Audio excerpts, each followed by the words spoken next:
Testing. Testing. Are we live? Hello? Alright, I think we're live. Welcome, ladies and gentlemen. If you're watching this, you're probably watching the live stream recap. We're live here, market open to market close, Monday through Friday. Be sure to hit that like button, be sure to hit the subscribe button, and hit that notification bell so you can be notified when we go live. We're here every single market open day, so be sure to come check us out. Today's going to be an insane day. I can't even believe I'm saying this, but AMC is up to $25 pre-market. Like, that is insanity. And I'm pretty sure GameStop's up like $200. The SPY sold off. This is just the weirdest market on the planet right now. I don't even know how to describe it, so I guess we're just going to see what happens throughout the day. And we'll just be hanging out all day, so it's going to be interesting, that's for sure. Whatever happened, if you were in these trades or anything, don't let it get to you, because you just, it happens. But just know there's more opportunity coming, so yeah. I hope you guys enjoy your day, and let's get it. Be sure to hit that like button.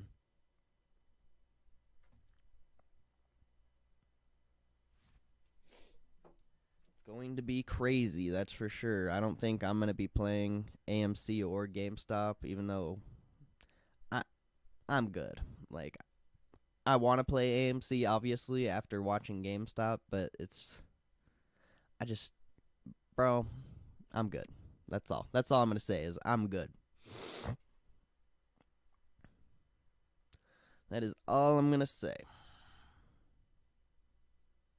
But either way, I hope you guys are having a good morning, because none of this shit should affect you. Like, you could never expect something like this to happen on any stock. Like, that's just crazy. Very, very crazy.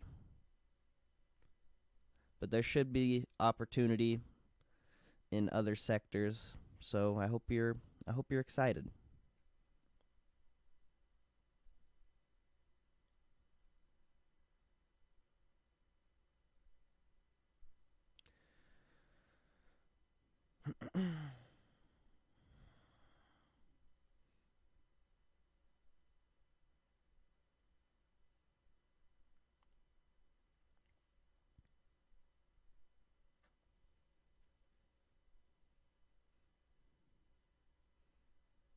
I wonder where everyone is this morning.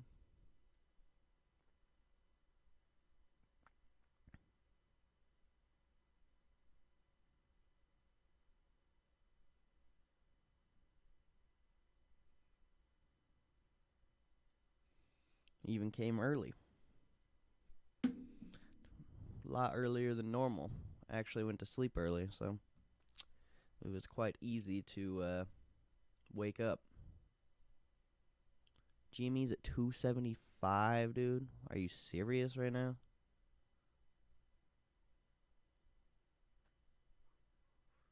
What a crazy market, bro. Like, all these just garbage stocks are going insane. I don't even know how to describe it, man. It's interesting. That's all I can say.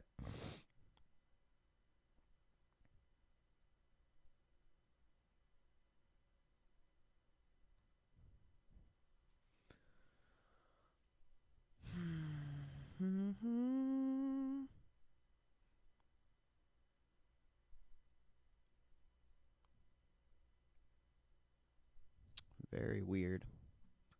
Nobody's even coming in here.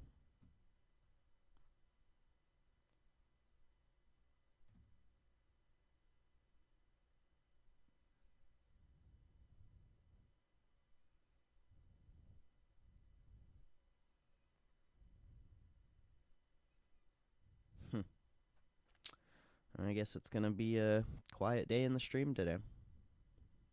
It's all good.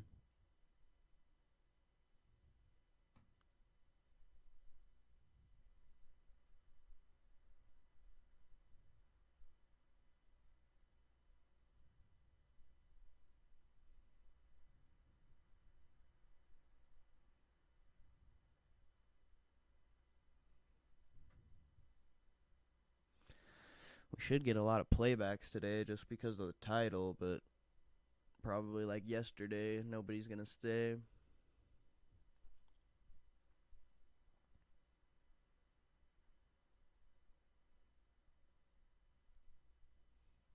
Everyone's gonna FOMO into these trades.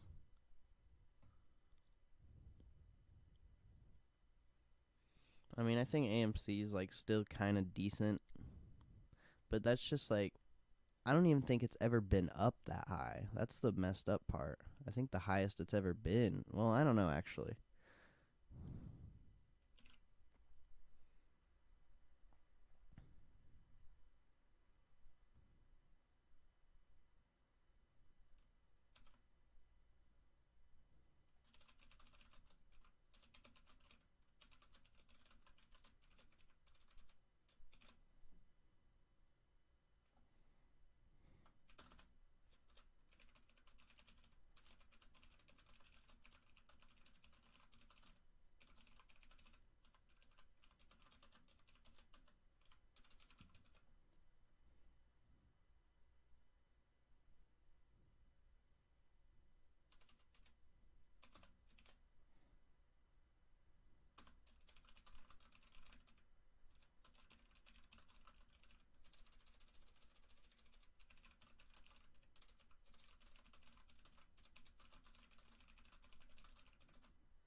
Dude, there's literally nobody in the stream right now.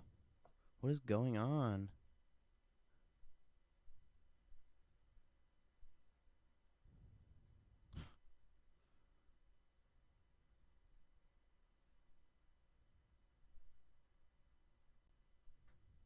Like, are these really just like...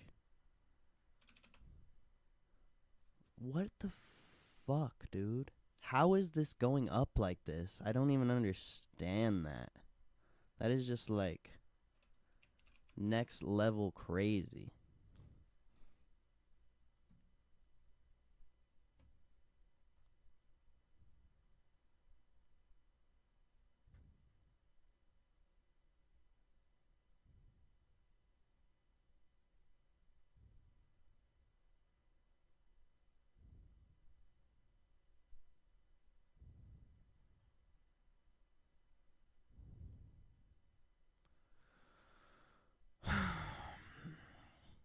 What an insane market. Like, I can't even believe what I'm seeing right now.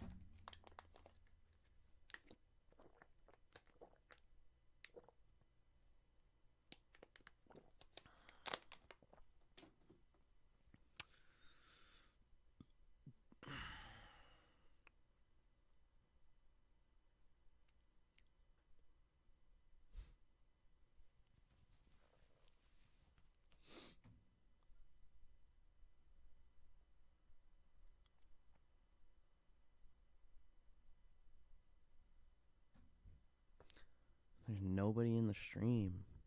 What is going on? Is there anyone here? It says there's nobody.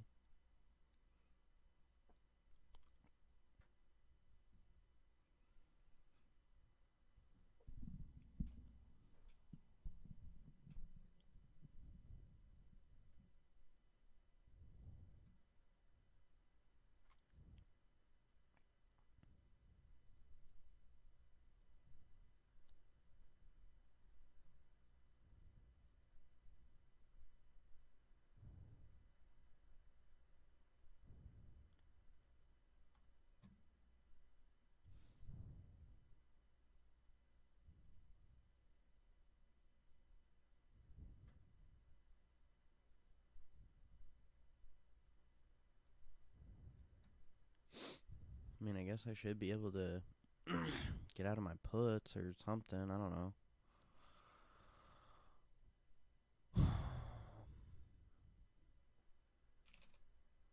And Boeing got clapped. Where's AT&T? AT&T holding up. Of course.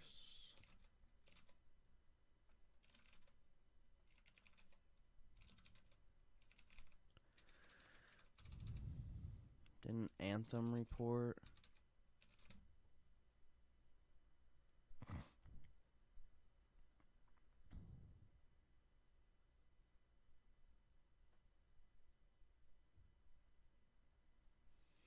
I think I'm just going to keep an eye on Anthem. I think they report.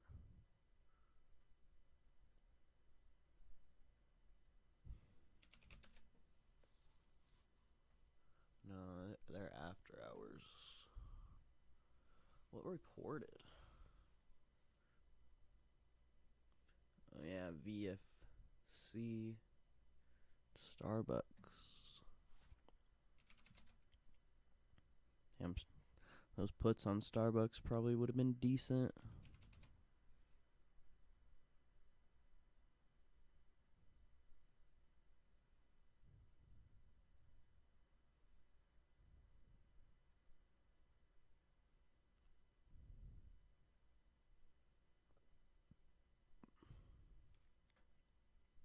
This Reddit trader thing is weird, dude. It's like some, like, I don't even know. It's like some market manipulation shit. It's so weird.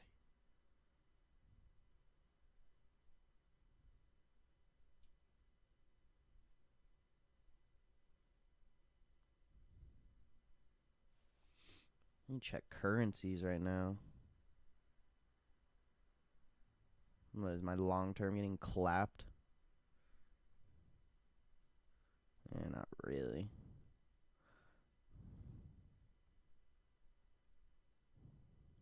It's going to though. If just like random stocks like GameStop and AMC keep going up, like people are just gonna start pulling out of the bigger names and FOMOing into everything.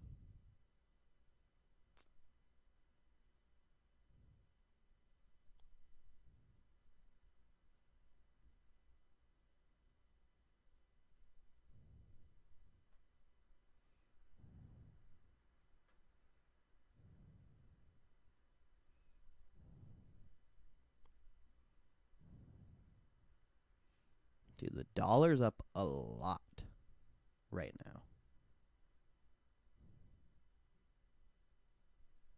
Like, that's a pretty damn big candle on the dollar. Even the ruble's up a lot.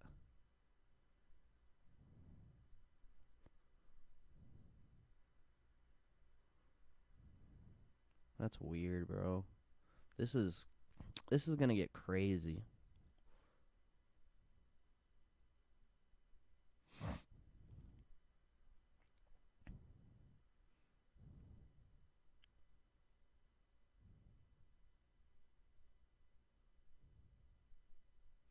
Oh shit. We got 1 minute till the market opens. I can't believe nobody's in here right now. It's so weird. This is like, it's like YouTube blocked my stream or something.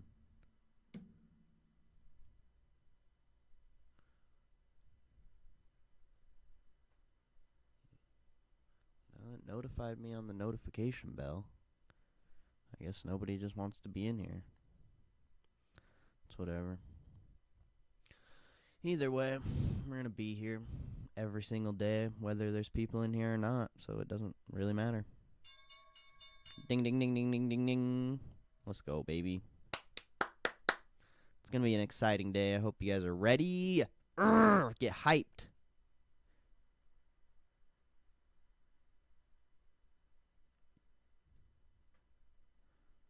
I want to look for a Microsoft continuation, but it looks like the spreads are jacked up.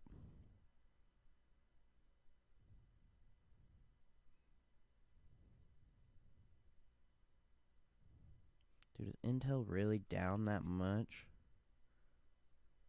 Bro, if I would have just kept those puts.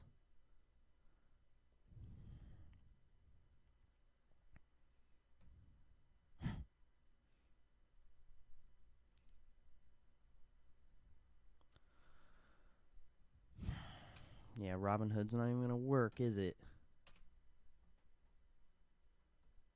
Are you serious, bro?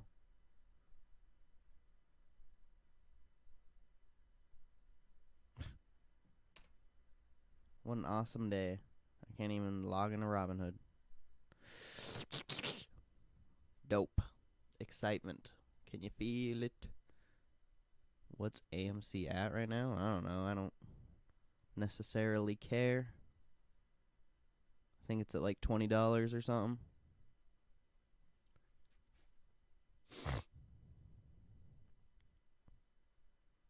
AMC big drop. What's up, Shane? How you doing this morning, bro? Some crazy ass market moves right now. I can't even log into my Robinhood. They signed me out. I don't even remember my password. How do they expect me to get in this? Ah, there we go. God damn it, dude. It looks like I'm deleting Robinhood after today because I can't even log into it. Dude, everyone's FOMOing into these short squeezes. There's no, like, I just don't feel like there's any reason why the market should be down right now. Besides that, there's no news. It's so weird. I mean, I guess there's the climate change order, but I don't think that would affect the market.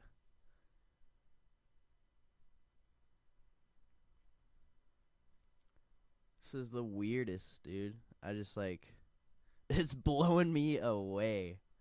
I can't even believe what's going on right now.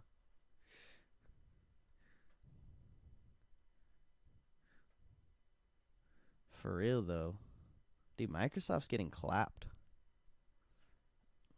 Like, it doesn't even, like, I can't even open my Robinhood. So I'm kind of just, like, fucked. Even if any of play is hit. This is crazy, dude. Very crazy.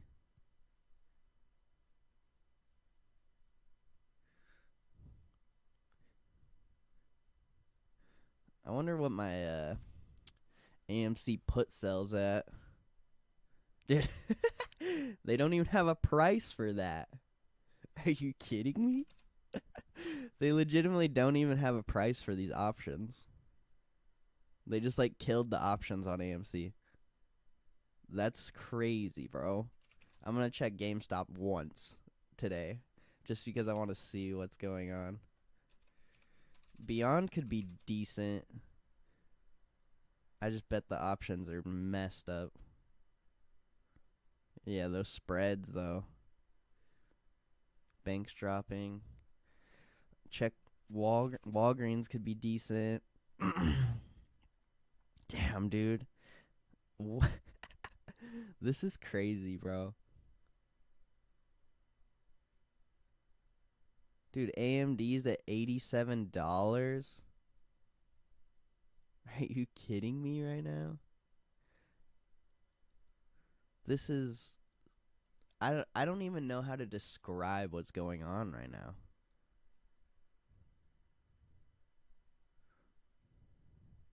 Like, I kind of want to get SPY puts because I don't even know. Where's the UVXY at?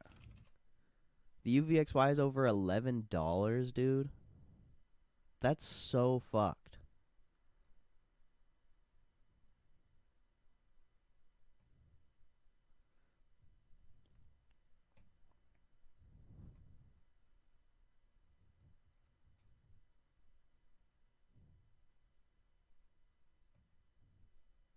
I don't even know what the move is.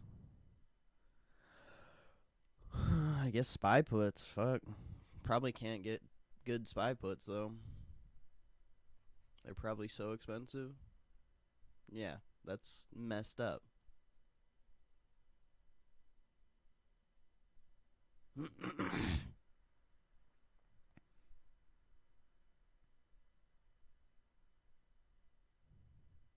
Where's IWM?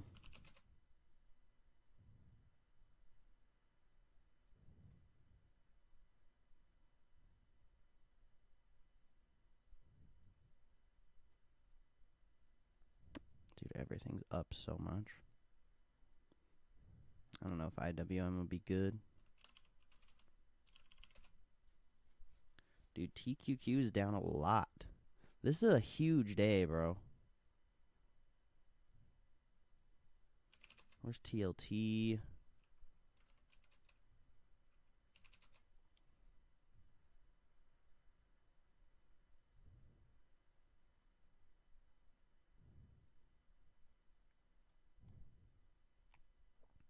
Dude, Bed Bath & Beyond at 50.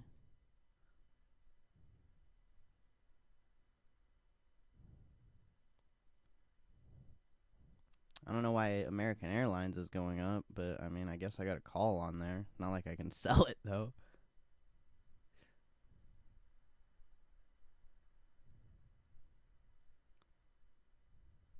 This is messed up. Dude, Macy's is about to hit 20.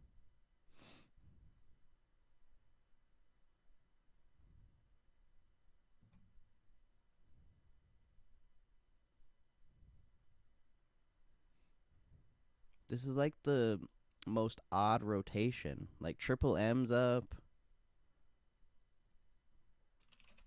Where's McDonald's?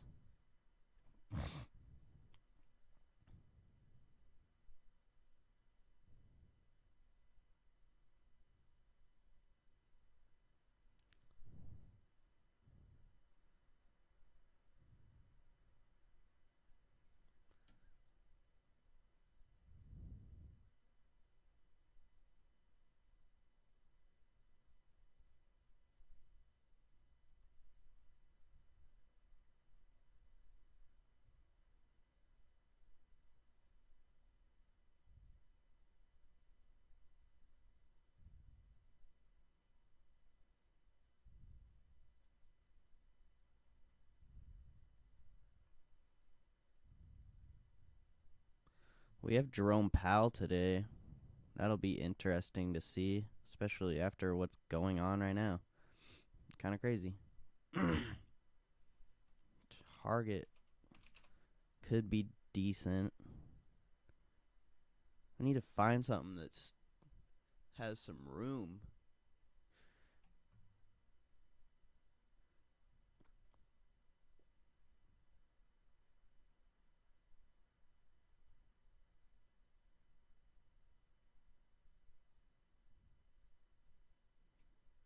I think I'm just gonna play Target. I don't know what to play. It's the only thing that's not up like an insane amount. Oh, of course bro. That is the most frustrating thing right now.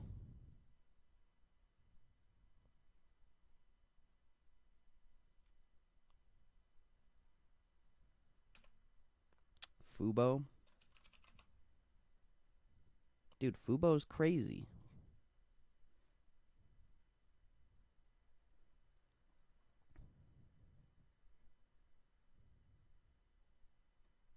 Dude, this is weird. I don't even know, bro. All the other airlines are down. AL's just like thrashing. I think it's just like all these like super undervalued stocks. Everyone's rotating in them. Yeah, Walgreens is nuts. Is it going down?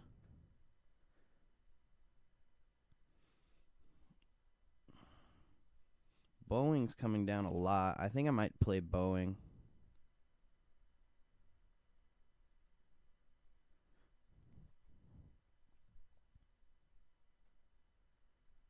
I already have the debit spread on there, though.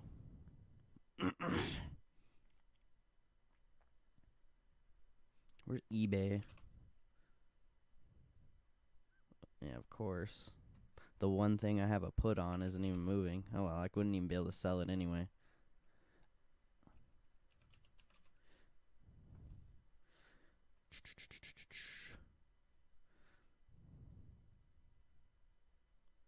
I like Target, but the plays I wanted are already up like 30% or something like that.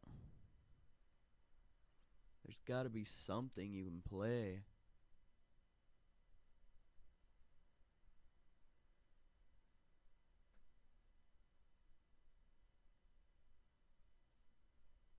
Doesn't even look like it. What about HD?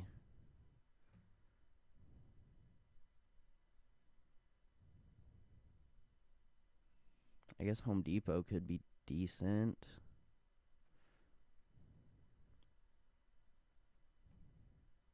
I just don't want to get too crazy on puts.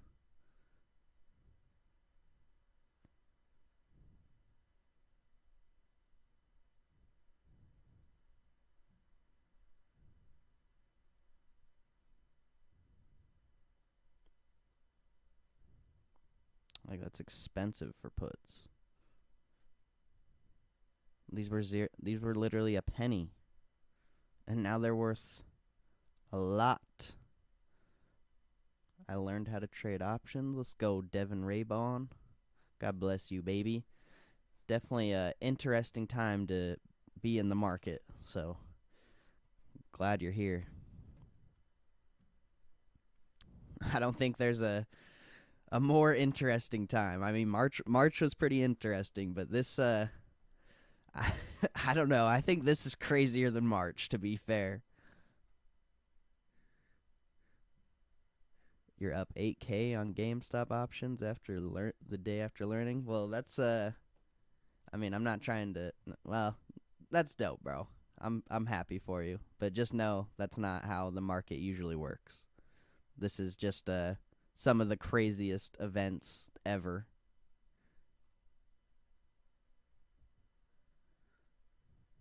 Some of the craziest stock moves I've ever seen in my freaking life.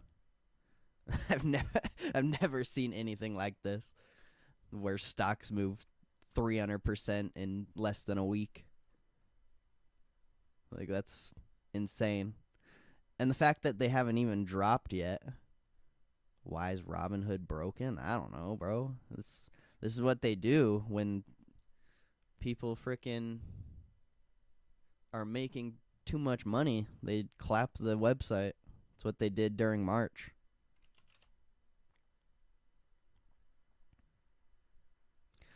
Those targets would have been the best, I feel like. Now I don't know what to even grab.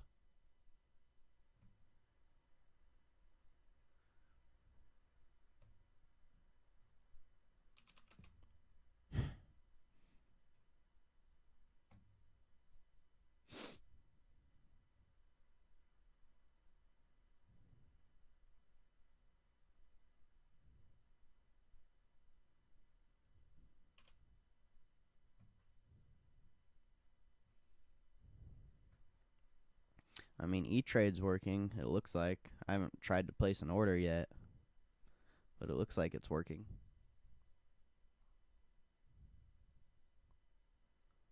My options chains are actually loading, so that's always good. It's always a good sign.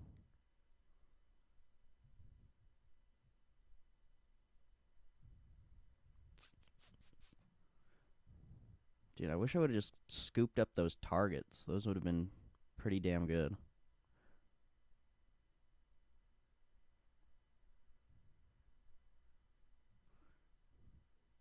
Bro, it's not gonna let you log in. You're just gonna have to wait till they fix the website. Like, you just gotta be patient.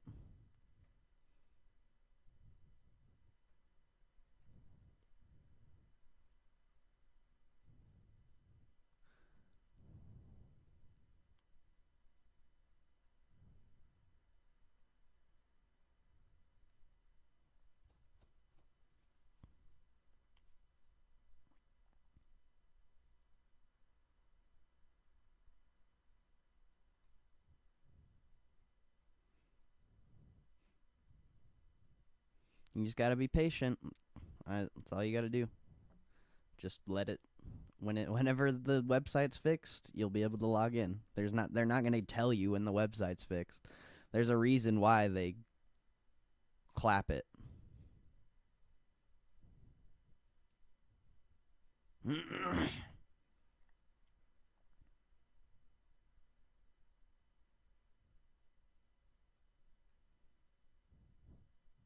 Dude, everything's so clapped. I don't even want to look at my long term, but I bet it's funny looking. Oh, it's not even down that much.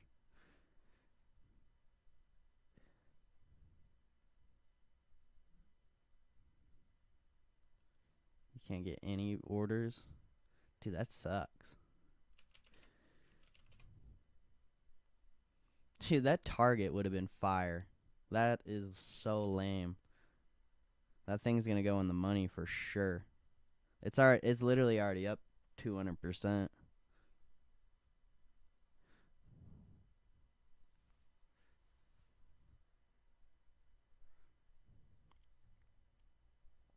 No, I mean for downside, I don't even know what AAL's at. Like I have a play on AAL on my Robinhood, but I can't I can't get into Robinhood, so it's like it's kind of funny.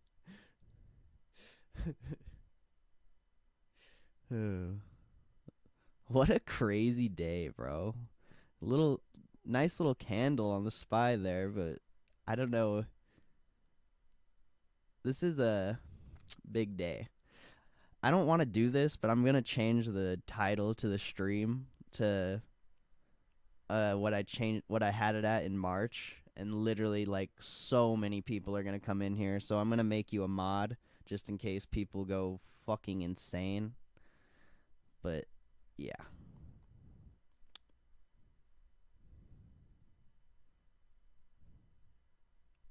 Yeah, you're a moderator now because this is probably gonna get retarded as soon as I change the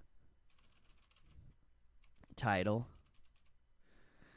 Just like you don't have to ban anyone, but if people get like crazy, then you know you can time them out or whatever.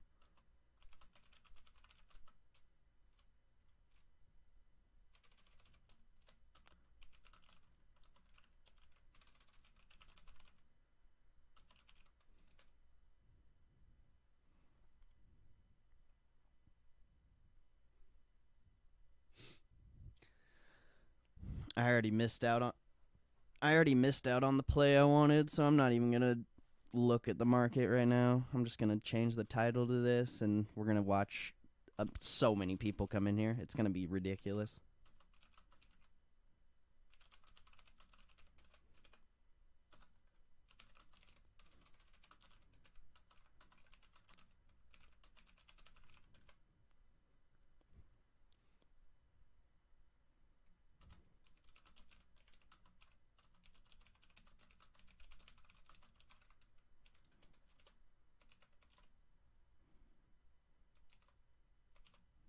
Whoops.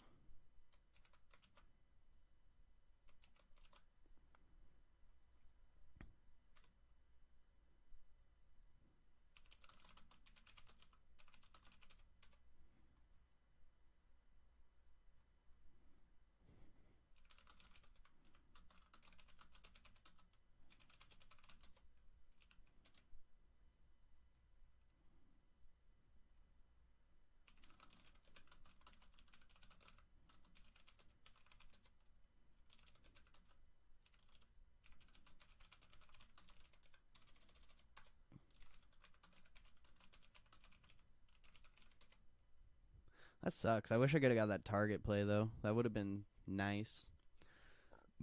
Ugh. Literally, like right as soon as I was gonna put in the order, they just clapped the bid, or they didn't clap it. They up what I was gonna buy it at like 45 or something, and then as soon as I was gonna put in the order, they upped the bid to like 50 something.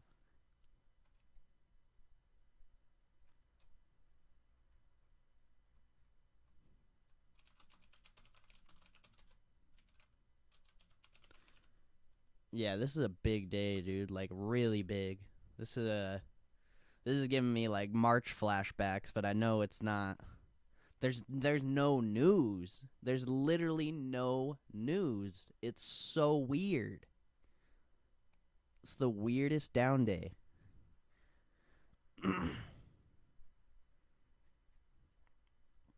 2008 flashback? I hope not. I mean, hopefully when the bubble pops, they climb into all the good stocks, but Shit.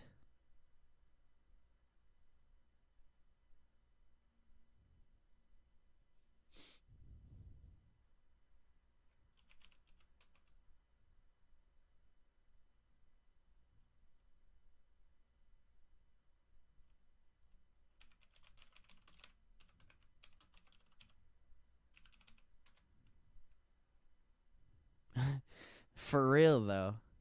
I mean, I would have never shorted that ever in my life. I would. Shit, I didn't even want to buy it. I'm a little frustrated at AMC because I literally wanted to buy those shares, but there's nothing you can do about that. You just gotta let it be, let it be, let it be. Yeah, Coop probably fucking is a millionaire. Just kidding, I don't know.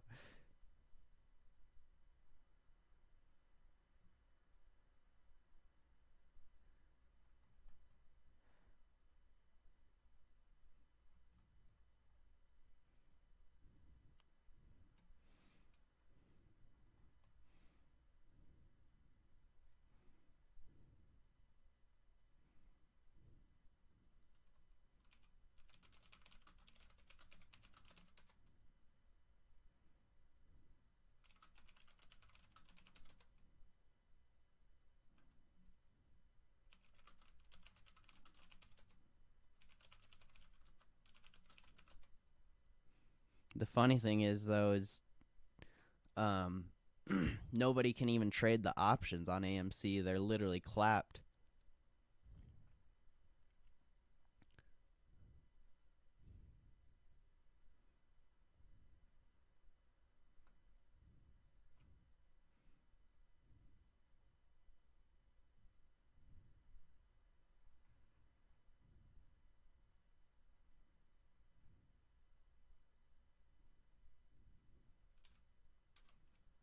Um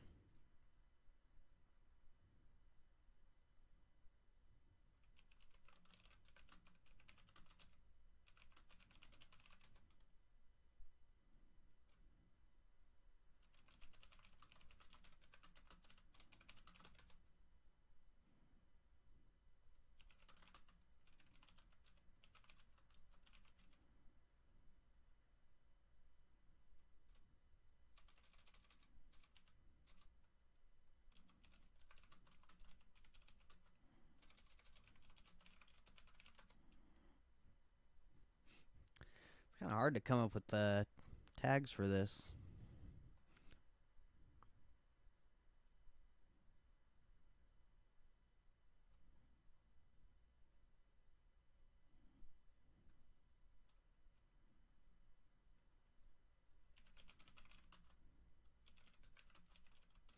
Stock market shit show. For real though.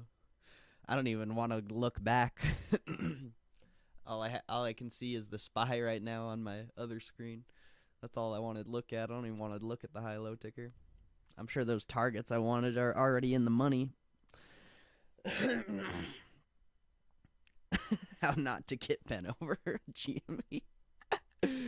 I mean the title before was what I had it is yesterday, and there's a lot of people coming in and out yesterday. I think they literally like clapped anything that has GameStop or like AMC or anything in the title. So I think nah. I'm gonna it's gonna be literally like why you can't access your Robinhood account.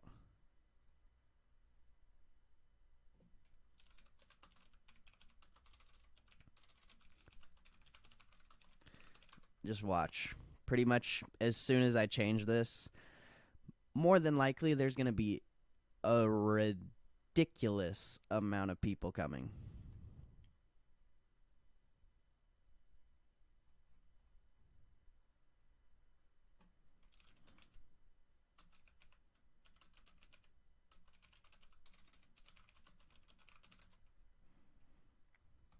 I wouldn't be surprised.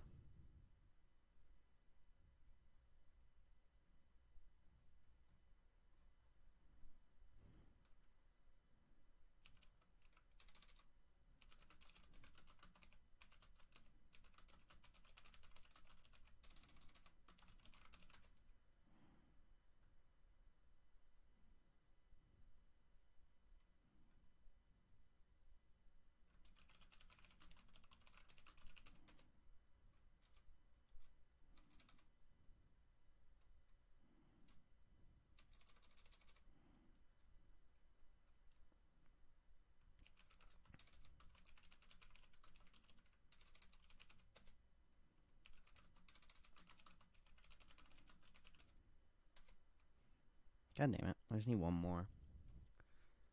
There's so many halts going on right now.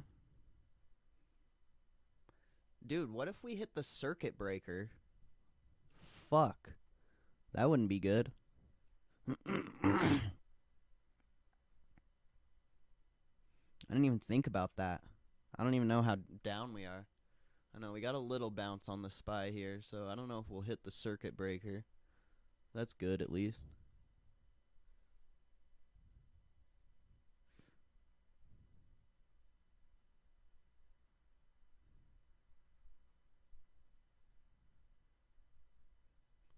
Isn't the circuit breaker like 4%? Or it might be 7, actually.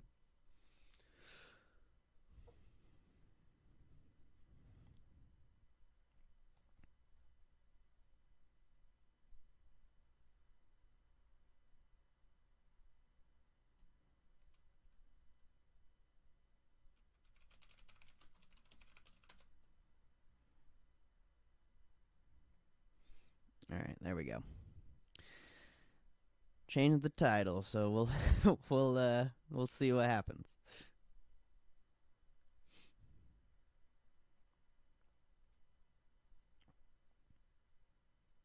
And okay.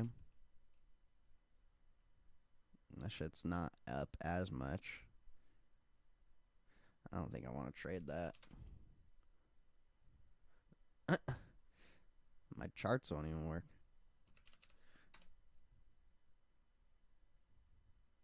Damn. That TGT would have been good. It would have been good. It's good.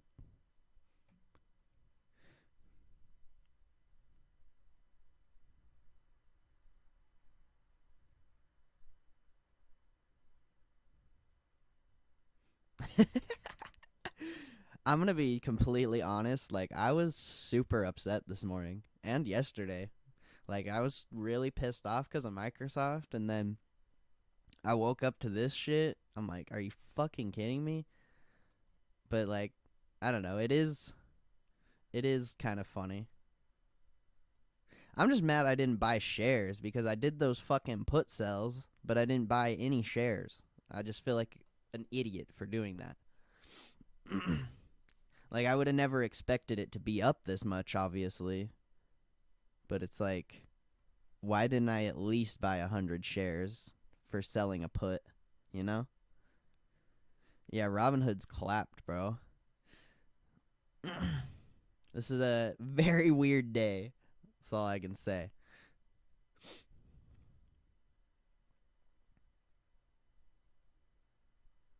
Very weird.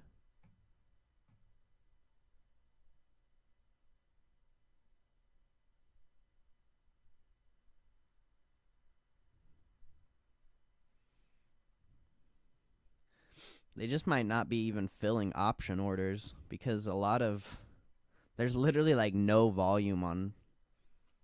Let's see. Let me check Aapl. Yeah, there's like barely any volume on Aapl puts, and I feel like that would be the thing that would have the most volume, even though it's not like coming down as much.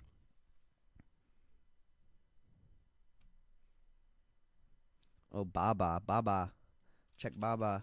Baba contracts could be decent. Damn, those are so far out the money though. They're already up so much. See, that's why I liked the Target ones. They weren't even up like 100%. That 360 no scope for real though. Straight up 360 no scoped. No scoped. I think I'm gonna get these Coca-Colas. I might get next week's actually.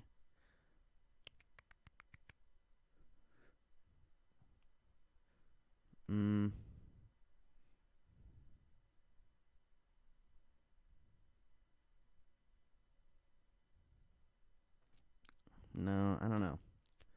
I like Coca-Cola though, but it's just odd that it's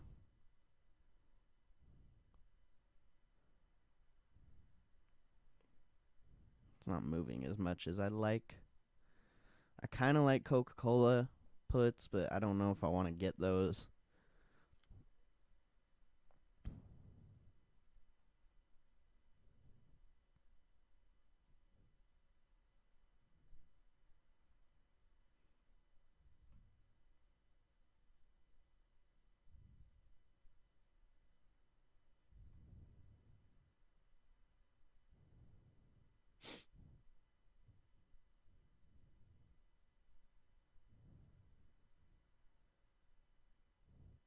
We're getting some upside here now. The SPY puts are so expensive, though.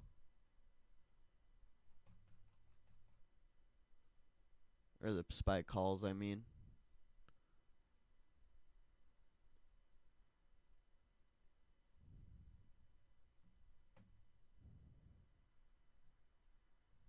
The chatlings. I'm glad I'm not in that stream, bro. To be fair. Dude, AMC's getting clapped.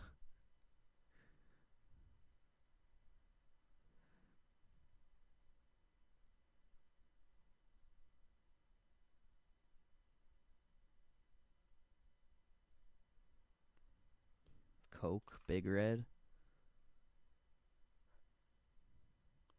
Oh, yeah, Tesla. Tesla for earnings, bruh. Damn, Tesla, hella reversed. Those are crazy. Check Microsoft. Damn, Microsoft moving.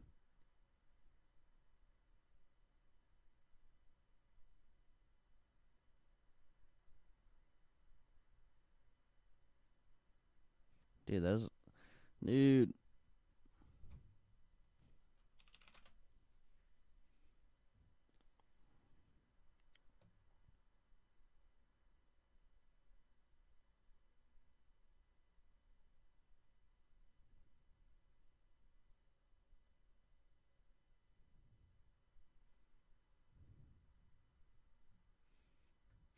Yeah, EXPR's up a lot.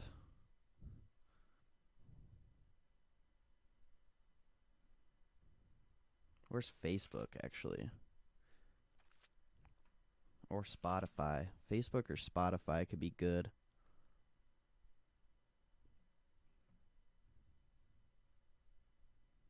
See, those spreads are messed on Spotify.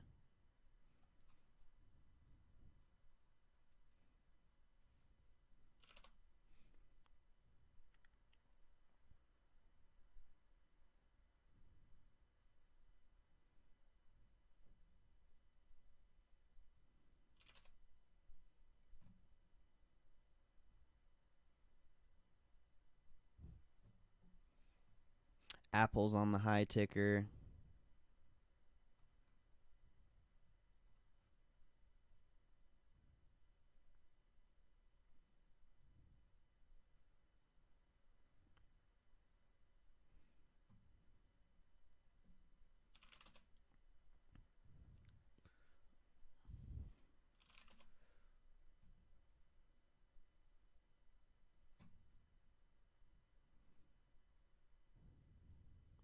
Shit, bro.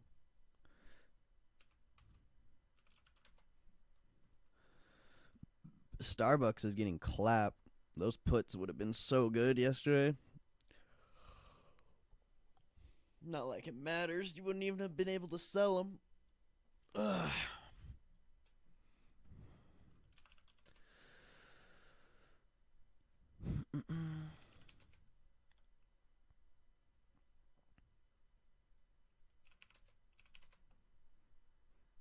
There's so many things bouncing right now.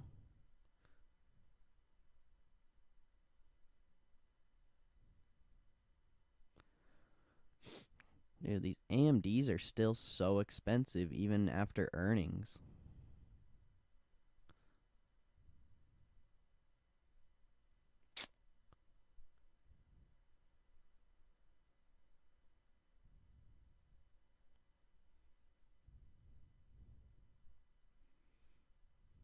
This is crazy.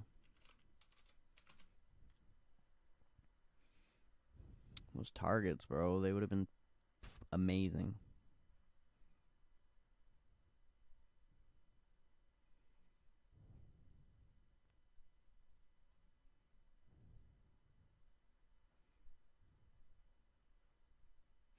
Archite at 25.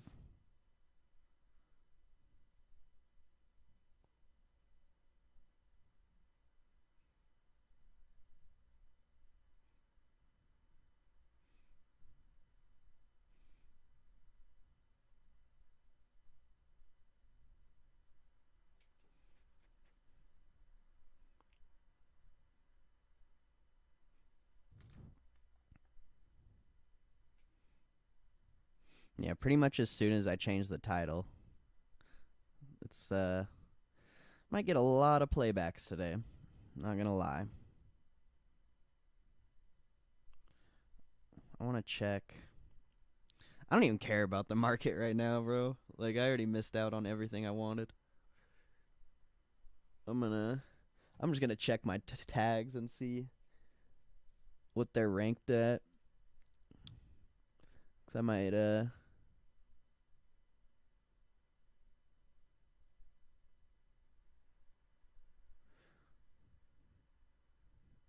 change it up again, just for fun.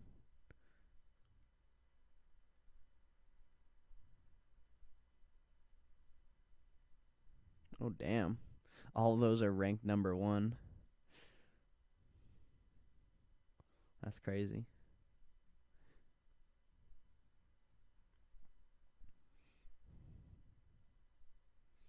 I mean, realistically, you probably don't even want to trade today, so I think it's good.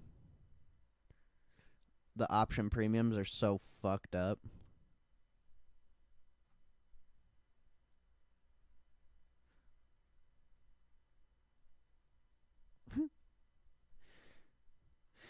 Be sure to hit that like button if you have not. God bless everyone in here. We've only got 4 likes. Slacking on the likes today. I wonder where everyone is.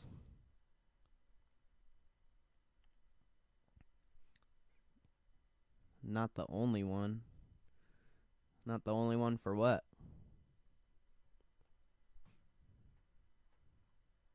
Oh, are you responding to Joshua? Yeah, every broker's clapped. I haven't even tried to make a trade on my E-Trade. Well, I tried to, but the trade I wanted went the prices went out of my favor. So I don't even know if my E-Trade's working. But as far as I know, every single broker is not working right now for the most part.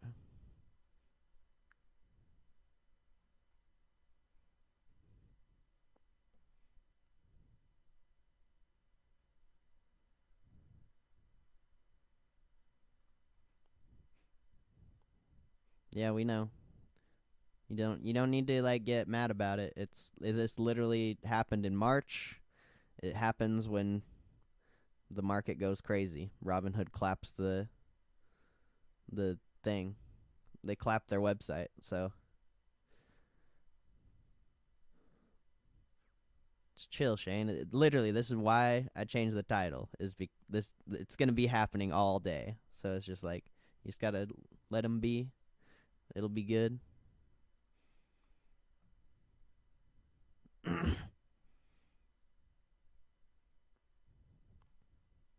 When it comes to money, people are too attached to it. So when something like this happens, they just freak out. So you gotta understand that, because there's so much money being made and lost right now. They have to. It's just what they do. It's Robinhood's not a verified broker. Well, it is a good broker, but it's like it's not like E-Trade or like TD Ameritrade. Even though I think TD Ameritrade's down as well, it's not like an established broker that's been around for a long time. So when people are making too much money, like Robinhood could get clapped paying out that much money to people. So it's like it's just what they do. Nothing you can do about it, so you can't get mad about it.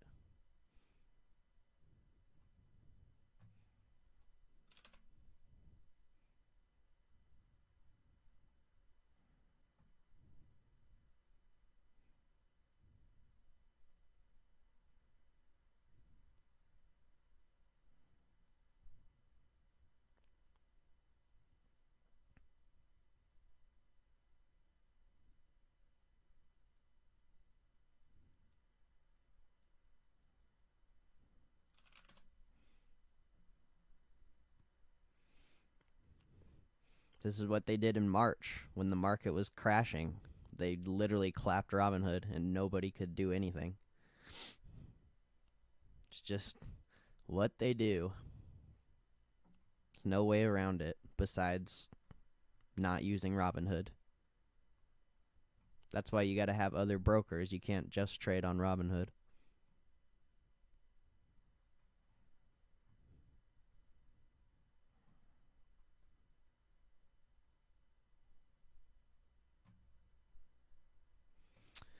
Be sure to hit that like button if you have not. I hope you guys are having a beautiful day. This market is insane. I'm sorry your Robinhoods are down, but it's just what happens when there's insane volatility like this. It's nothing you can really do about it.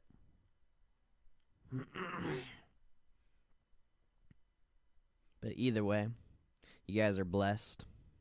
It'll start working eventually. You just got to give it some time. It'll probably take like a couple hours. Just has to let the volatility chill out.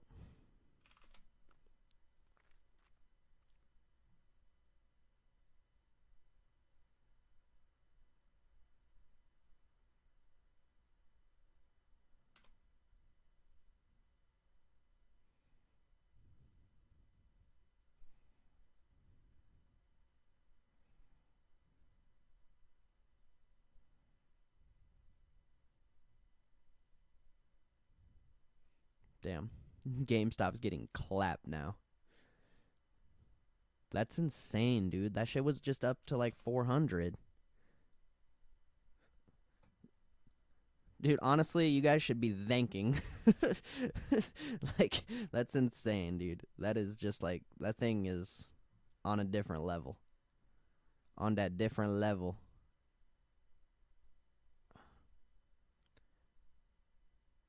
Dude, I don't want to buy that.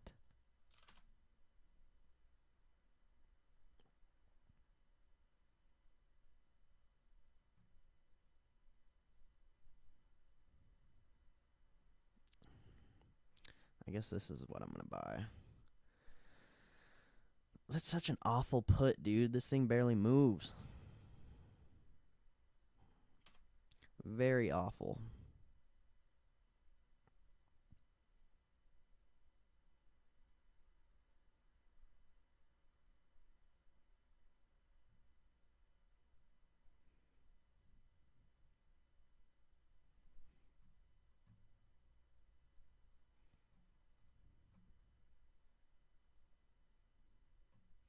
Ain't got that flame.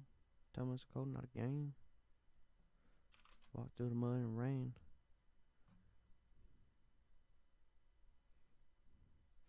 Microsoft's coming back up.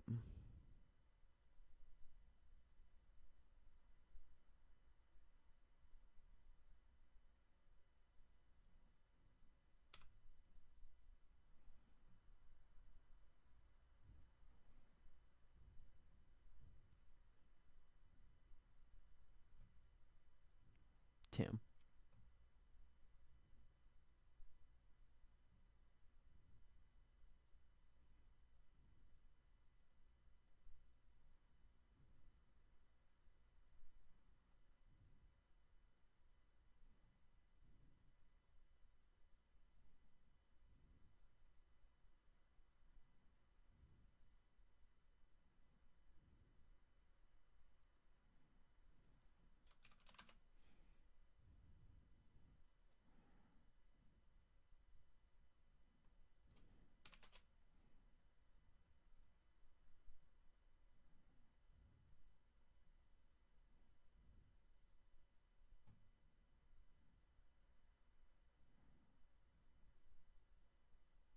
Spy's coming back down here.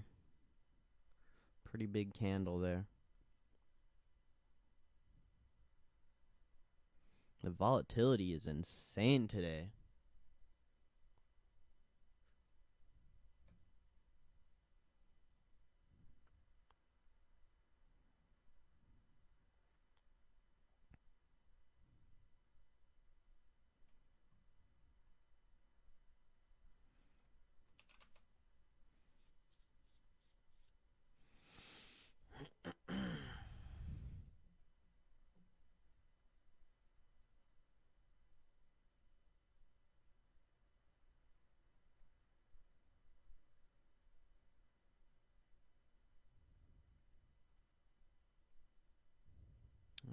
forgot about VFC.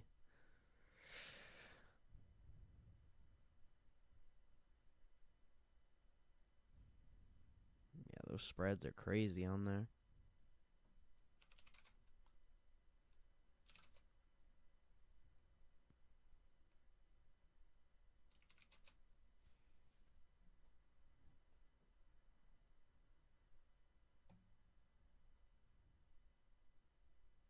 Damn, Wish is almost at 30. That's wild.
GME probably gonna. I didn't even see that.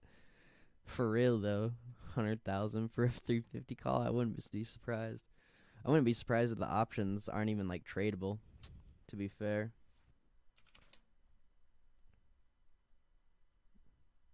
Oh no, they are tradable, dude. Damn, that's messed up. Are the AMC ones still collapsed? I don't know. The AMC options are back. It looks like.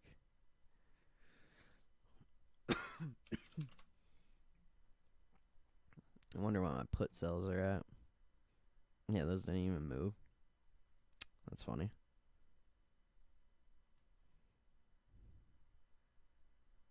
Thought I'd be down a lot more in the long term here.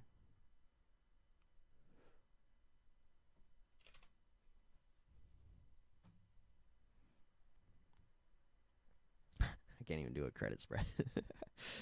That's funny.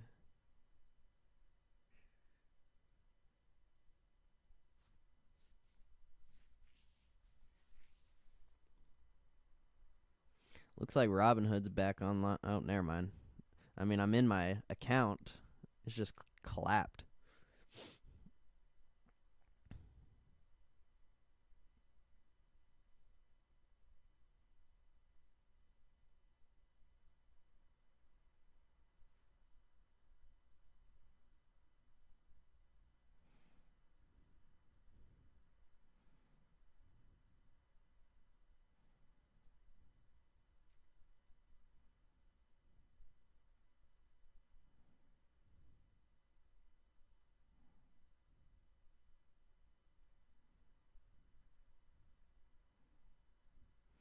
I'm back in my Robinhood. I'm selling this AL or shit. Maybe I should keep that actually. I don't know. I guess I'll keep that one. It's only got a couple days left of time though. I think I'm gonna ghetto spread it actually. Cause that's only $100.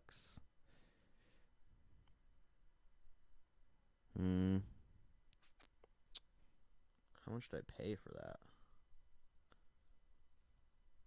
17, 34. I think I'll wait till the end of the day maybe. Cause AAL still looks decent. We're getting some steam here on the SPY.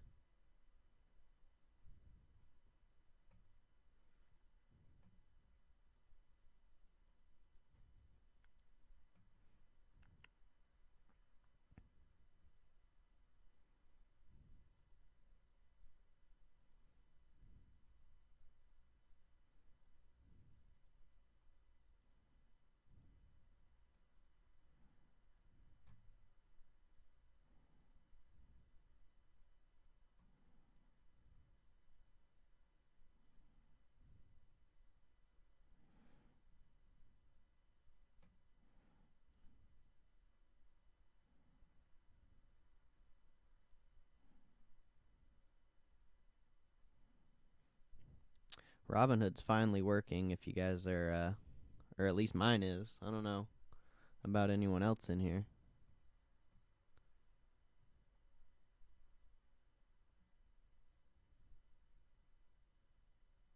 MGI is about to hit $7.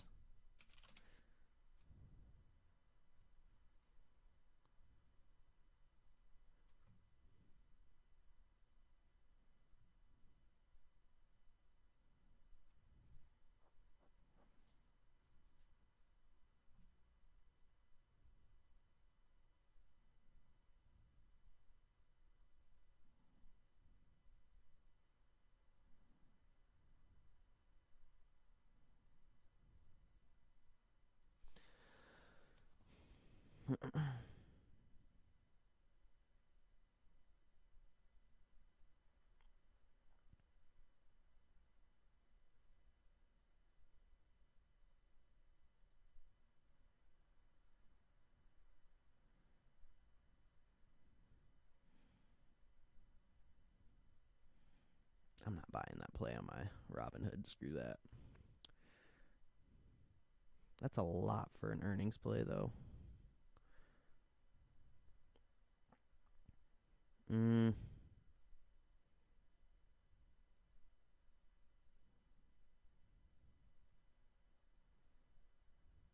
Maybe just buy the shares.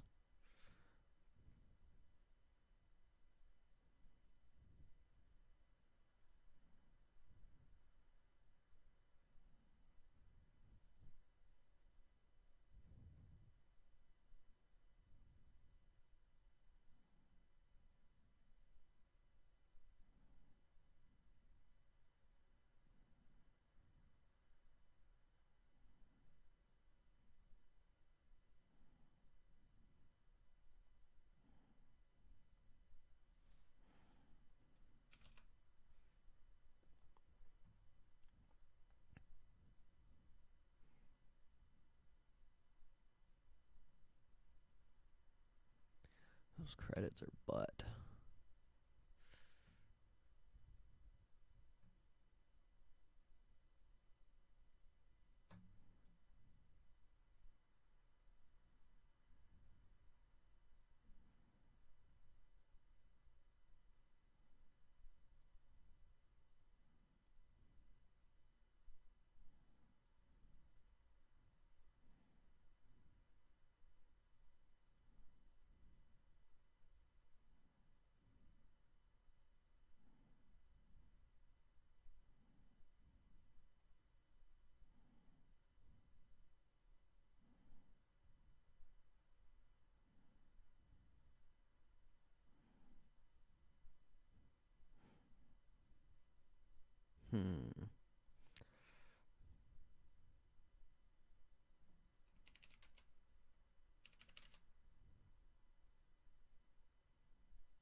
Tesla's ripping.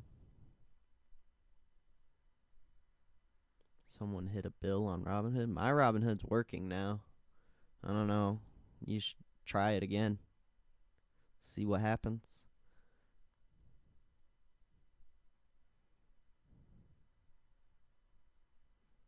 But this happened back in March, so nothing new to me.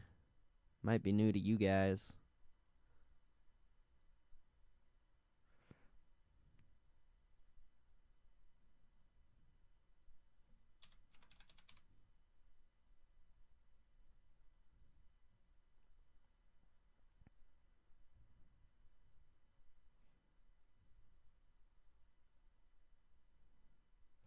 Yes, sir.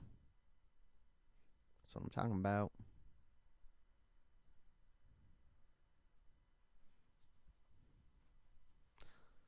That's what I'm talking about.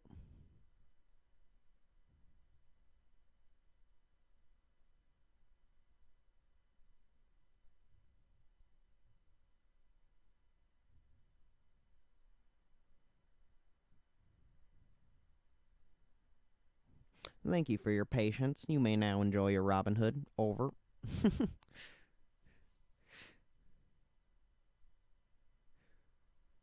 Over and out.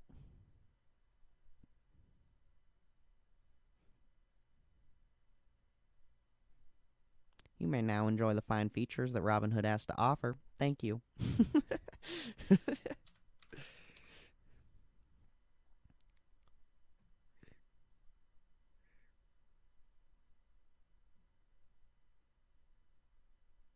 Dope. I just ghetto spreaded my American airline plays that came out of the gutter because I still wanted to hold them for earnings.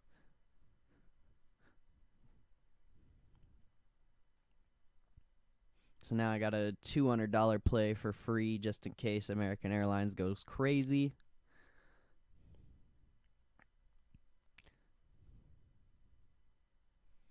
But I also got my money back, so that's always nice. The ghetto spread. The ghetto spread.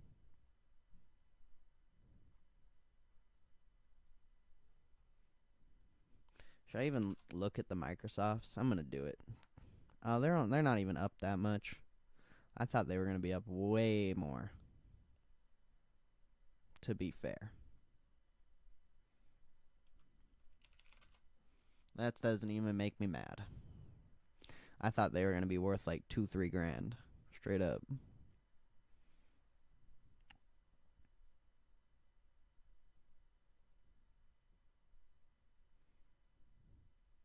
Yeah, I'm gonna get clapped on those credit spreads, unfortunately.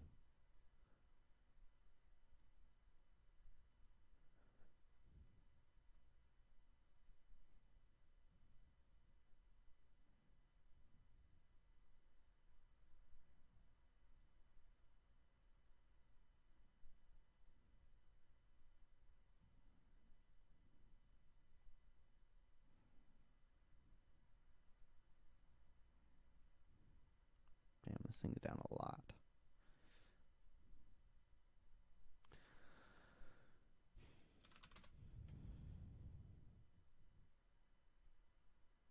Getting clapped.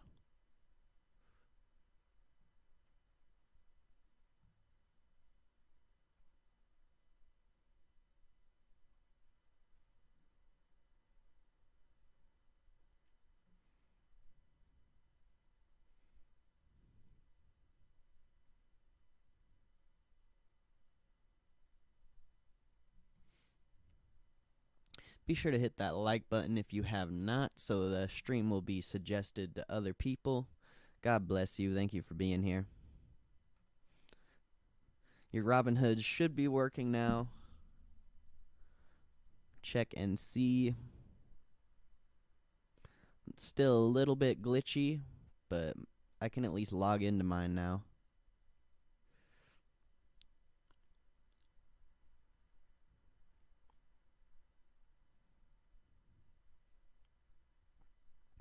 You good, bro?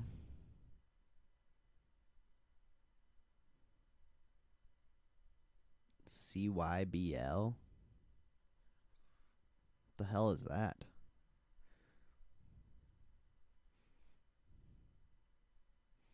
Oh, a hype penny stock?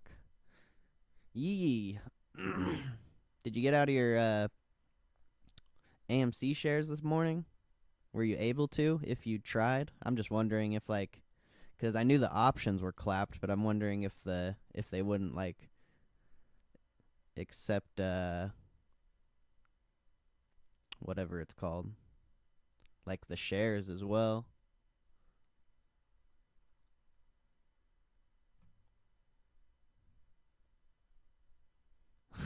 Oh yeah, I forgot you had covered calls. That sucks. That's okay though.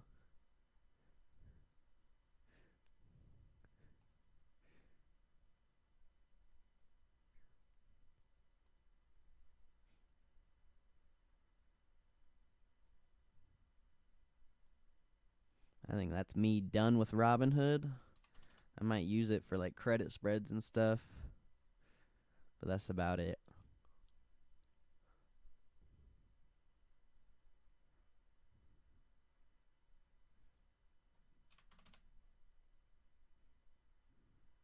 Jeez. I'm gonna keep like a couple $100 in there. but I'm over Robinhood after that. The only reason I really use it is for credit spreads anyway.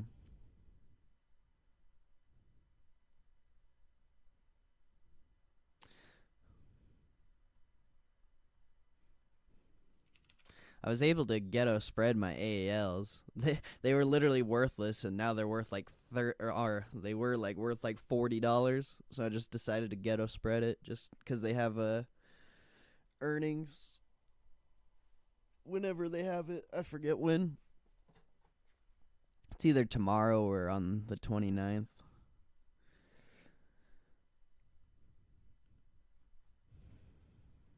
Yeah, it's tomorrow.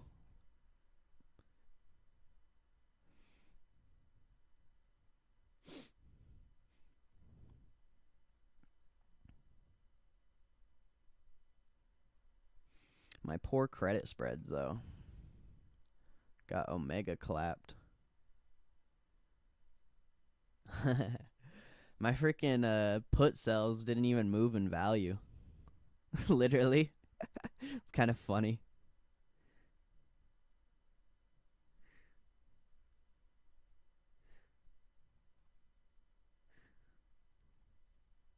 Like, I think they came down maybe like 10, $20 at the most, if anything, but the spreads are so wide I couldn't even get out of it if I wanted to.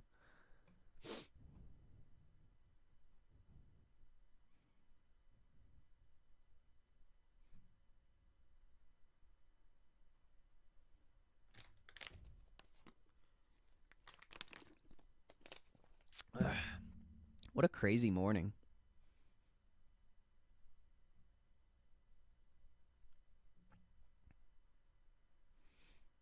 I low-key wish Robinhood was down still.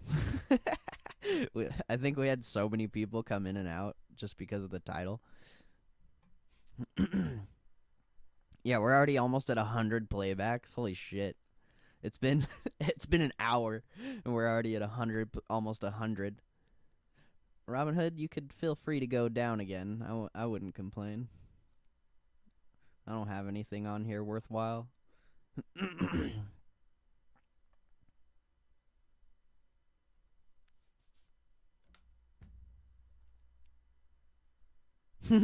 True. Whenever GameStop hits 400 today, then it'll go down. I wouldn't be surprised if it happened, to be honest. At this point, I don't think anything's going to surprise me.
White House holds a news conference. When is Jerome supposed to be on? Young Jerome.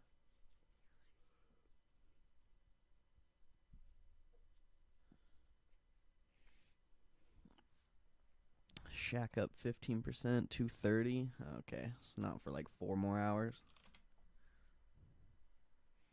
Feel like I'm young Jerome.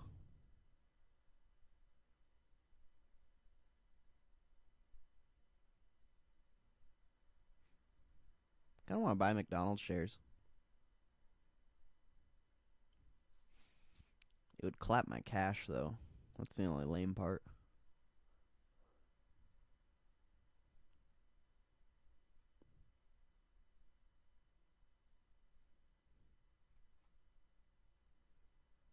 I thought I had a little more cash in here.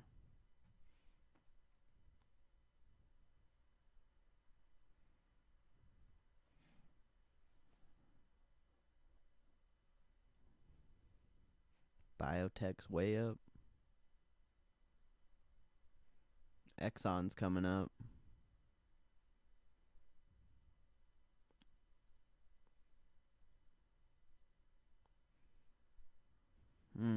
I could buy some Exxon shares. I did want these.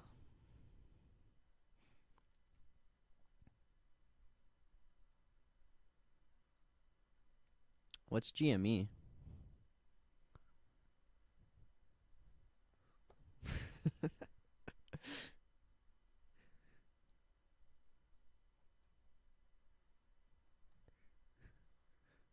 I've never heard of that before.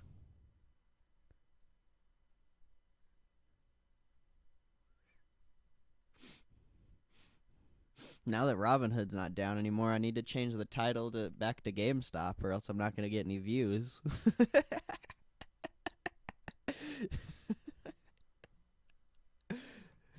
On God, though.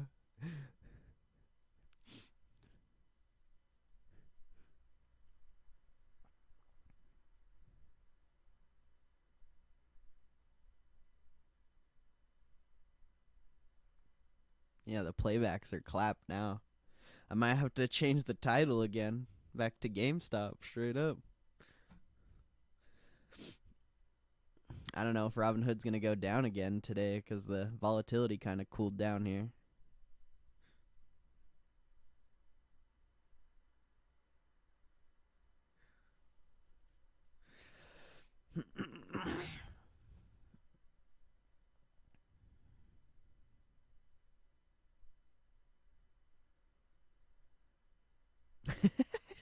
Is that what I should name the title? Is that what I should title it? That'd be so fucked up. That is the most clickbait shit ever. I don't think I want to do that. That's too clickbait for me. The only reason I wanted to do the Robinhood one is because back in March when I was trying to stream, like that shit actually worked. It was kind of insane. I mean, of course that title would work very well. But I don't think I want to go that hard on clickbait.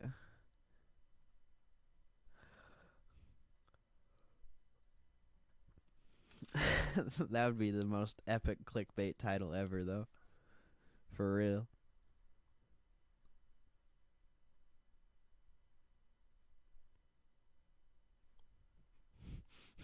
I bet my life savings on GameStop and AMC. Lost it all. I have to foreclose my house because of GameStop.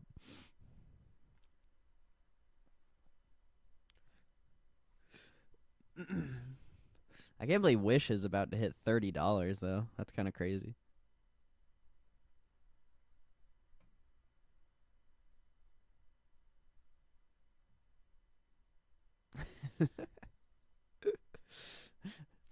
I bet my house on GameStop.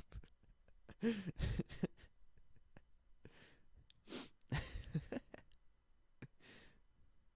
so funny.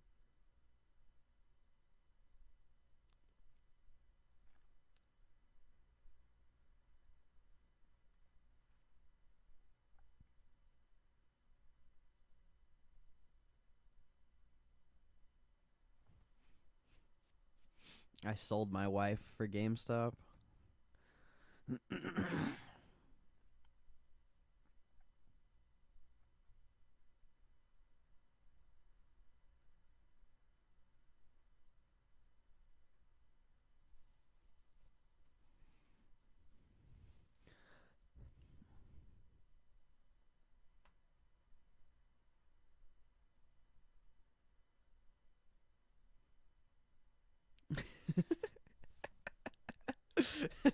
I prostituted my wife for GameStop.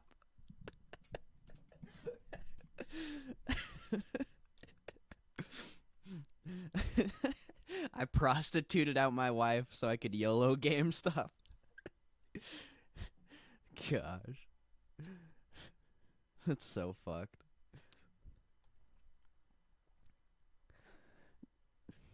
I took out a second mortgage on my house to YOLO GameStop.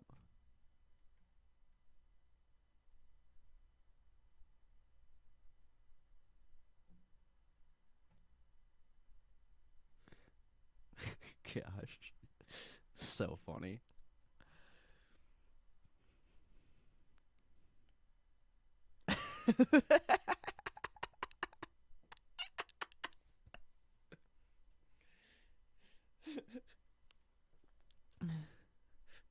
My wife left me for my friend who bought GameStop because I shorted it.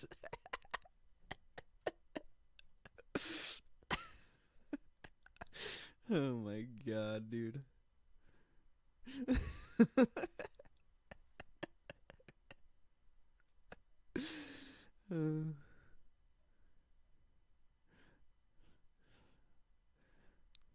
Isn't it great we can just have fun? Like, we don't even need to trade. We can just have fun.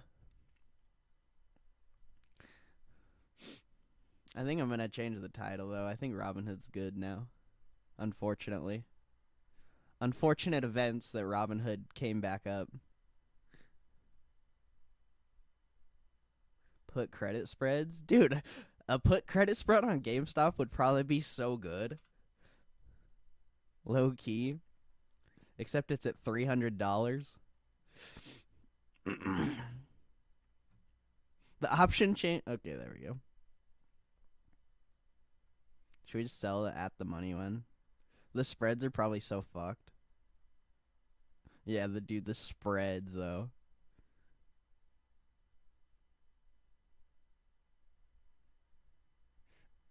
That's a lot of time though for GameStop. You know this thing's going to like $0 and who knows when.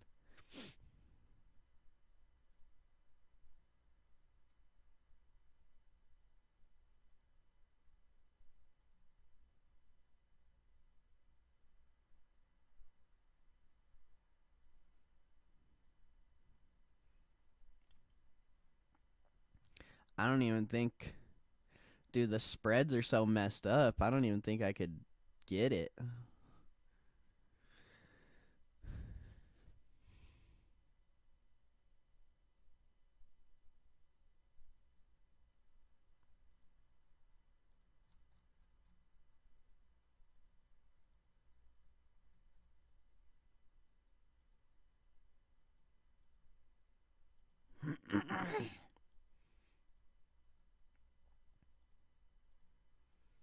Dude, these spreads are fucked.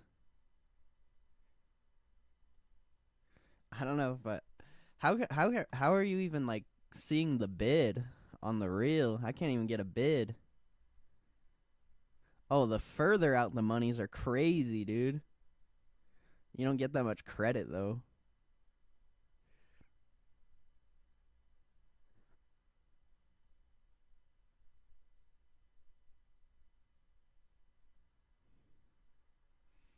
I don't think I want to do this trade.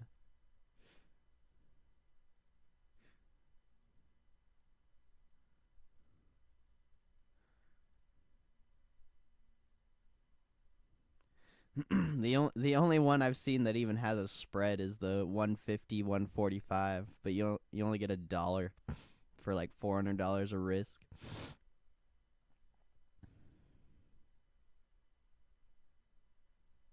The spreads are so messed up.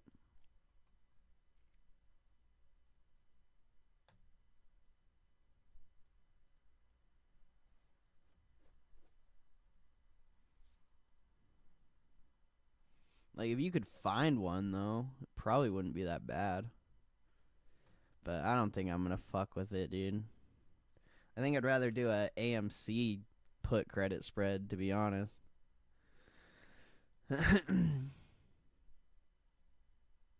TOS chain to look.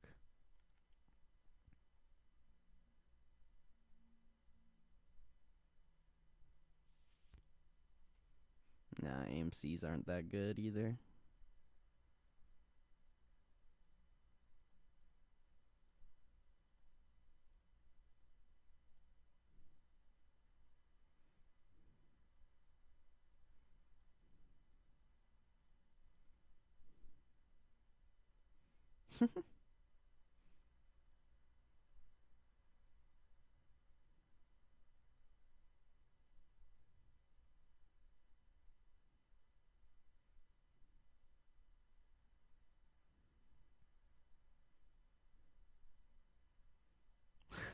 The fucked up part is it could go down that much. Gosh. What is reality? All right, I'll look at the TOS ones. Good lord. They don't even have calls you can buy. What was the ones you're looking at? 235, whatever. Sell. Where's I think it's a vertical.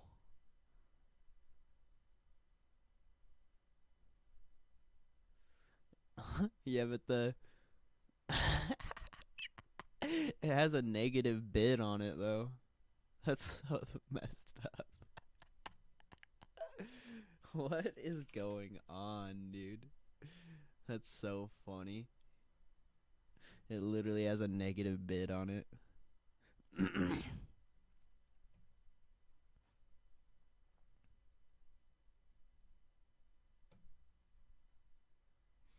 Damn, those Starbucks puts would have been fire. No.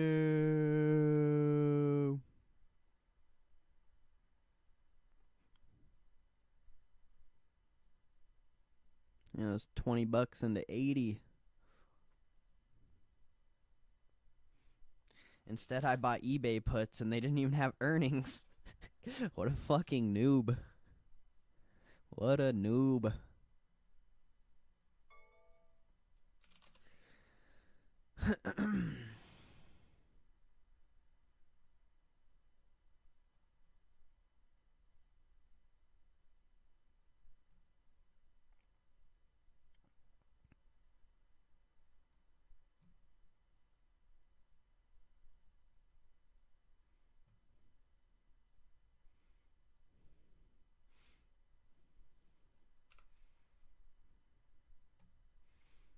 Dang it. Why did Robinhood have to come back online? I was enjoying that. The playbacks were insane for a second there. Alright, I guess I'm just going to change the title back to what it was before.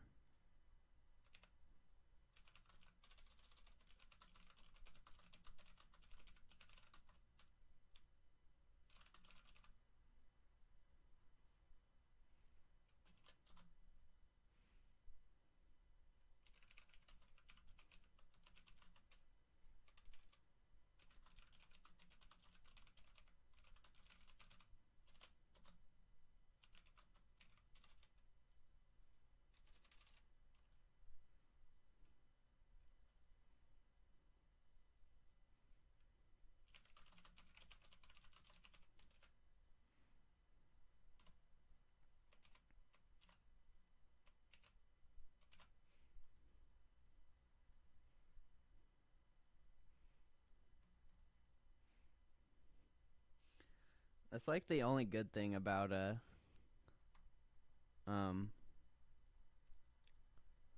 like it went down again. Fuck it. I'm just going to keep the title.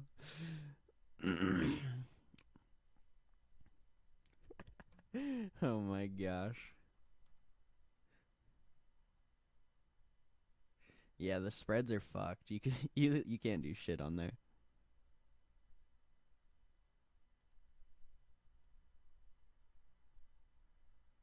I can't log into Robinhood again. I guess we're just rocking this title all day.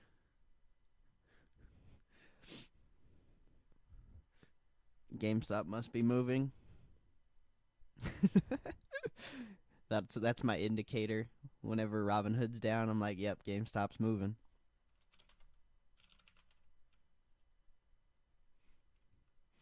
Microsoft would have been a solid pickup this morning off that dip.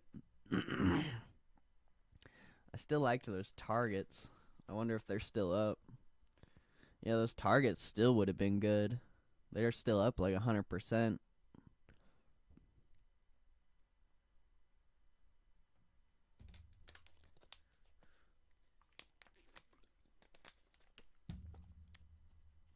Damn, Wish over 30.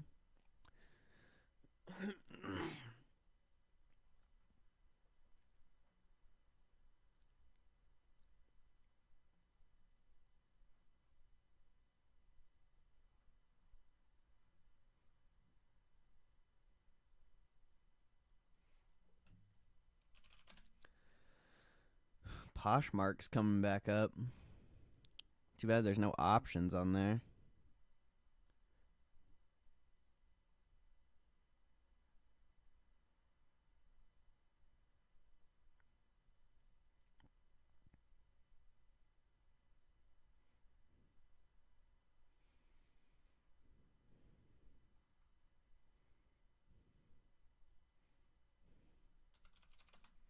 Where's Tesla?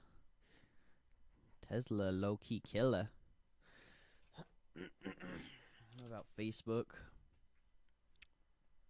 Facebook's just still chilling. Kind of want to get a cheap earnings play on Facebook. It's pricing in like $18.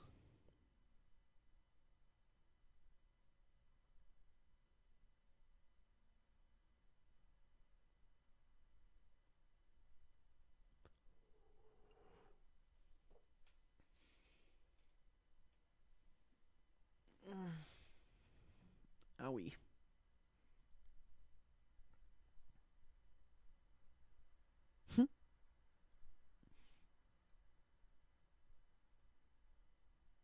What is this?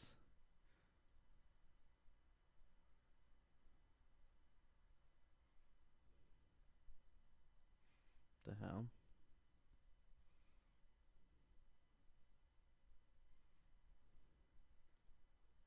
Weird. Dude, Shake Shack's a killer. God damn.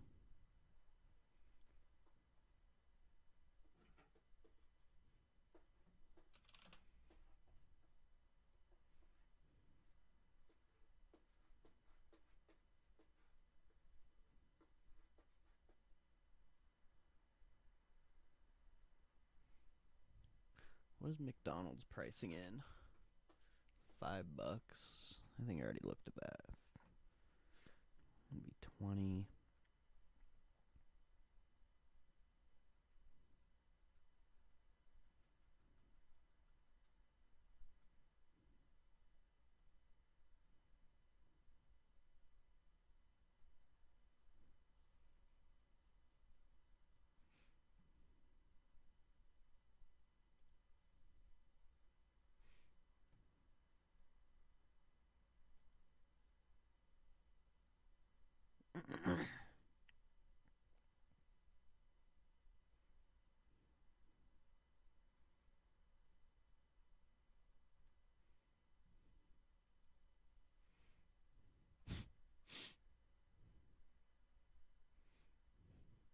What a wild day.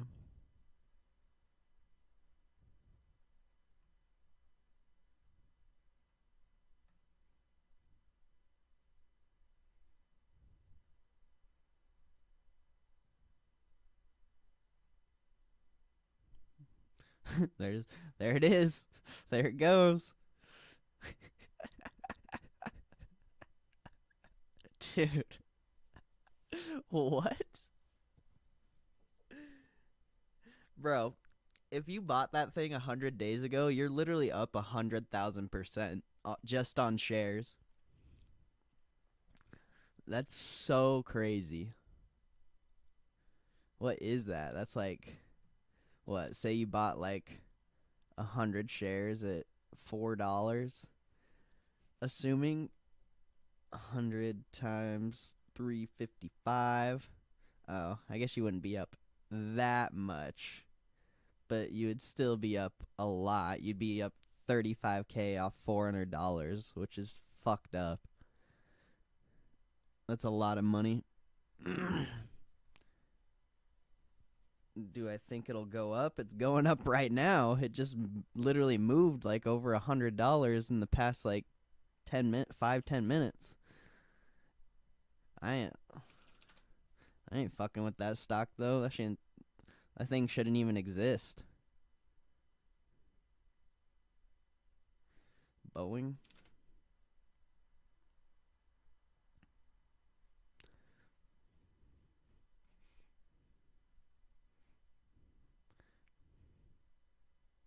Ain't no moves on that Boeing though.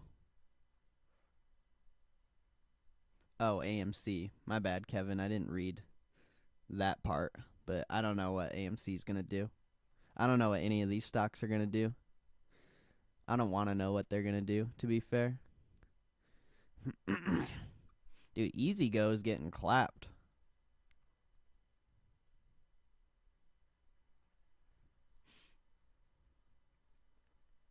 I just assumed you were talking about GameStop because that's all anyone talks about when they come in here.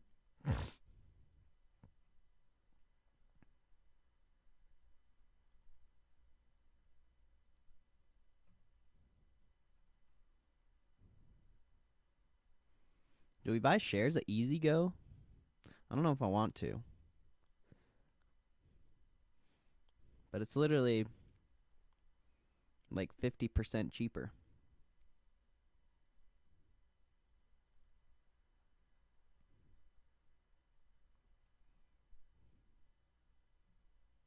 I think it got halted on the real. Dude, Fobo is going nutty.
You would swear we planted trees the way the money's grown.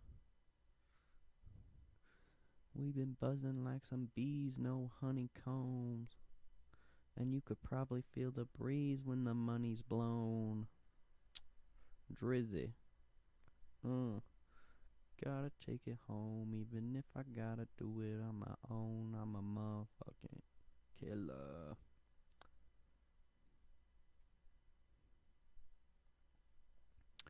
And I'm no one to blame. Now that I'm around something, things will never be the same. I'm a killer.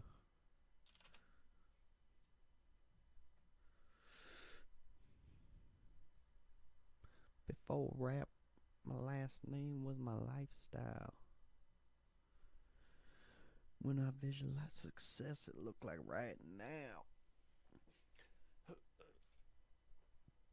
Dude, I need to do some push-ups already. Oh,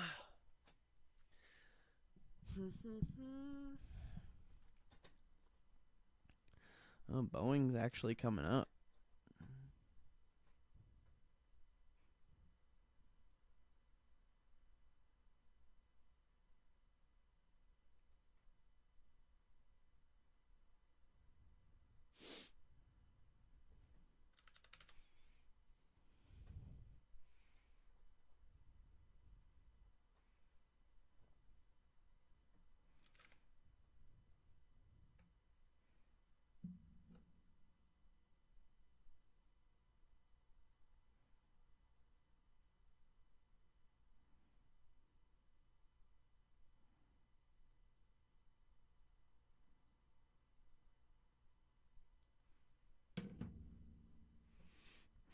GoPro at $10. That's kind of crazy.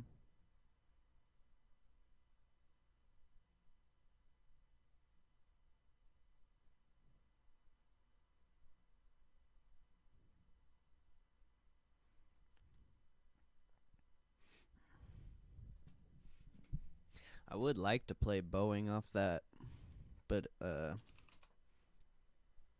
was I gonna say? But it had such bad earnings. I don't know if it's gonna move really like that.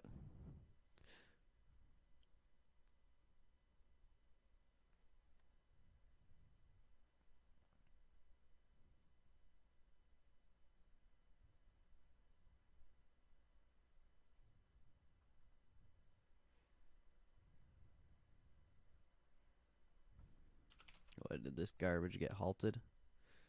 Oh, no. It's just all hype. Hype, hype, hype.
Damn.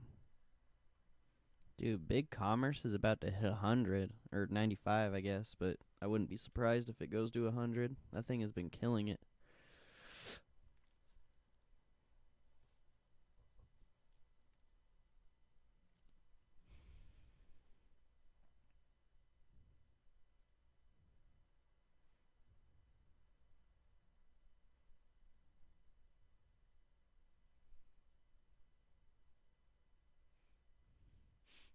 I've got 4 shares of Big Commerce. Let's go.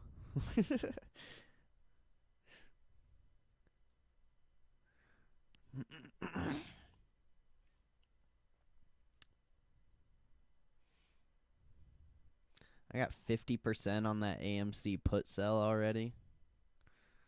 That's wild. The spread's finally tightened for the June one I have.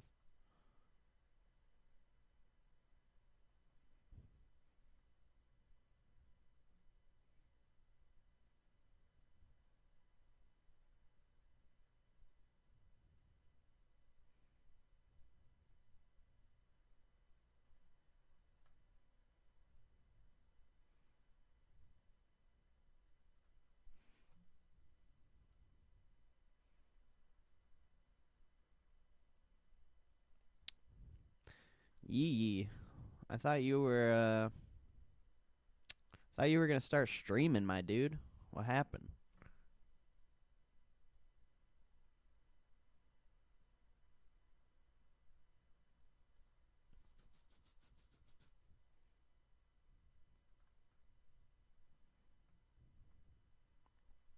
Oh, you're on Twitch? Ew, Twitch. That's nasty. What's your slash? I forgot it.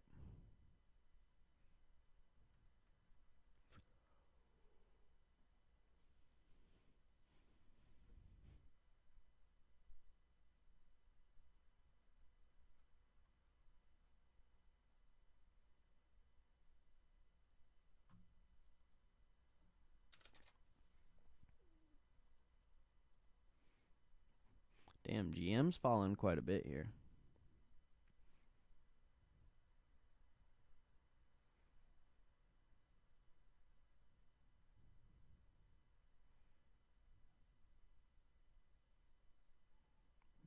Those premiums are messed up, though.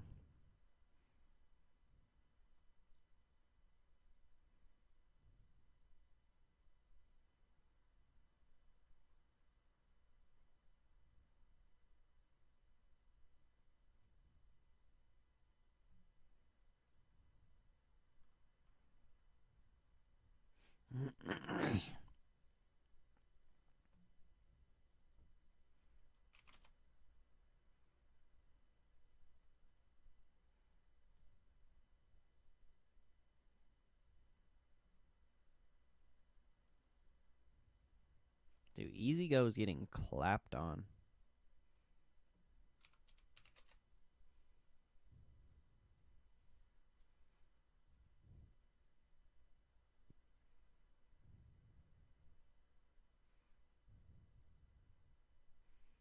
Kind of want to buy like 20 shares of it.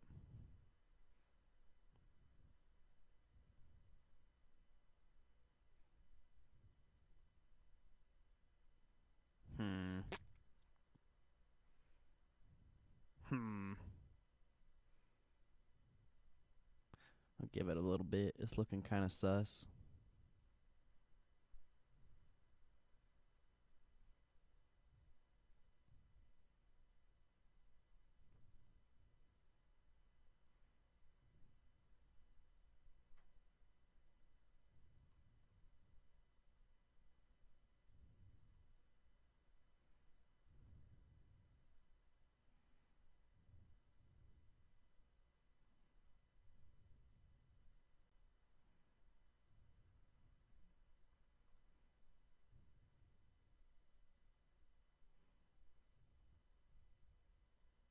Dude, there's so many stocks getting halted.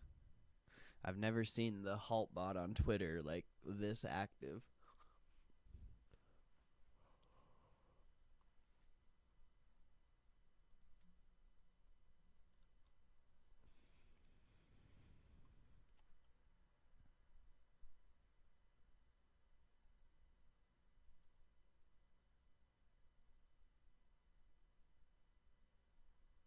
Dude, Palantir's killing it.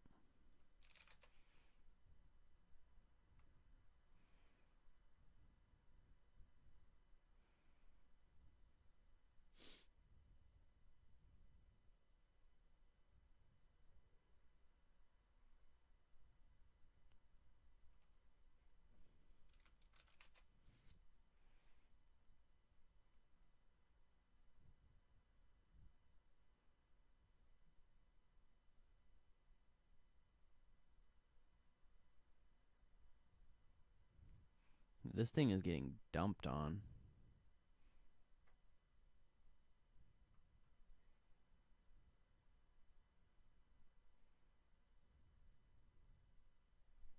I think it just got halted again.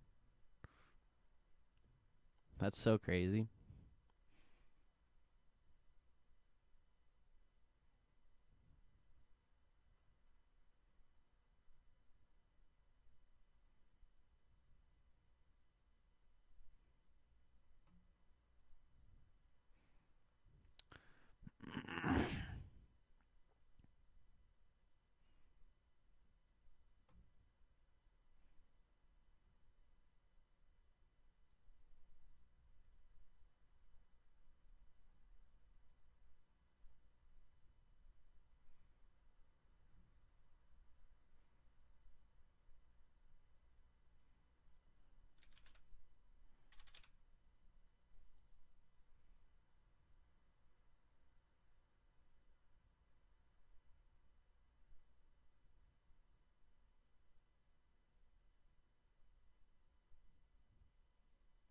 If you put your /e, I didn't see it.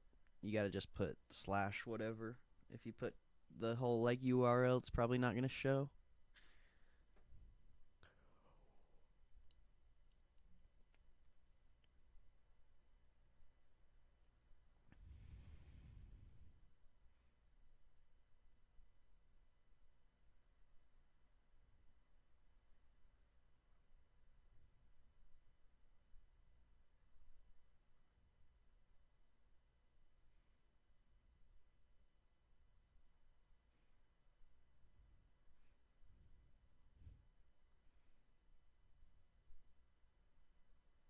Dude, what?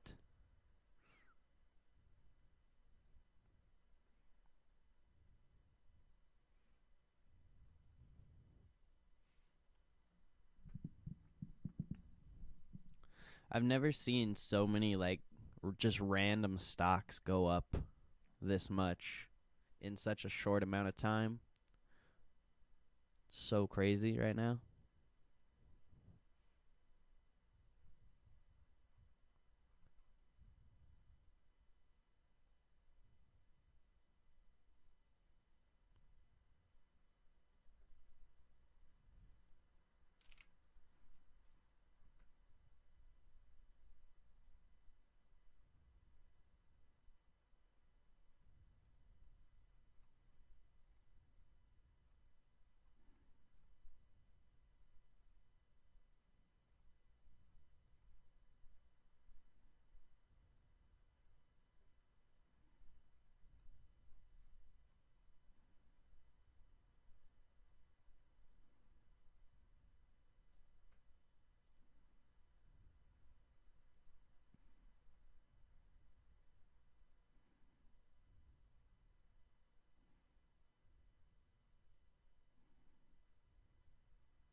Damn. Those Target puts this morning would have been so good.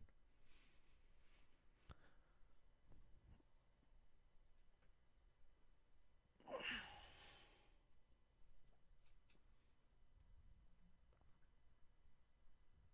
can't believe Big Lots is up this much. Big boy.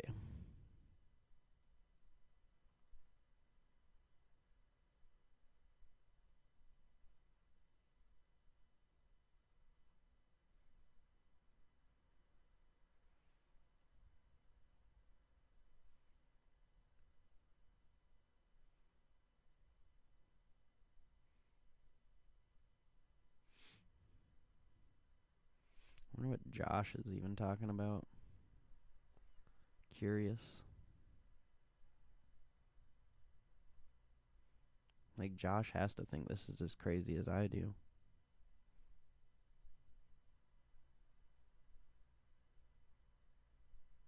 He's not even here.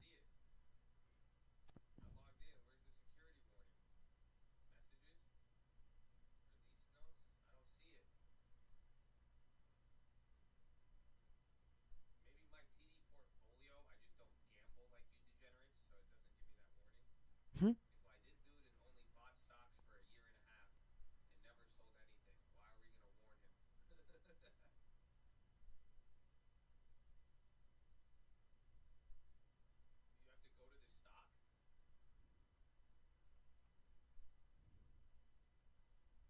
Mm. They're putting restrictions on GameStop and AMC. What the hell?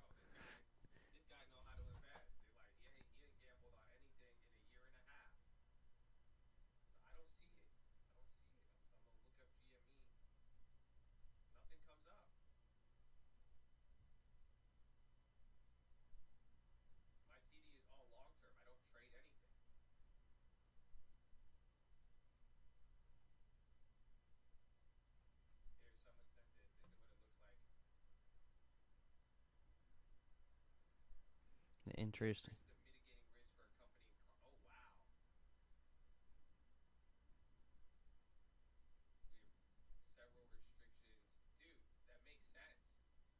Hmm.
Bro.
Damn, Triple M's up a lot.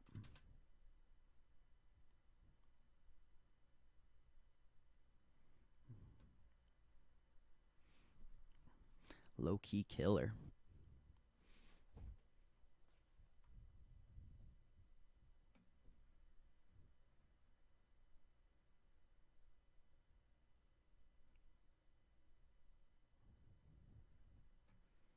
Damn, these premiums on went crazy.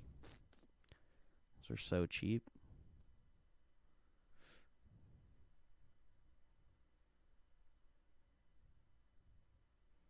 Those 187s, though.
CFO says cut 77X program accounting quantity to 350 units from 400.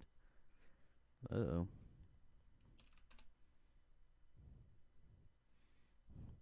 Boeing just doesn't move off news like it used to. I mean, it did just have earnings, but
what's up, Joe? Hope you're having a good morning, bro. Definitely a crazy morning.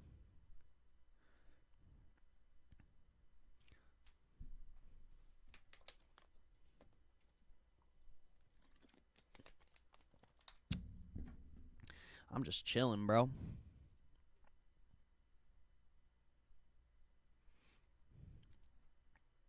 Yeah, I saw those restrictions. Watched Josh's stream for like a couple seconds, and he was talking about that.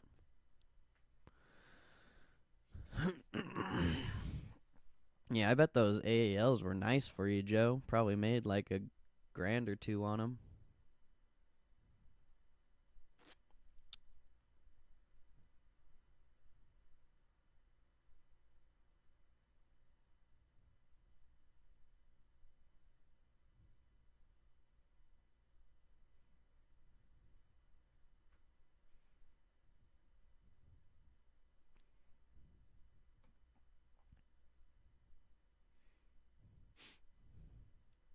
I'm just chilling though. I got some plays up, but nothing crazy. The ALs I had were worthless, and now they're up over 1,000%. So I just ghetto spreaded it, hold it for earnings. But nothing, no crazy plays for me. I'm just chilling.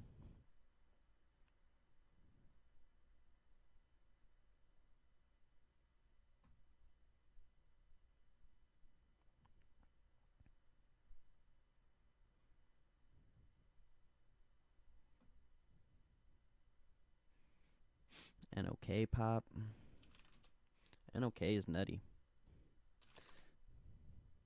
I can't believe how much it's up.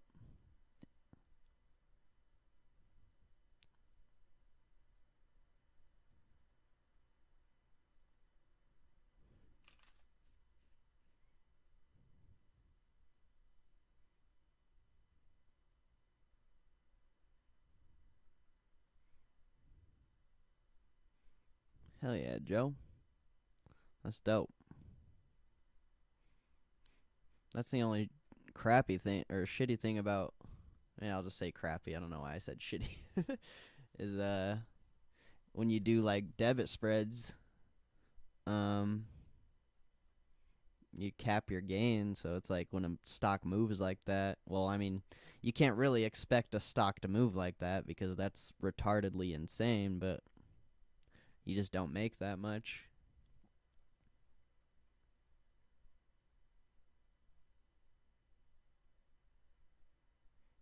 At least you walked out with some profit, though.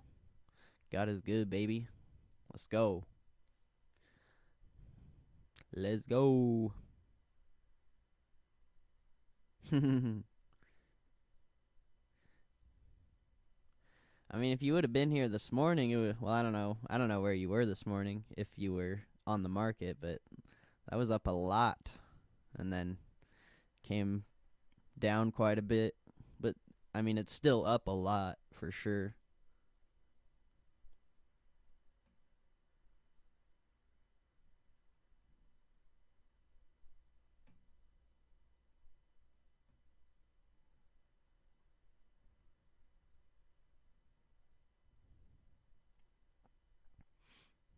Nah, AMC. Microsoft's doing pretty good too. I ain't up nothing, bro. I sold out of that Microsoft Play last week. I don't have it anymore.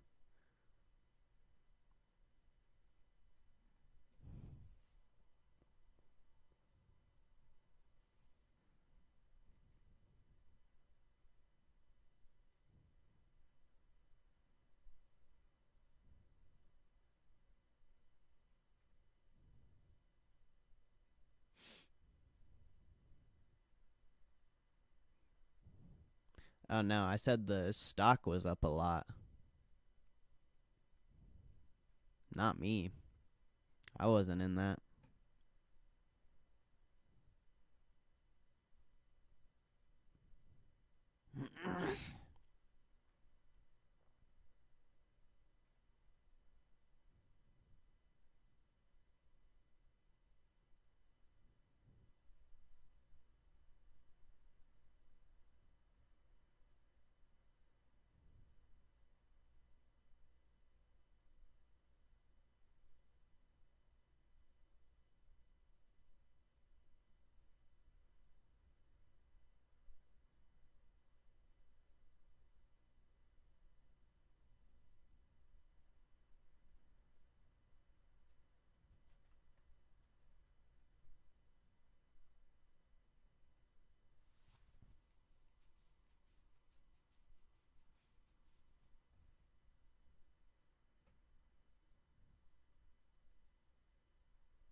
Jeez.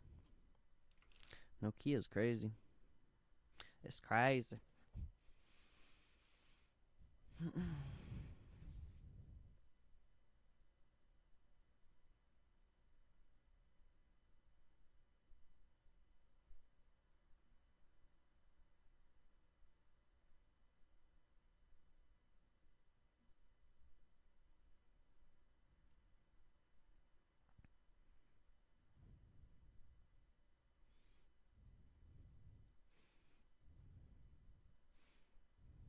I don't even know. It's some message Thinkorswim sent to people who have those stocks, I think, or options. Said they were restricting it. Not sure exactly what it means.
Nokia got halted. Are you kidding me, dude?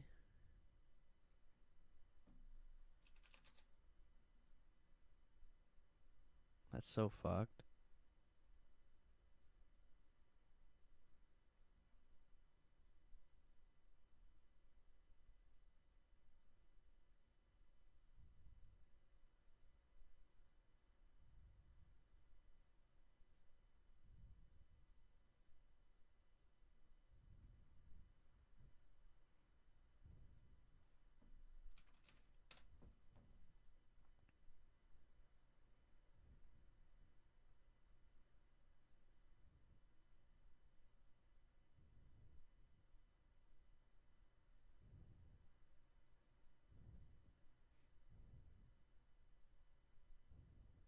Yeah, I already saw the halt.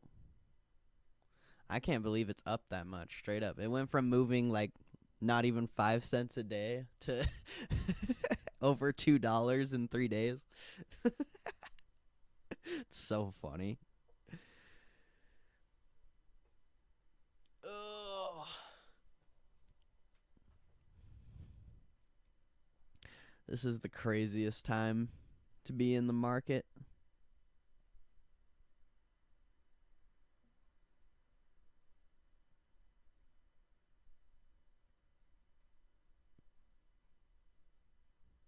I think this is crazier than March, honestly.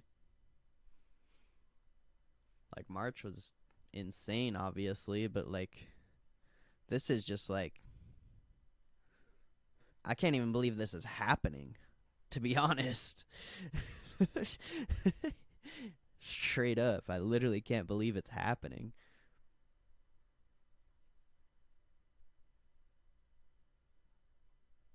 Damn, you have some planters, bro?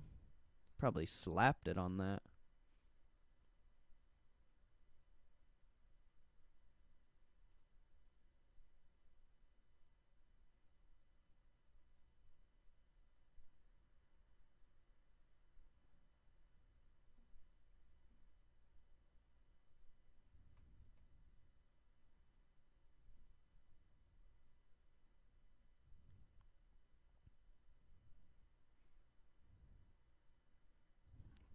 Damn, those AALs are starting to get premium, and the stock's not even moving.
Damn, Palantir over 40. It's kind of wild.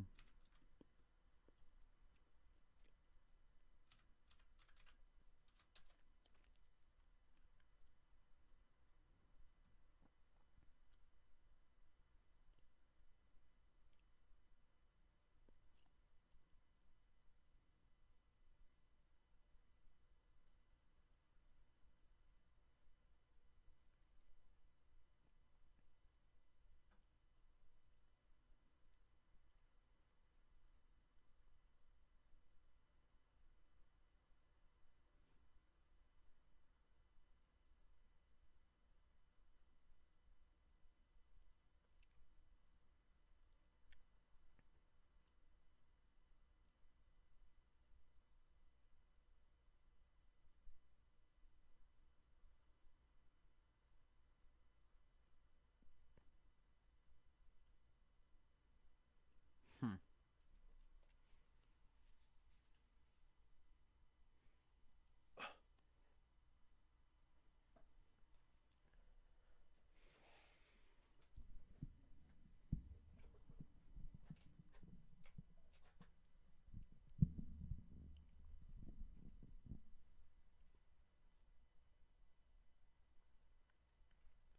What's up, Kunal?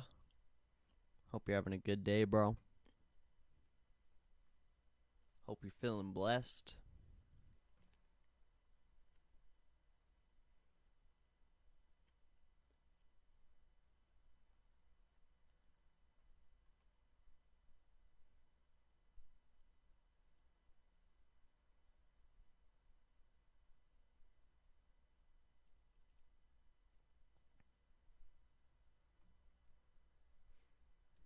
And we got 9 people in here right now.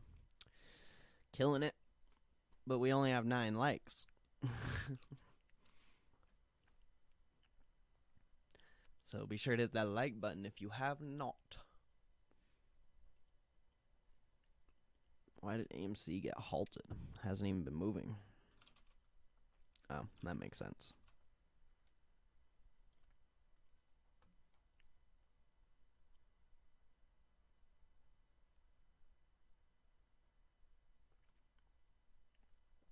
What happens in the stock market when 2 companies get a merger?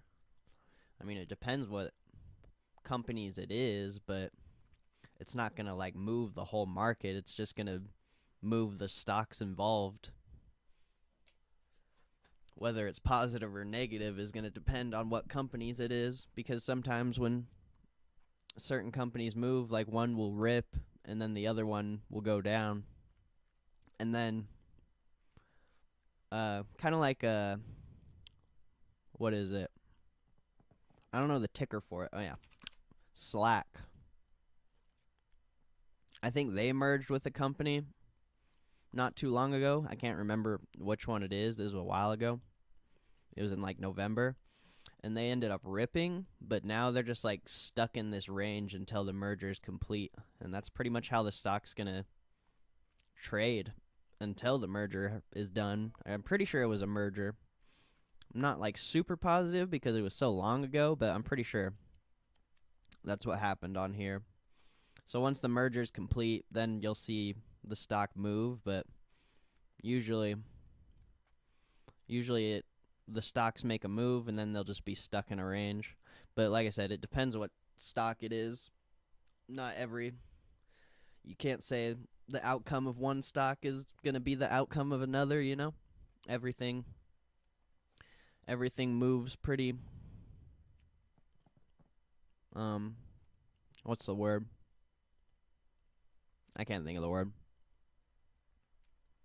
Like, of course there are some like companies and industries that do move together in some ways, but for the most part, everything moves on its own little path. I literally can't think of the word. I know there's a word for it.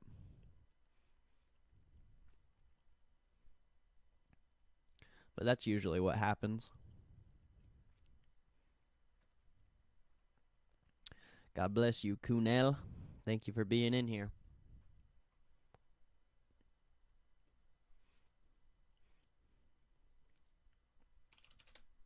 But yeah, Whether it's good to trade, that's debatable. Because if it ends up like Slack, like when the merger was announced and the stock was moving, that was a decent time to trade it. But now that it isn't moving at all, debatable. Because you don't even know when the merger is going to be complete.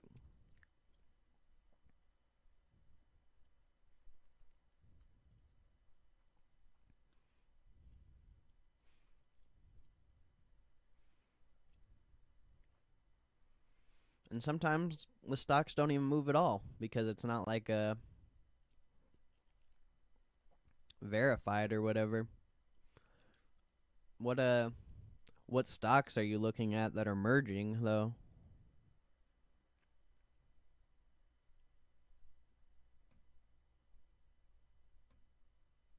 Because I haven't even heard of any mergers recently.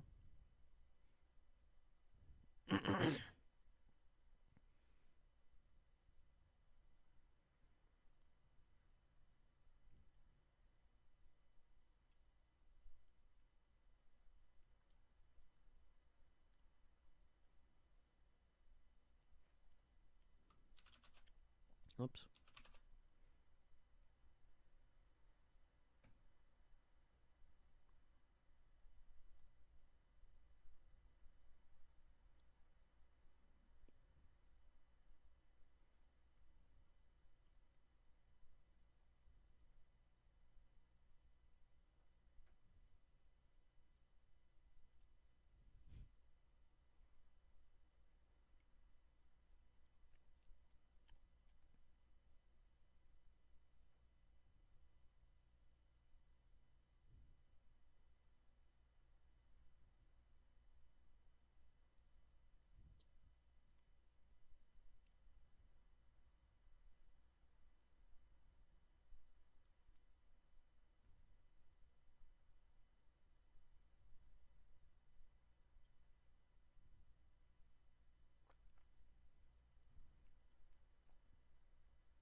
Hmm.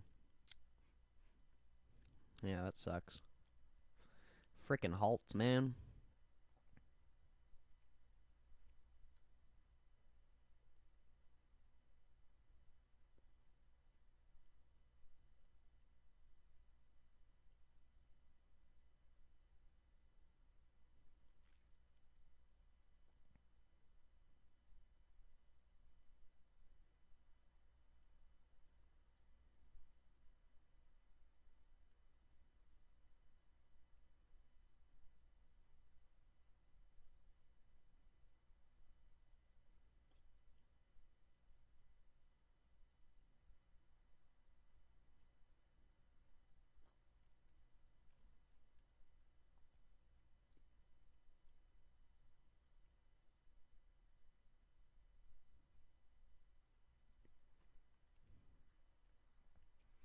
Should be good though. I don't know if Nokia will sell off as much as anything else.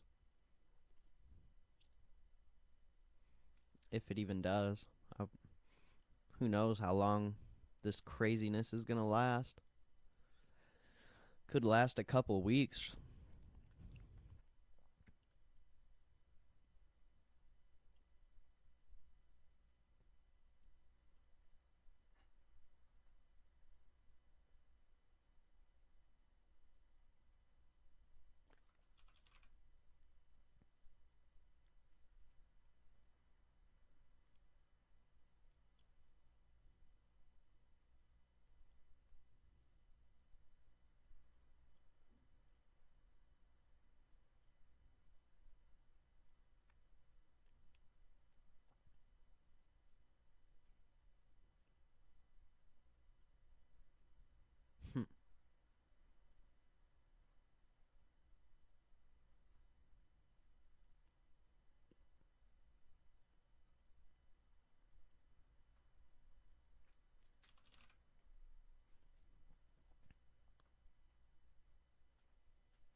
Damn. I can't believe AstraZeneca slows down that much. That would have been a decent put play.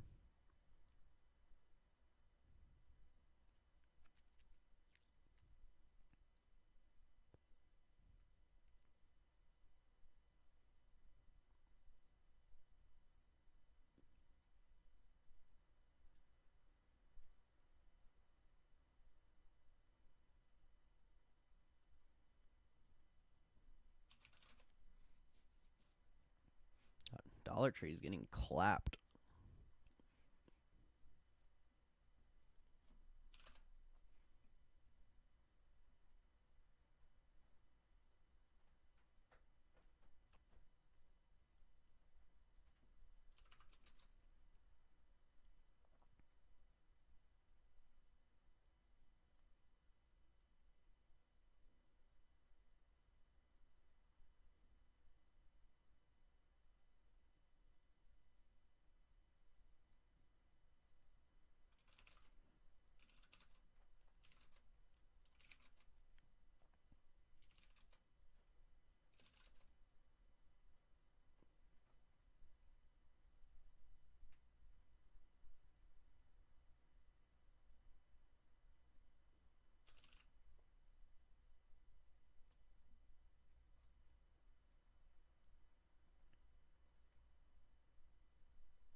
Oops.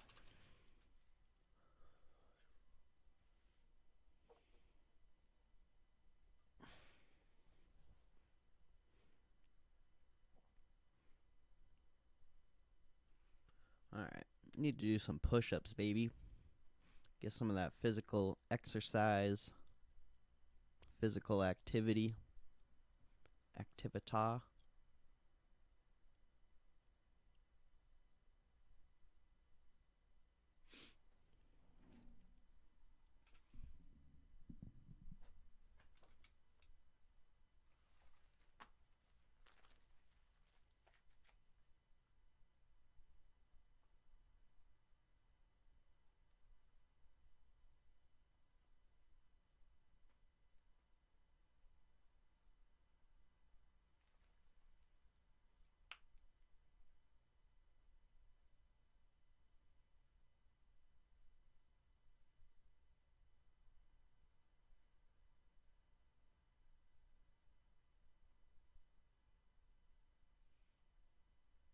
I wonder where Kent and Coop are today.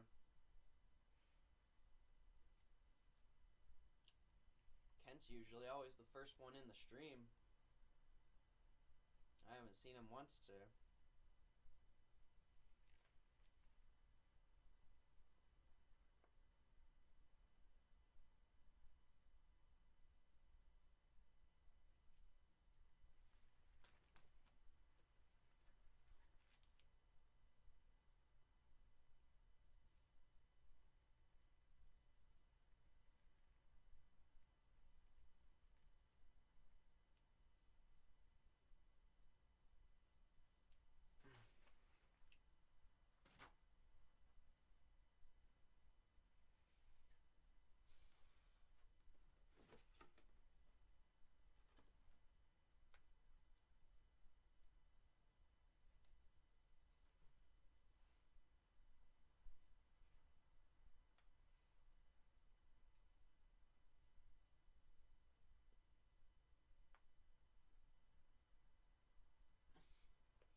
Nokia halted again.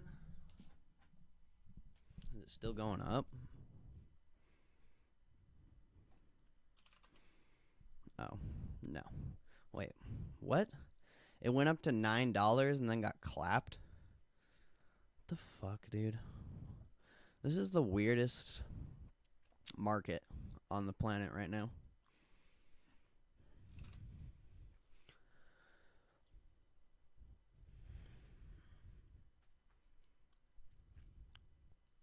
Like, it doesn't even make sense.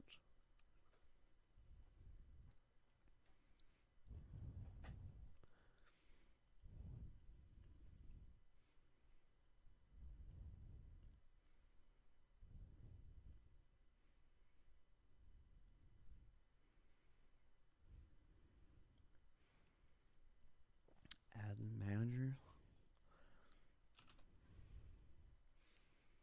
Facebook's getting slapped.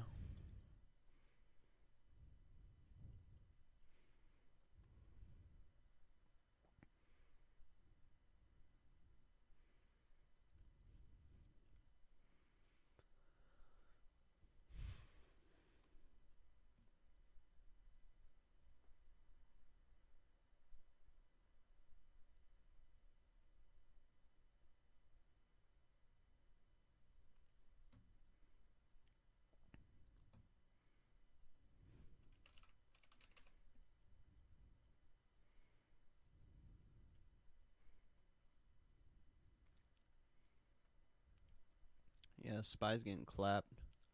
If we break 375.68, that's not good.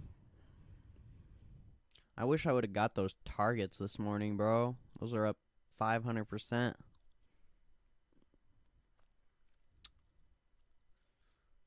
Sucks.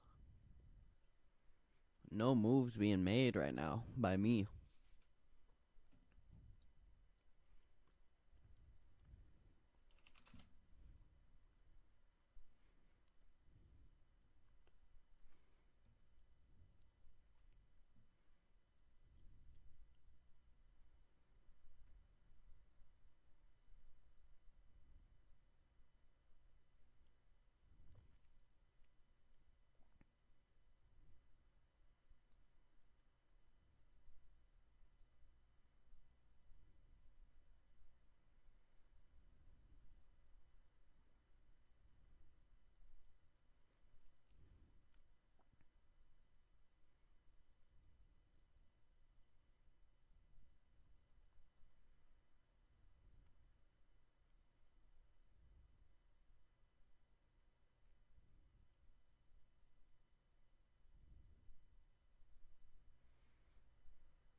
What the hell?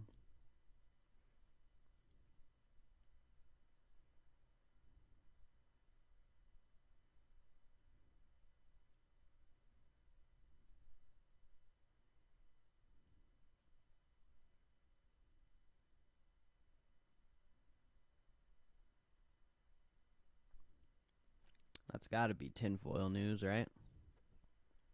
That sounds sus.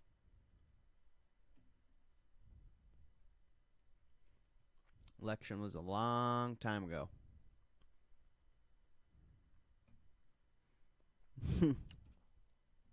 Probably just trying to get people to focus on something else. Dude, those Starbucks puts would have been great.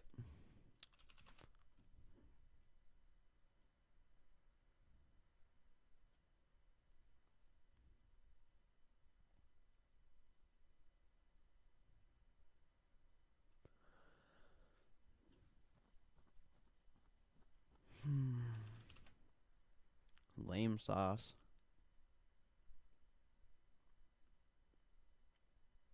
I wonder what these went up to. Oh, they weren't even as up as much as I thought they were gonna be. Dude, Netflix is down a lot again.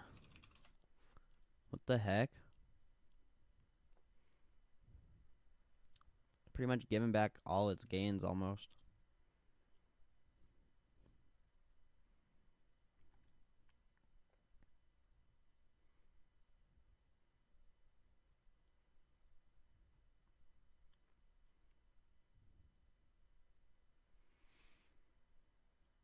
Hmm.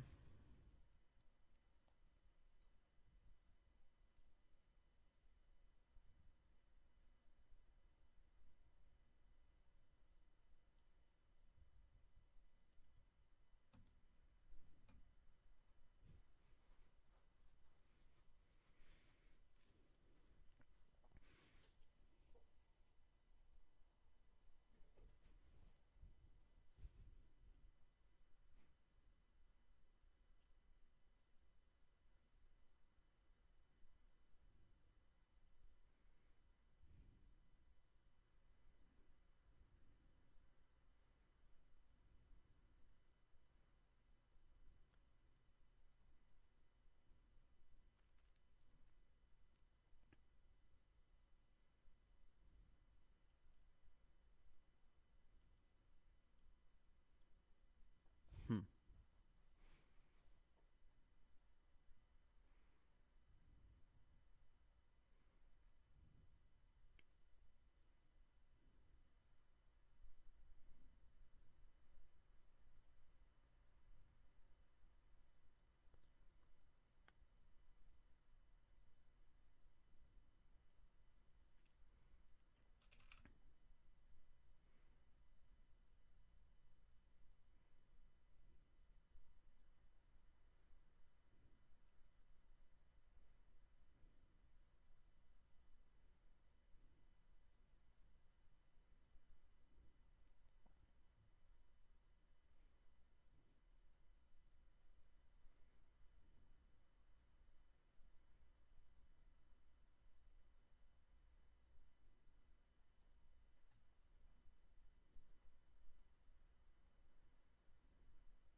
Hmm.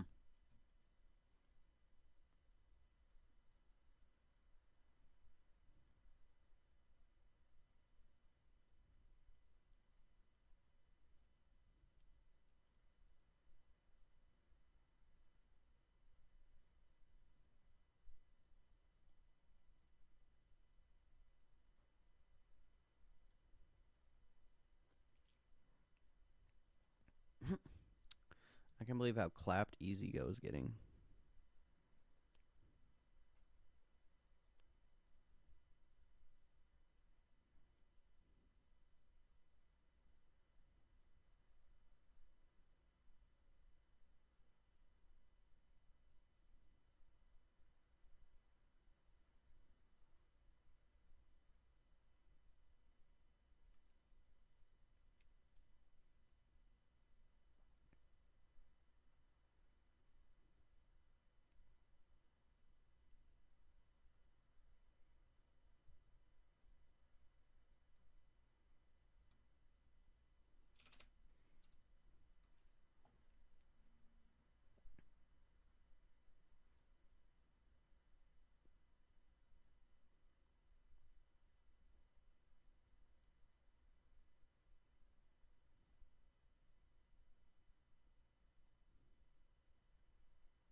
That's funny.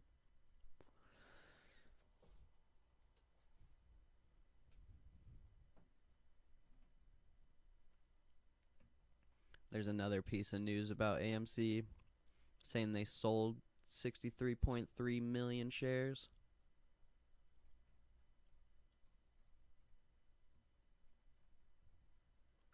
That stock move literally probably saved that company's ass. No joke.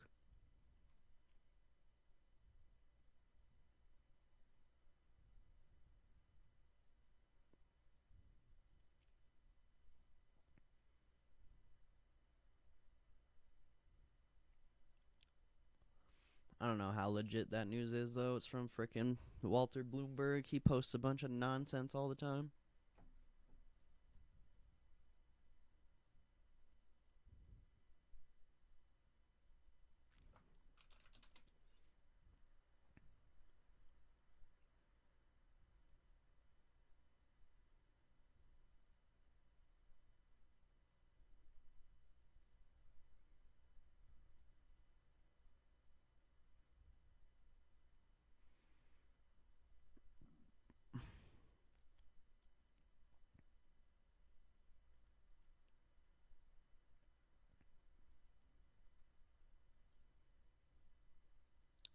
Intel's popping. Looks like a lot of things are popping.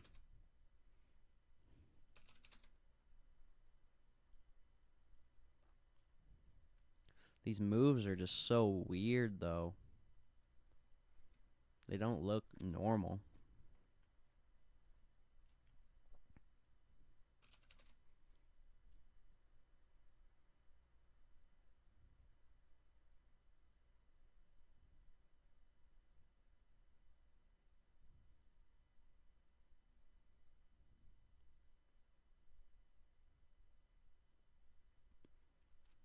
Fubo. Oh, yeah, don't you have shares of that? Let's go, baby. That's great. Fire. Triple M would have been fire, too.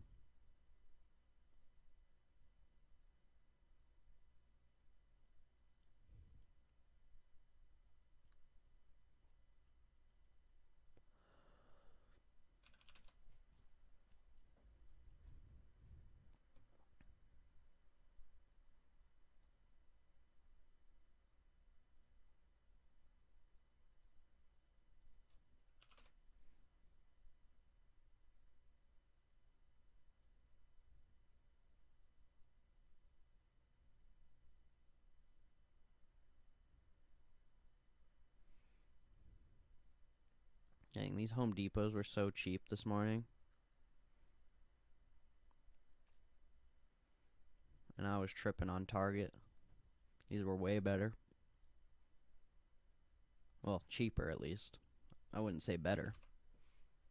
Because Targets are going to go in the money. Most likely.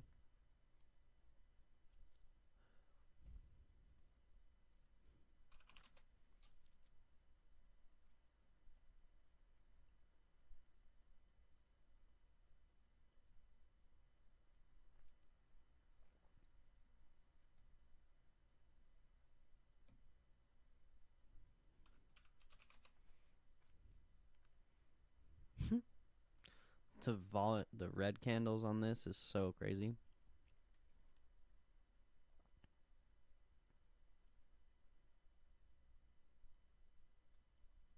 Nobody likes golf carts, I guess.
Jeez.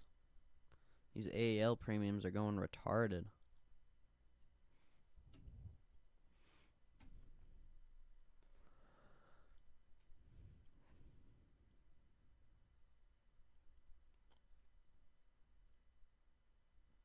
No, don't buy GameStop, please.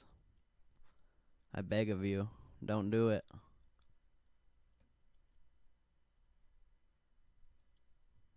How you been, Gary? Been a while. Hope you're doing good. Hope, nah, Gary's just joking, bro. I know him in real life. Well, not, I mean, I've met him in real life.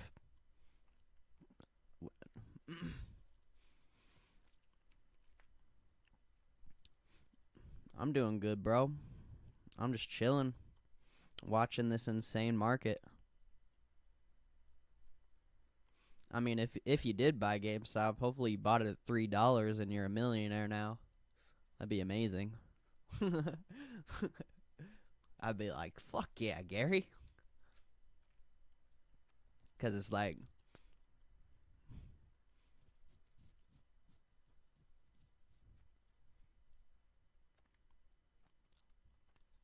yeah, I've only heard of Game Stoink.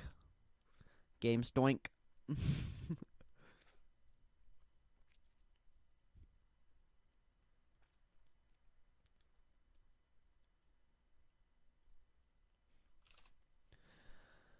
What have you been up to, Gary? It's been forever. I don't even have.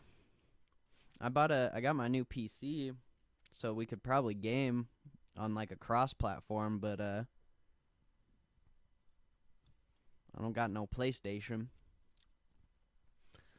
I haven't even seen any of the memes. I'm not a meme dreamer. The meme dreams. Destiny. I miss Destiny. That game was so fun. I used to grind so much on the second one. I think it's the second one.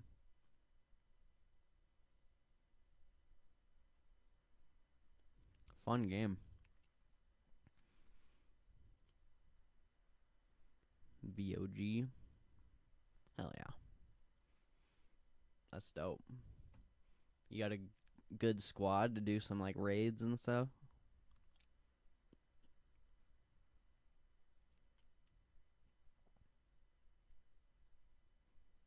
I don't even know if I ever did the Vault of Glass. That doesn't sound familiar. Hell yeah.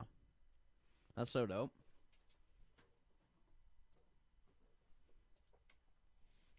I don't even think Destiny is crossplay though. I can't join you guys. That's okay. I don't even really play games that much anymore. I've been playing some oh, it is crossplay? I've been playing some Cold War Zombies here and there, but that's about it. Yeah, I do stoinks. I'm a stoinker.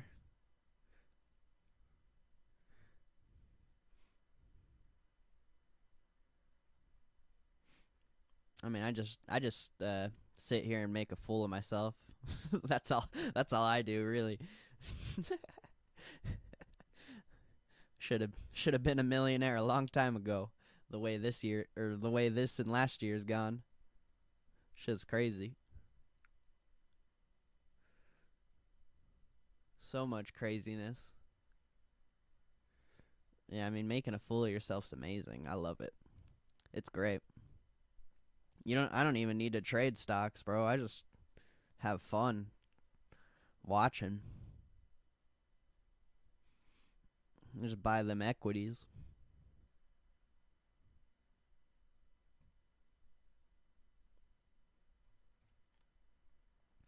I wonder how much Destiny is though. What Destiny is it? I would probably have to buy the DLC though too, huh? Is it Destiny 2 or I can't even remember if they came out with a third one. I wonder how much it is.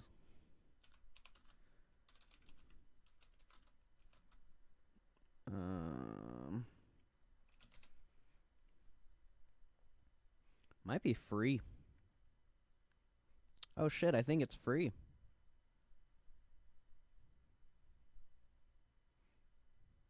Except I gotta buy the DLCs. That's the only lame part.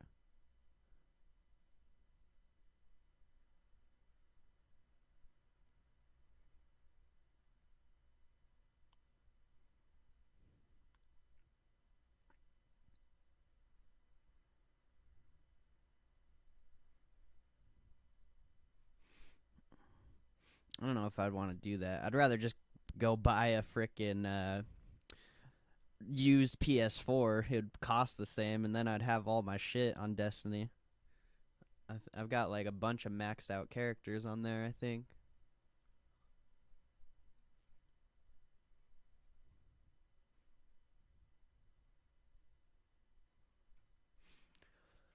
I'd rather just do that. I have Rocket League. I'm probably trash at that game, dude. I literally haven't played Rocket League in like a year. Last time I played, I couldn't even like air dribble or anything. I could barely do anything I used to be able to do. It's kind of funny, kind of humbling in a way. Made me remember how hard that game uh actually was and how much time I was putting into it. I mean, last time I played, like I was like super ass, and I was still beating like champions in solo duel. I thought it was funny.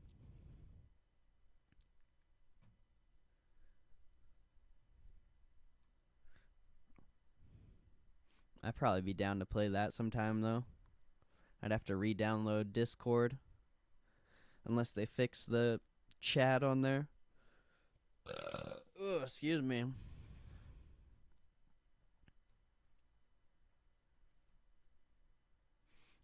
I don't even know if I want to play Rocket League though. Shit. Probably be embarrassing.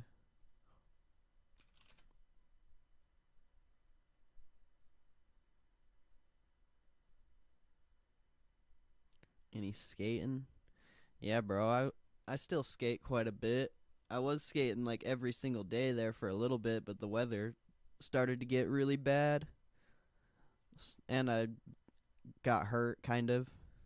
So I've kind of just been staying away from it. Been going to the gym. That's been kind of fun. What else? Door dashing a lot of DoorDash. I'm at my house. I'm not in Colorado anymore. I haven't been in Colorado for like 2 years, I think. Something like that. I wasn't even there for that long. Good times though. I miss Colorado. So beautiful up there.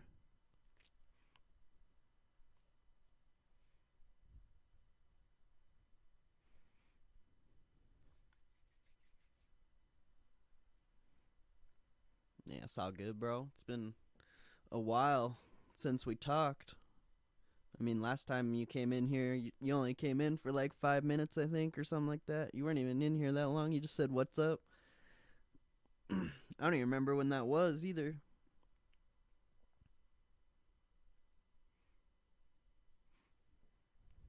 It's all good, though.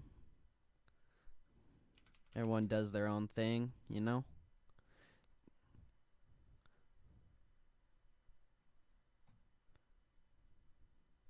We'll definitely have to run some video games. Maybe like this weekend or something. If you're not doing anything. I'll have to find a way. I think I have you on Facebook. That might be the best way to reach you. Because I'm not going to ask for your phone number on here. That would be weird. Let me make sure I have. Yeah, I have you on Facebook. I'll hit you up this weekend or something and see.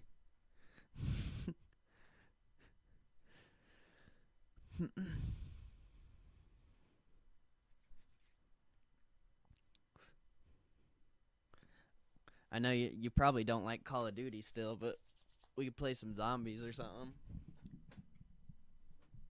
No, I know nobody likes Call of Duty except me.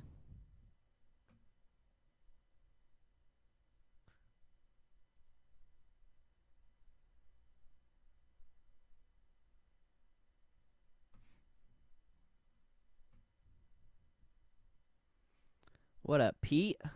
Big bag boy over here. Duffel bag boy. You you been cashing checks at the bank, Pete? Is that why you haven't been here? He's a duffel bag boy, duffel bag boy.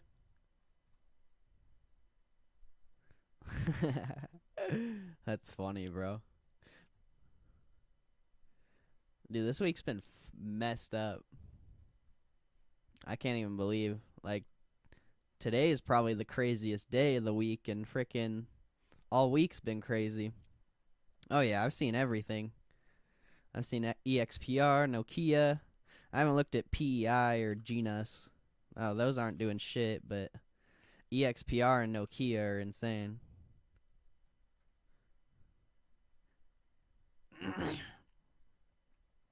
Crazy ass market right now. Sometimes I don't even think it's real. You have a buttload of options on Nokia. I can't believe it moved like that, dude. It's insane that it went from moving like barely 5 cents, 5-10 cents a day, and then it rips fucking $2. Like that's just like mind blowing to me. And then I think it hit $9 today. So crazy. So crazy.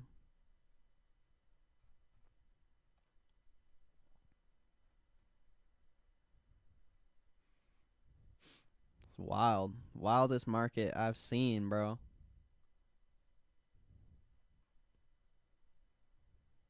I think this is crazier than March. And March was insane.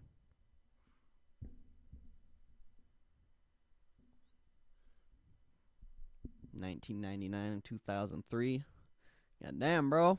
I was freaking watching SpongeBob when at that time. I didn't even know what a stoink was.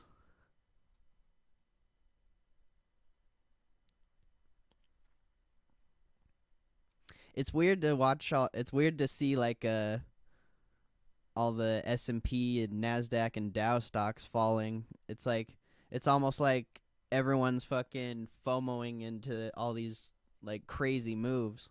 It just makes me wonder what's going to happen when it starts reversing.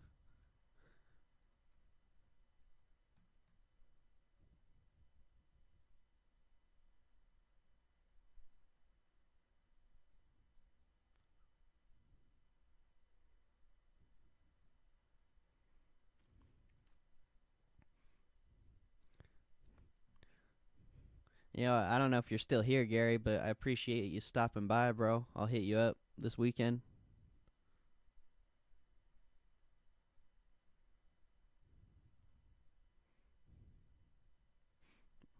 Oh, for sure. I thought maybe you left. Be sure to hit that like button if you have not. There's 9 beautiful people in here.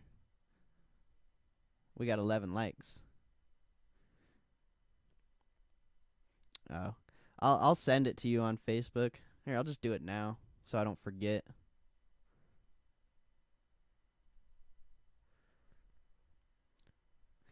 You own the right. An options contract is a contract. You own it. It's the right to buy or sell 100 shares. It's your right. That's what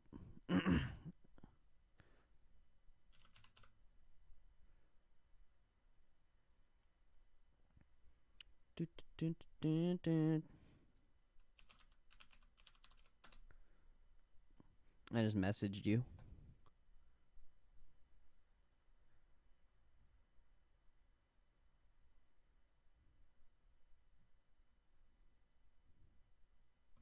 SHMP. Shrimp. A pennier.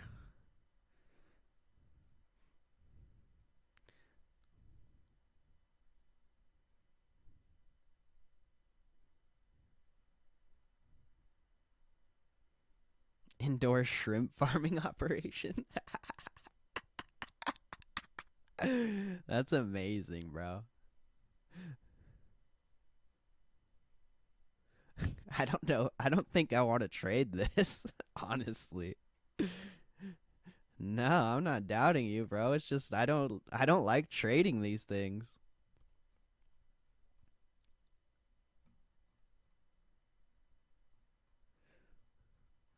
Like it's not even like that. Like you might think it's like that, but it's not like that. I just literally don't like trading stuff like that.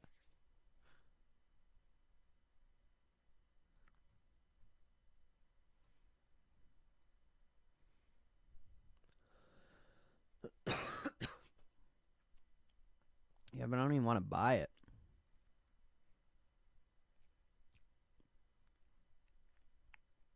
I don't even care.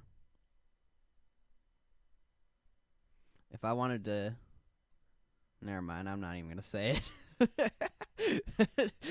just forget what I was gonna say. I'm not gonna say it. But I'm good, bro. I I actually like, but too expensive these days.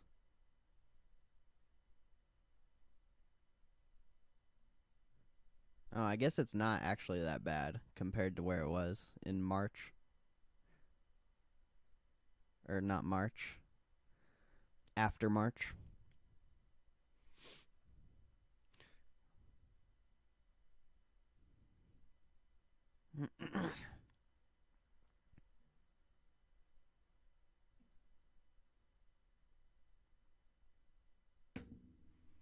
I do stoinks.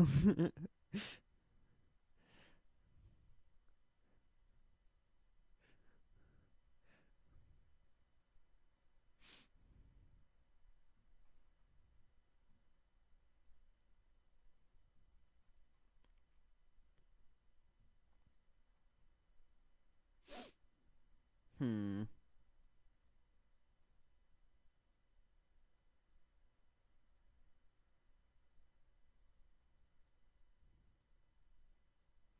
Mm-mm-mm-mm-mm.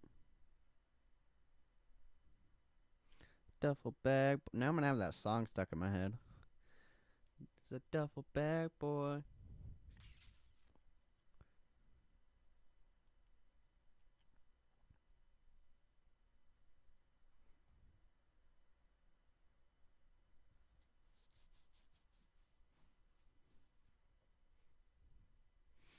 I ain't even tripping on it though.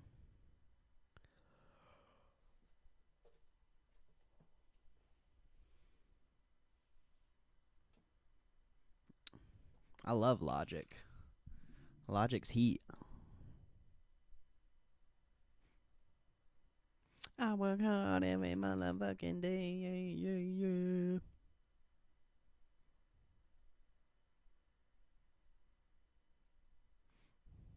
yeah. I love that song. Logic's fire. I've been listening to um all I do is rhyme. All I do is get this money. All I do is grind. Play shows and getting honeys. All I do is shine. Tour the world. Something I don't know. I'm one of a kind.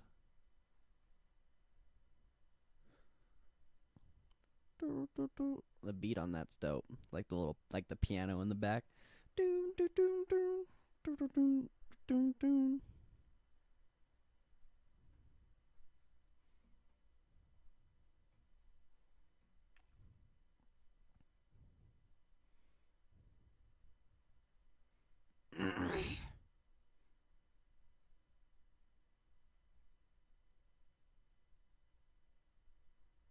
Hmm. I don't think I don't think I'll get copyrighted for singing, but I've I've been copyrighted for we were watching it was like the last week of Donald Trump. We were watching one of his things and he played the YMCA and I was getting all hyped on YMCA and I completely forgot about copyright. I mean, it's all good though. Like, you don't even make that much off AdSense, so it's like getting copyrighted. It's like whatever. It's not a huge deal. I don't have enough people coming in here to for it to be like a big deal, I guess.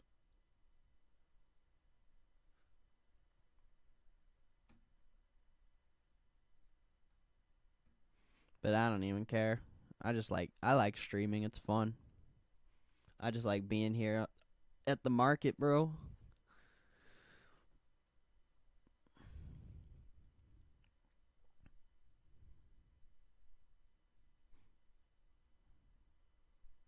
It's beautiful.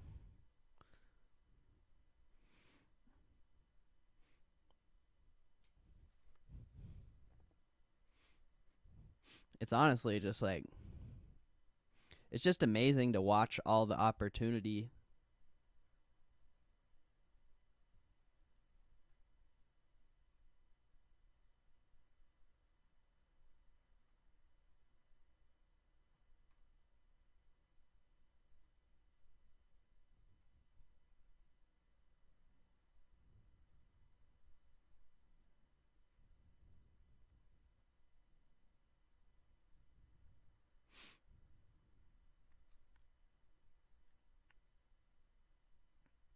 What would I recommend today?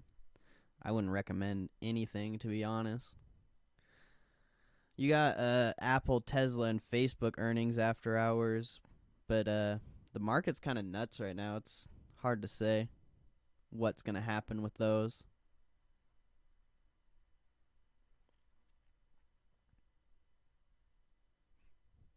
I don't have anything I want to play today. IDEX. I wouldn't be surprised if IDEX already ripped.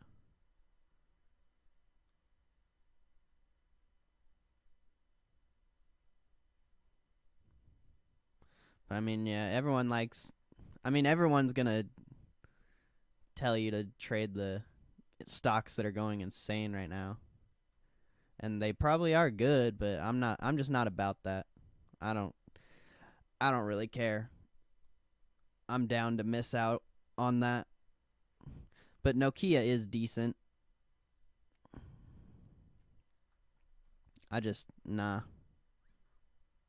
If you're gonna buy Nokia, you should have bought it like 4 days ago.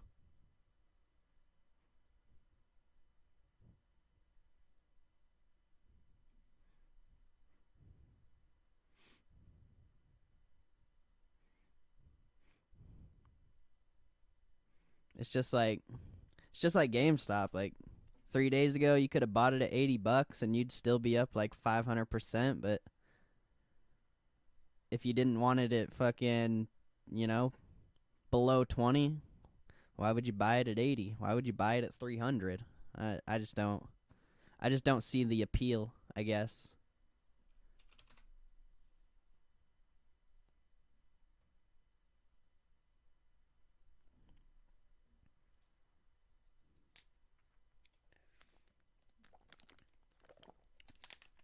Yeah, but I can go make 100% on an option pretty easily. You know?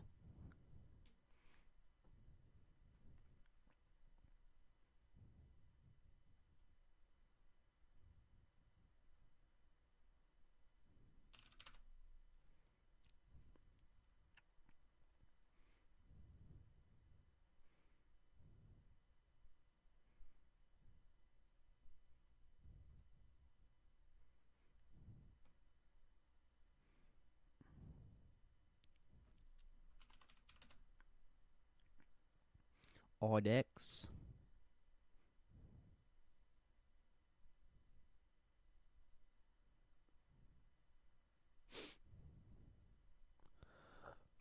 Oh, burps. See, like, just not a fan.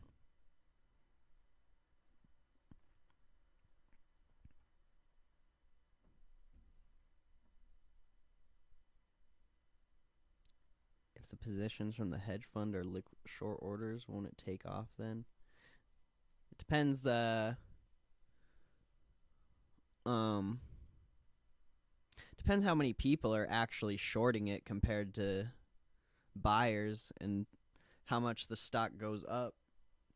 Because, if a short seller gets too over leveraged on a certain stock, they're going to want to close out their position, or they're going to get margin called most likely if they don't have the cash.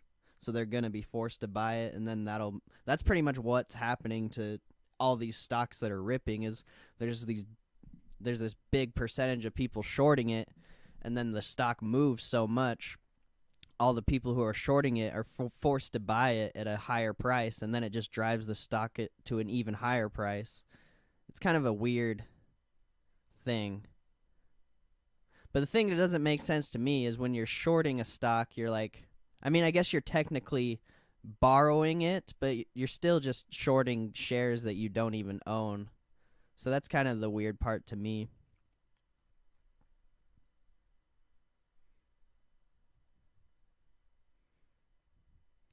Already shorting over 100?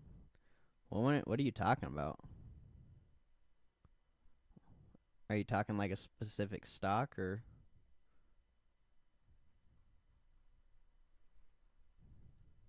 Yeah, there's been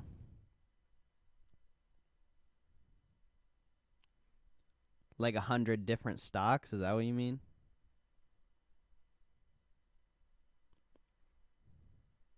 Oh.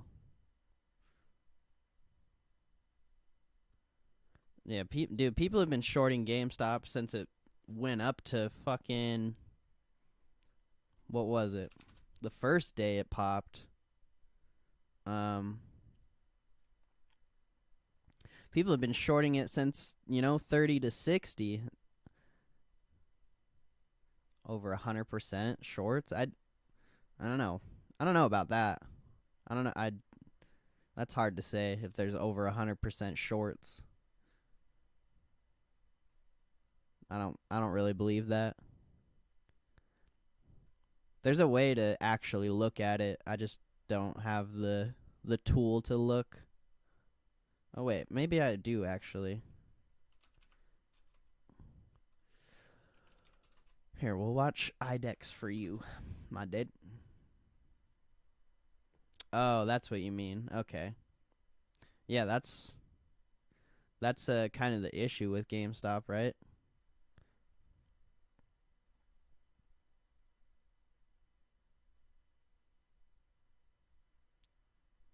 Bed Bath and Beyond. Let's see. There is a way to look, I think.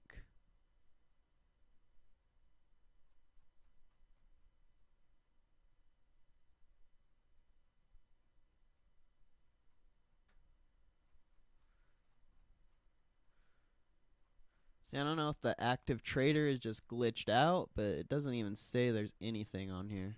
It's got to be just glitched. It's so fucked.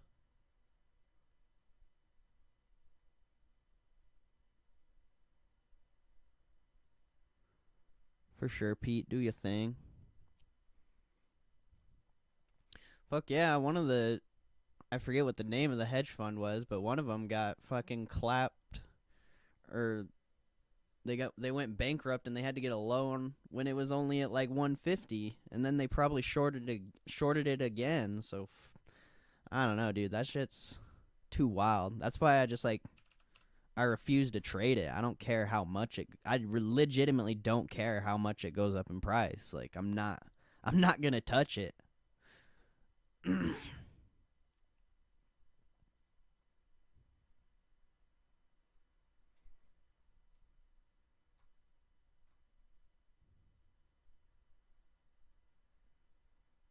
BBBY. Oh yeah, that's who it was, Melvin.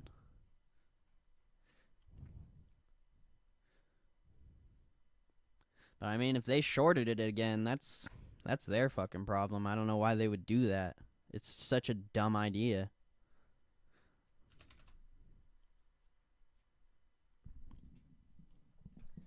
But it's good reasoning, of course, because stocks aren't supposed to move like that, so you can kind of understand why people are shorting it, but it's just I just don't understand the thought process, I guess. But now they put restrictions on the trades, so I don't know if it's gonna keep moving like it was. It definitely could keep going up, but it might just, I don't know. It's gonna be interesting to see what happens for sure. Definitely interesting. But no matter what happens, I refuse to trade it.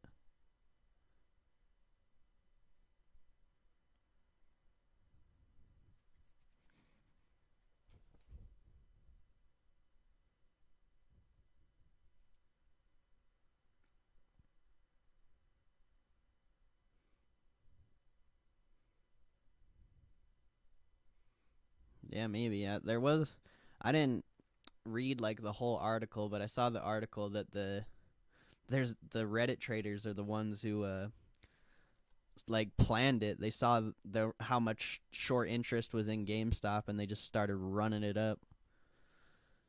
Same with all these other stocks, but I don't. It's just a weird thing to me. Like it's so new. I feel like nothing like this has ever happened.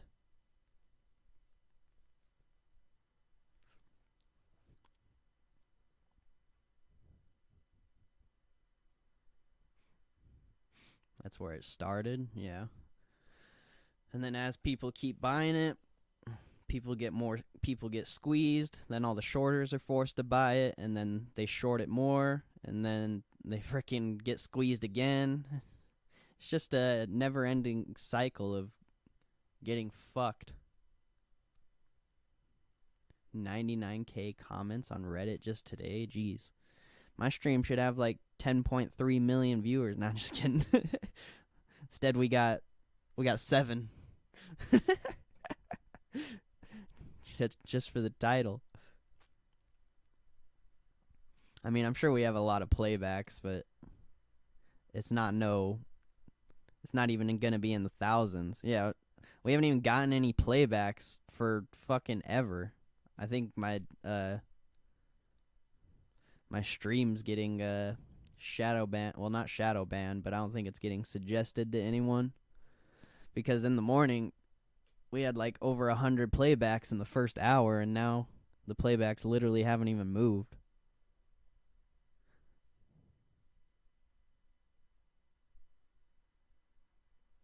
No, I'm talking about on the day. It tells me how many people like come in and out of the stream.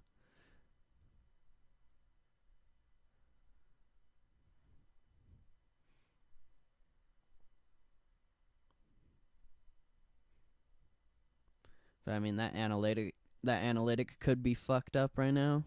I don't even know. I don't even know.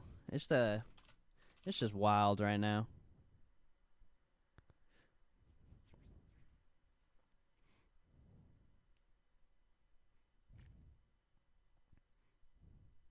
It's kind of just like a crazy wealth transfer in its own way.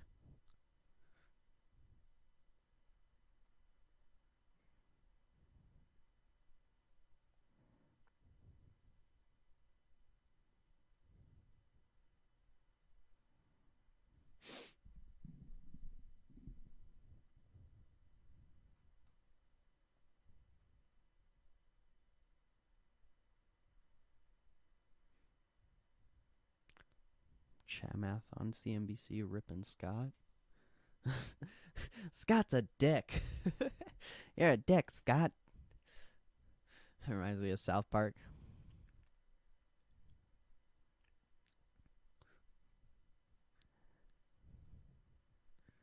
Why are you such a dick, Scott?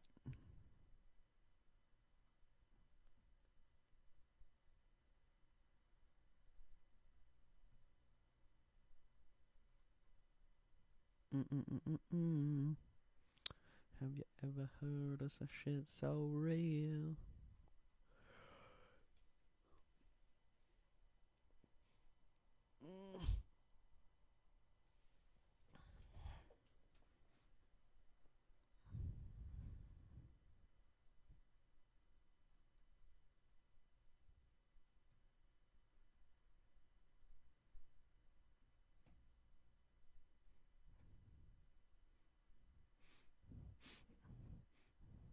Is it? Is this you that texted me 20 minutes ago, Gary? I'm assuming.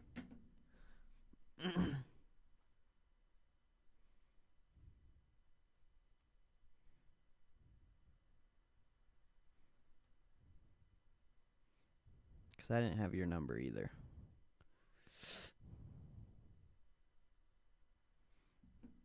I just asked if you texted me, yo, bro, 20 minutes ago.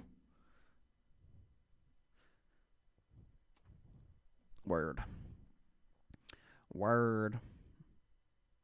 I don't have anyone's number. I cleared out my contact list in my phone a while ago.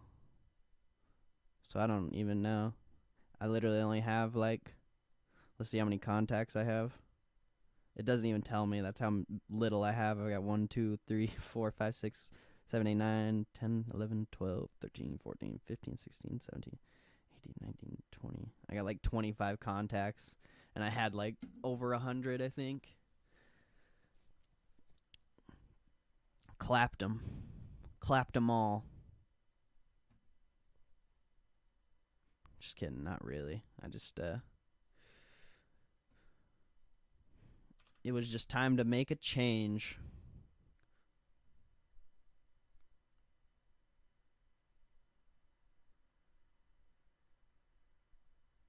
Do more wet concrete. Oh, yeah. Bust my ass on vids. I do need to do more videos, but I like streaming, bro.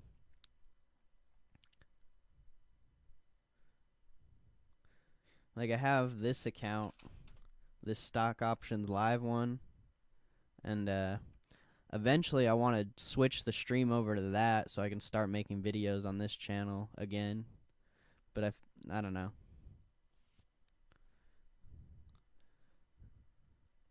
It's been hard to, like, we do have some new people in here, like a lot, like a decent amount. I mean, we haven't even been streaming for a month. Oh, that's what you're talking about. Yeah, I miss Holden, bro. That shit sucks. I miss that dude.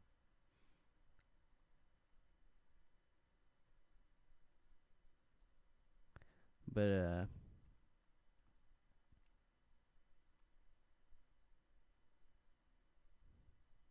yeah, I forgot what I was saying. I didn't even know what you were talking about though. I thought you were just talking about how I wasn't making videos. It would be dope to come out there again. I've been looking at houses more east. Like I've been looking at like Indianapolis and a couple other places just because the prices are a lot better than where I'm at. But I just don't know if I'd want to move out that way.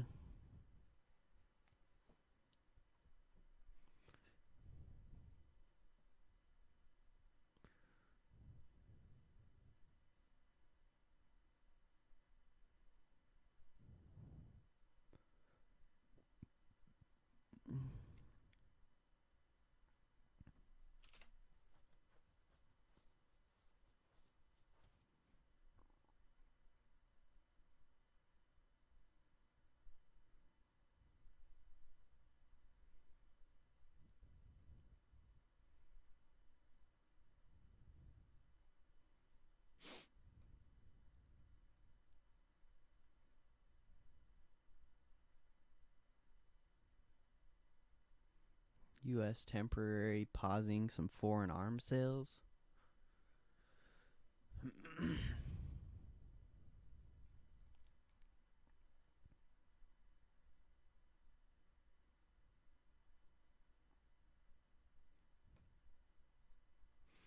Those EDs are starting to gain some steam. Shout out Mr. Hits.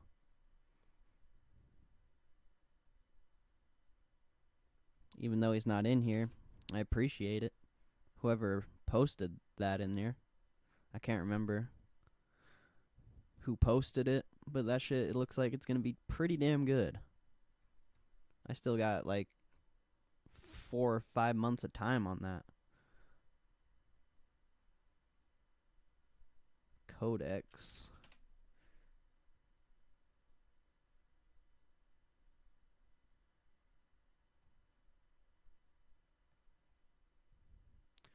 Going down, feeling like a millionaire, riding with the top down.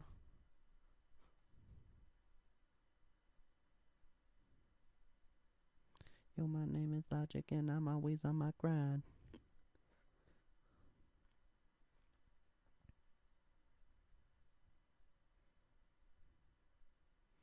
Got these shorties with their asses out.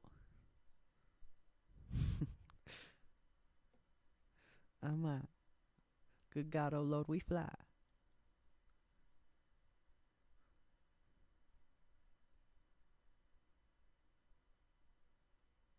Nokia got halted again.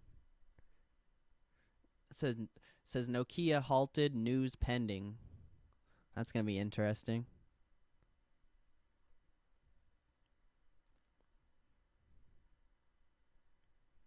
Baby, what's the deal? Have you ever heard of some shit so real? It's going down, feeling like a millionaire. Damn, Blackberry's going nutty.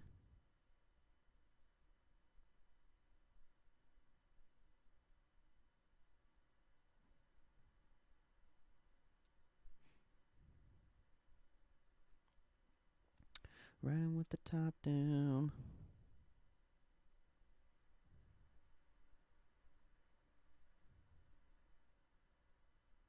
Damn, those were so cheap a few days ago.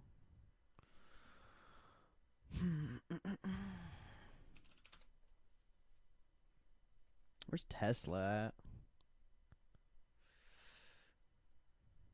I don't know if I'm going to play Tesla earnings.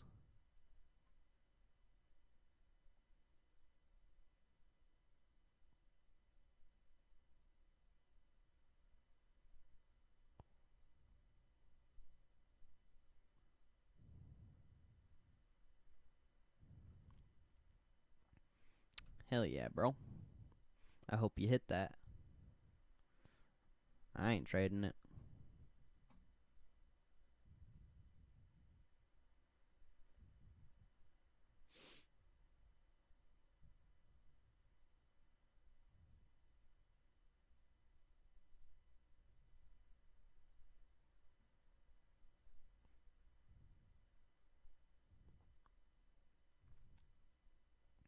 Hell yeah.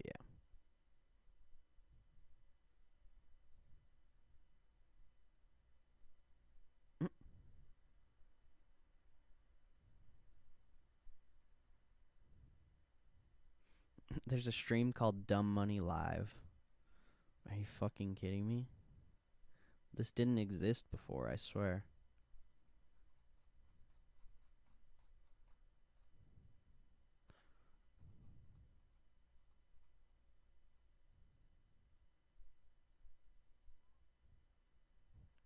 Yeah, Genus is probably the only one I like. But I still don't think I'm gonna buy it.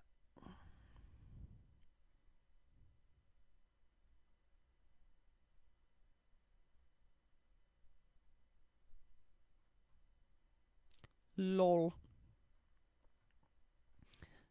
You can just buy it, Pete. Give me one stock you buy. I don't buy stocks, I buy options, bro. I mean, I buy like long-term equities, but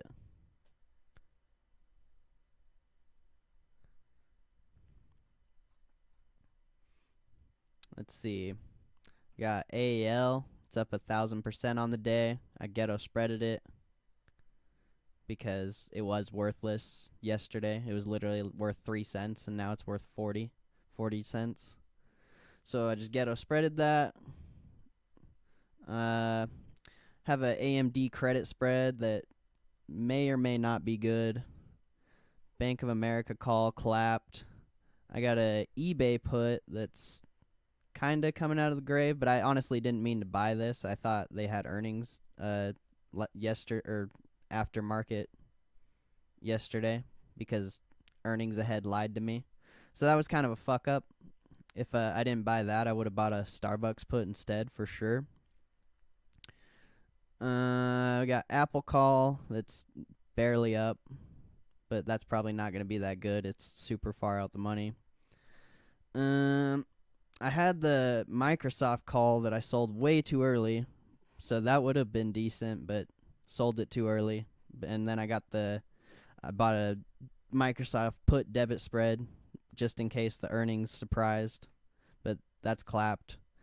I got a Boeing put debit spread because I got a bunch of shares of Boeing, and then I got a Boeing calls as well that I ghetto spreaded, so they're basically free.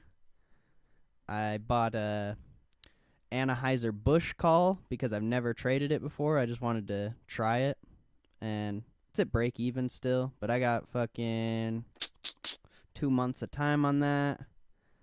I got ED, Consolidated Edison. This was like a news play from someone. That's up 100%, but I'm not going to sell it yet because I literally have 4 months of time on that.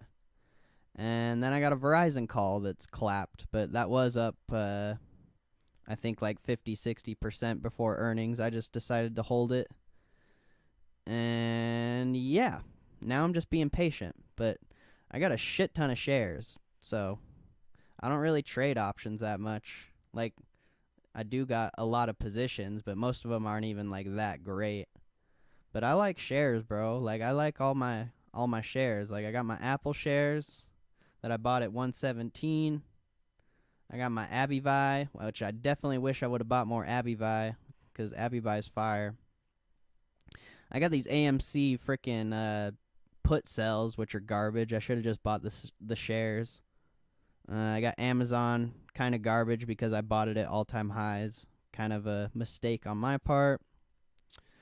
We got Boeing, Big Commerce, Cody, DoorDash, DraftKings, Facebook, FedEx, Goro, which I do not like Goro that much.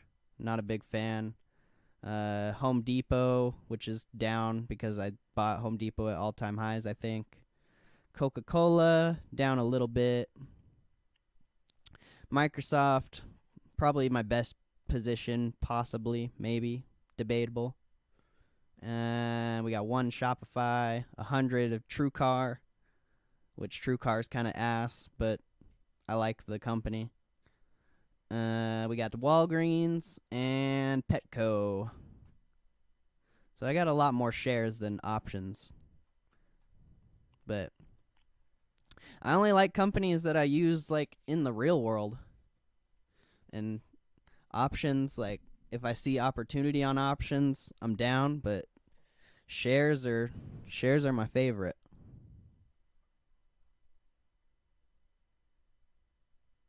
It's decent. It kind of sucks cuz I bought a lot of things at all-time highs. Like my Facebook position is retarded. I don't even know why I have so many I've got literally like 3 or 4 grand into Facebook and it's barely at break even, so that's kind of trash. But I got like 4 grand in or 3 or 4 grand in Boeing, and that's up a decent amount. But honestly, like the best plays are the ones I don't have that much in. Like I got 25 shares of Walgreens, and I'm literally up like almost $400 on it. Let's see. I got 16 shares of DraftKings. I'm up like 200. So, I don't know. I guess technically Cody would be my best position, honestly, because I think my cost basis is like 300 and I'm up 500. So nothing like crazy, honestly, but I just hold. I don't even sell. Like, I bought, how many FedEx shares do I have? I've got 9 FedEx shares. I bought those at like $100, and FedEx was at $300 at one point, and I definitely should have sold it when it was at $300, but I just held it.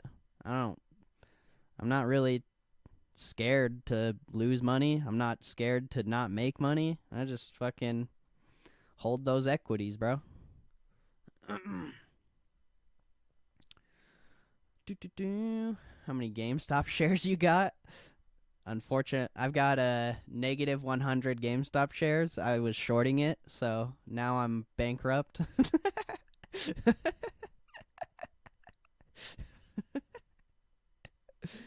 It's funny. Schneider Electric. What's is that even a stock? I know Schneider is like a company, but do they even have a stock? Curious. Do you guys think Facebook will beat earnings? I don't know. Facebook will be a surpriser for sure. I can't say what's going to happen with that, though.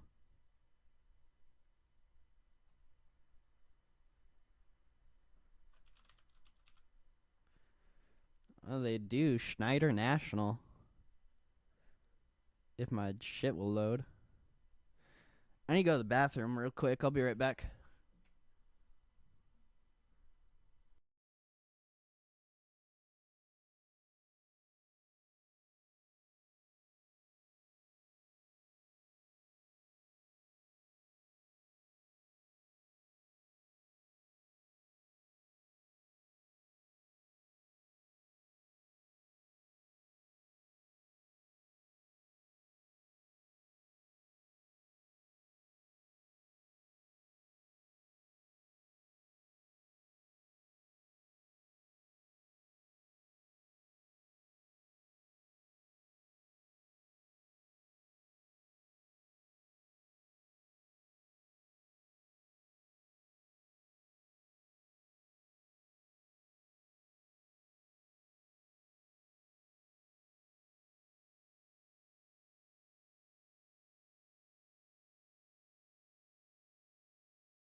I'm back.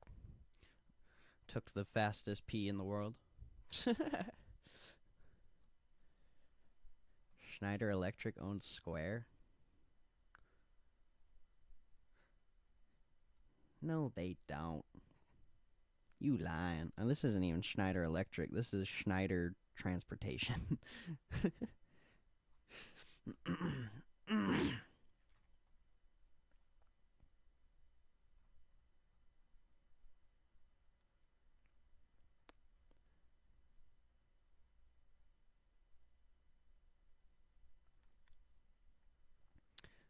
BB. You're my BB, Joshua. Rumor of Nokia buyout. I think it's halted. Is it halted still? Still? I saw it was halted off like pending news or something like that. Ugh! Ugh! It's halted at 666. Rebuke that shit. Rebuke that. No. Rebuke that shit. That's sus.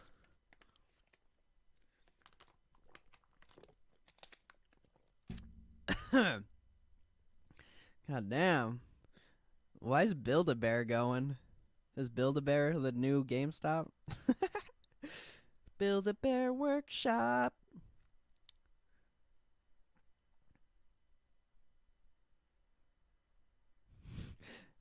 I like the ticker, BBW. Build-A-Bear Workshop. I didn't even know they Build-A-Bear had a frickin' stock. That's so funny. It's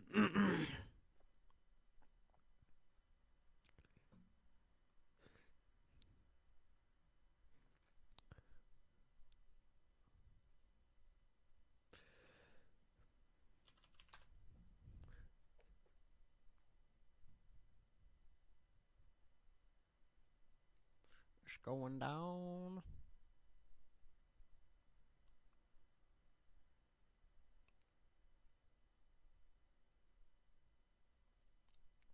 Damn, Build-A-Bear actually reported profitable earnings last time, too?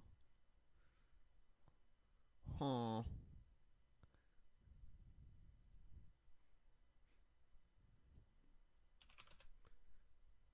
It got halted. That's so funny. So many halts today, dude.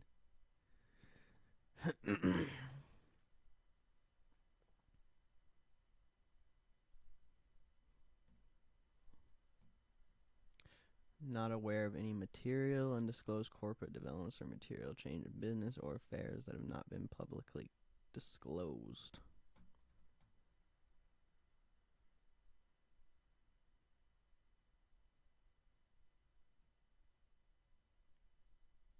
Hmm. It's getting bought out. Isn't that bad though?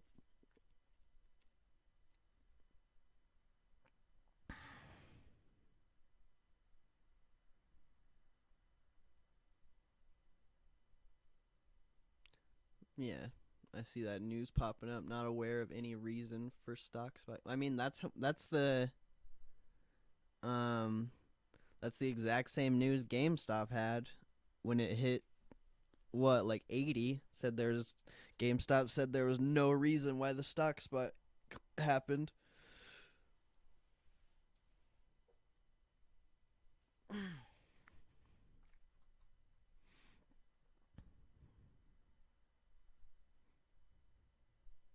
Very weird.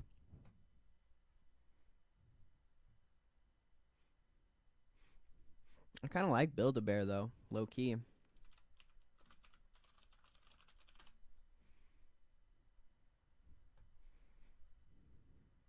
Like it's actually not even that bad. Too bad it's halted. It's so funny.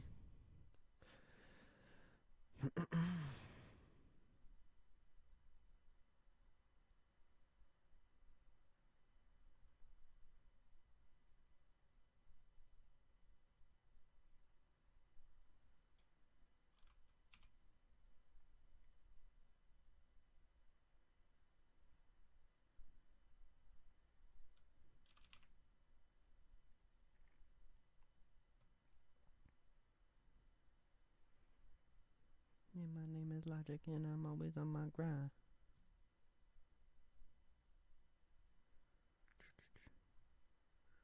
Got these shorties with their asses out.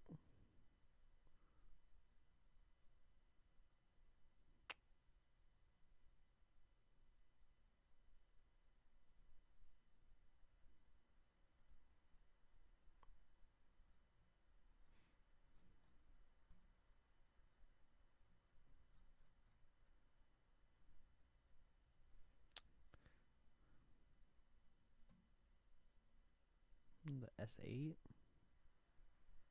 Ah, here it is. I think.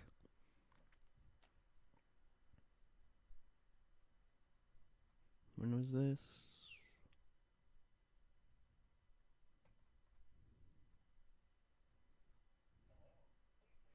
God damn it, I can't find the freaking filing for this. I always forget what document it is.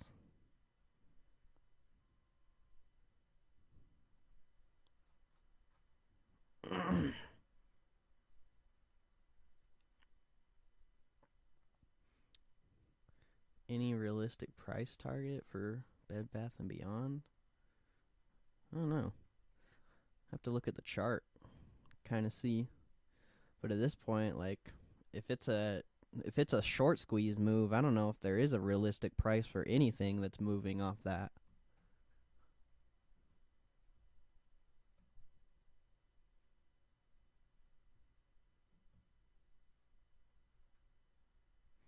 It's hard to say.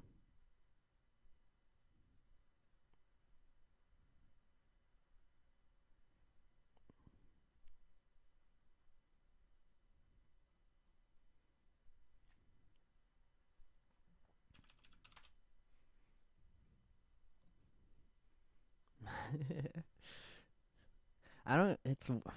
It's odd that Wall Street Bets can even do that because you don't even buy like shares on Wall Street Bets. I thought you just bet on the stock going in a direction. I mean, I've never obviously used Wall Street Bets, so I don't know, but I just think that's weird. I mean, I guess 5 years ago, Bed Bath and Beyond was at like $70, so it's kind of it's got to break out of this $50 range, and then it could probably go. Well, it's got to break 56, it looks like. And then maybe it could go to 65, and then from there, who knows?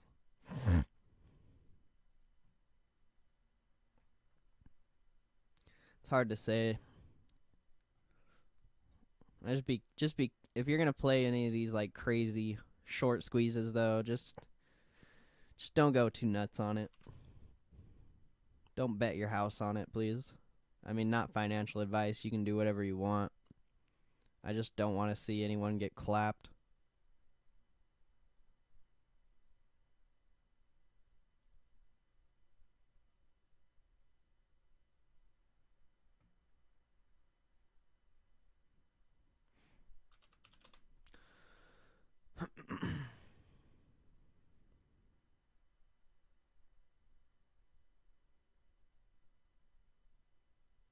Genus is nutty.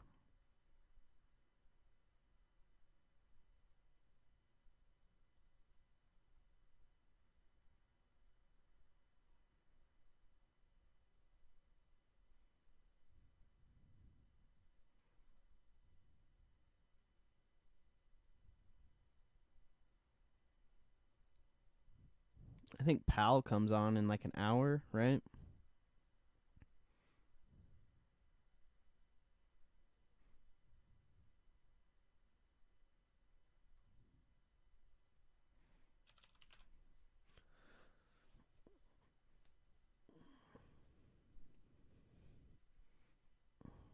Yeah, Genus is fucked. It's fucked up.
Yeah, I saw that news.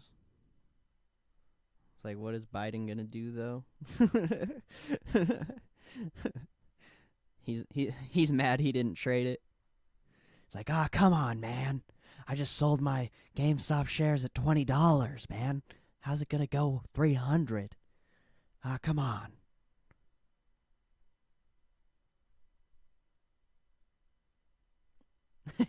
Biden shorted it. Oh shit. Ah, come on, man. Gonna go bankrupt if it keeps going up.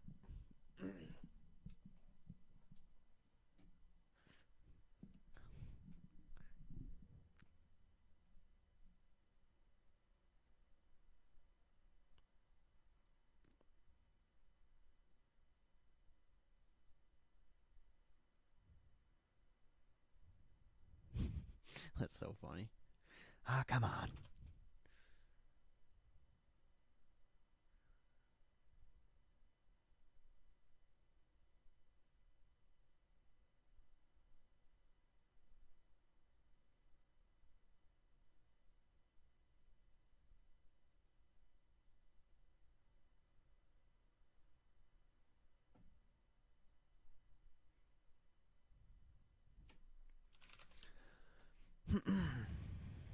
New berries is going crazy. The berries.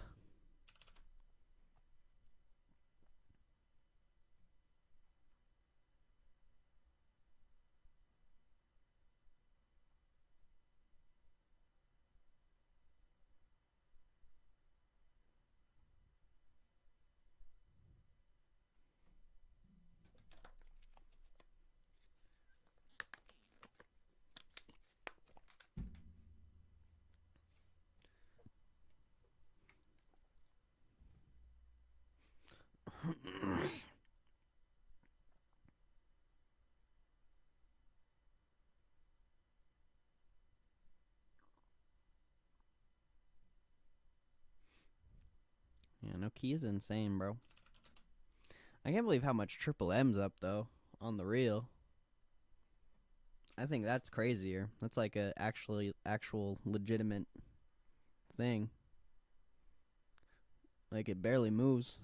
It's up a lot.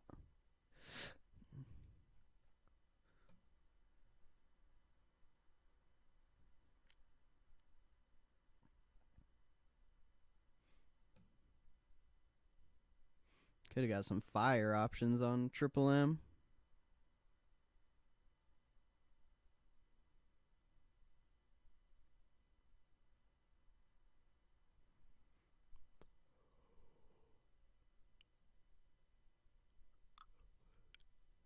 Disney. I like Disney. Don't you talk badly about Disney? I'm just kidding. Ugh.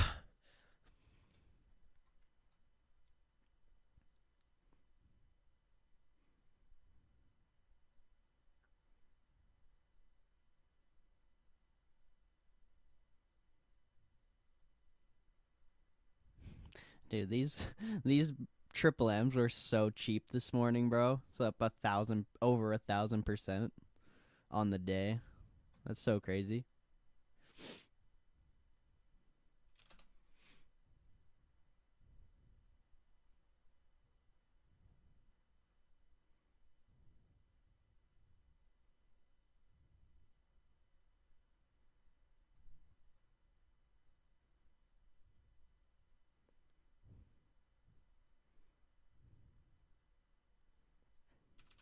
These berries are going crazy.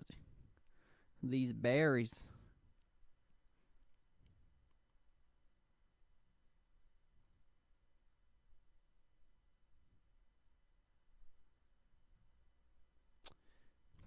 Mr. Pete.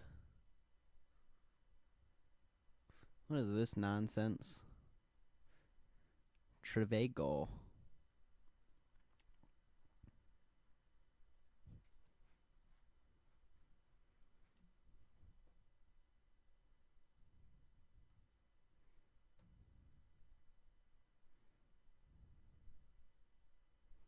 Those EDs are going crazy.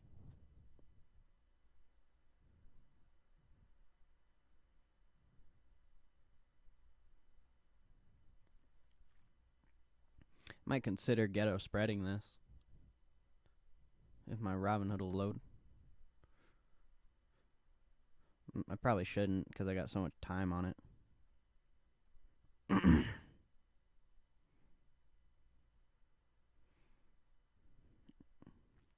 Yeah, I'm not going to ghetto spread that. I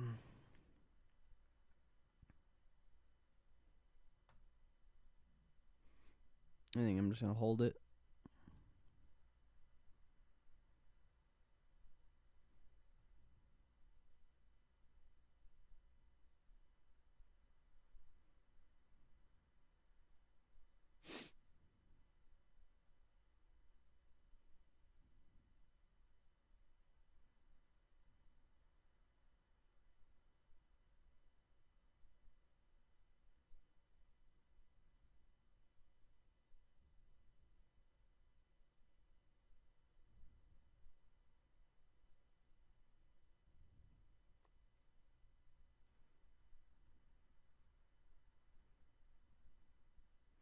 God, oh Lord, we fly.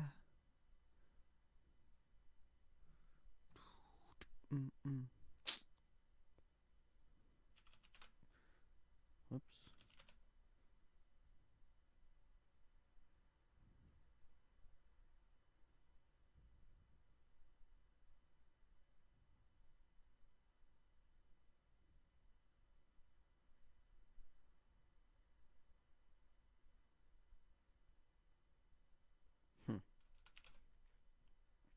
Crazy.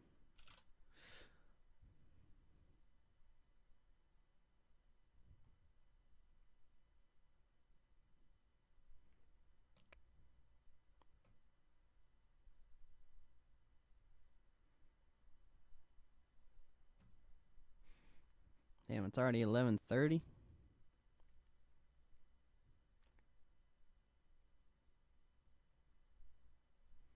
Got Mr. Powell coming soon. I know you guys are probably listening on Josh's stream, but I'm probably going to listen to Powell when he comes on.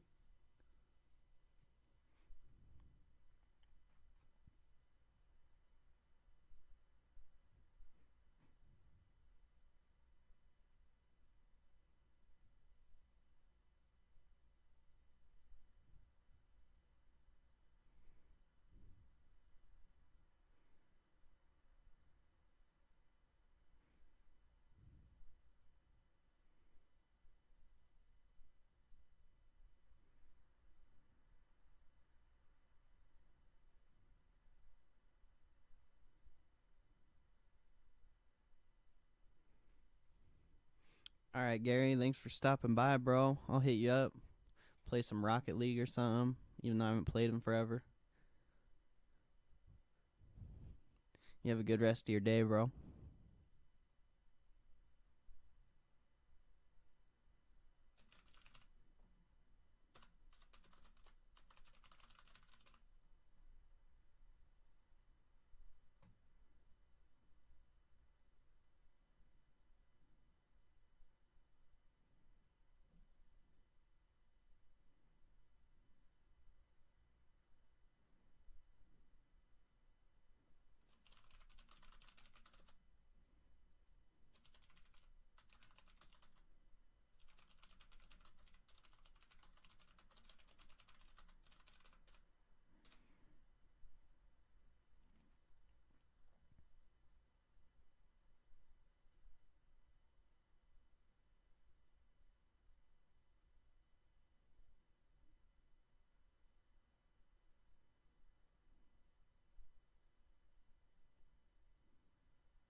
There was news that I can't remember who it was. Someone from Nokia said that there was no reason for the stock surging. It's literally the same news as Gamestop the last week, but it just got out of the halt 4 minutes ago. Looks like. Frickin' Pete, stop ditching us for other chats. I already know what you're doing. I'm just kidding. You can do whatever you want.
I don't even know why I'm considering buying this.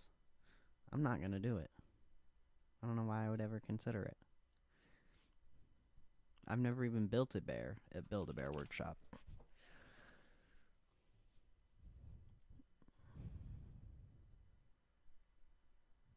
Damn.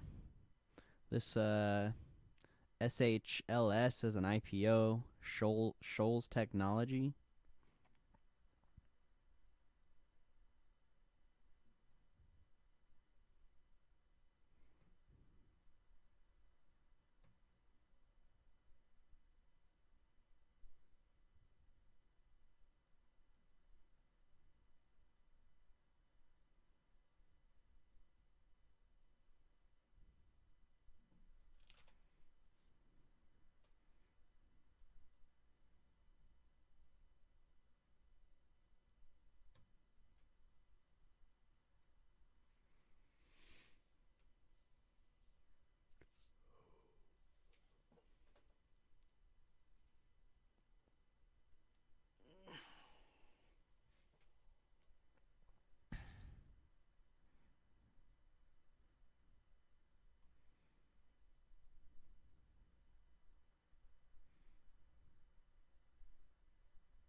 Hmm.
Mm.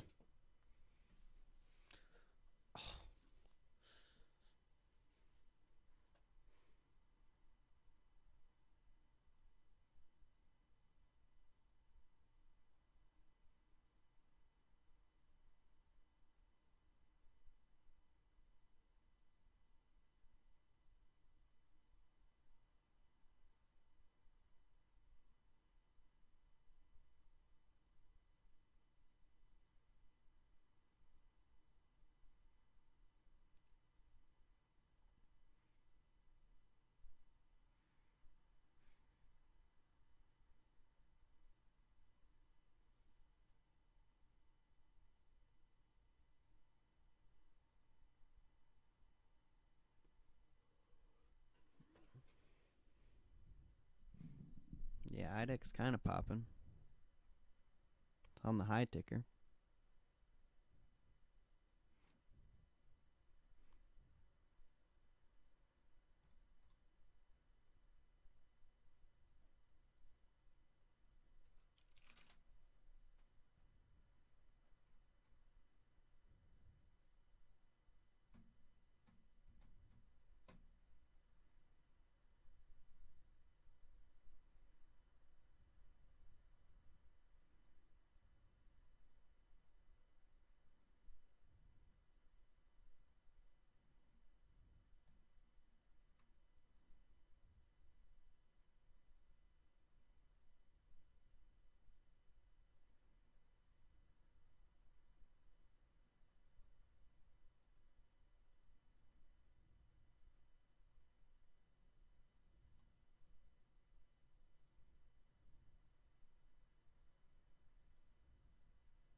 Everyone keeps saying Pal's on in 15 minutes. I thought he didn't come on till 12:30.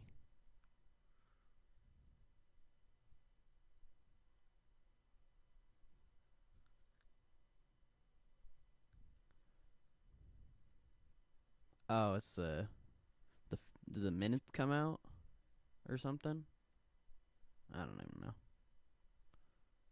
Or I guess the report should come out before the meet or the press, I guess. Forgot about that.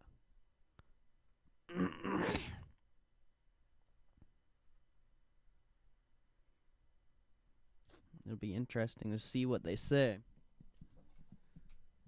Mr. Powell.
Doesn't Levi have earnings this week?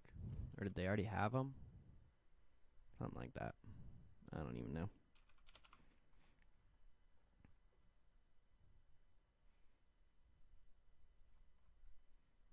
Yeah, today after hours.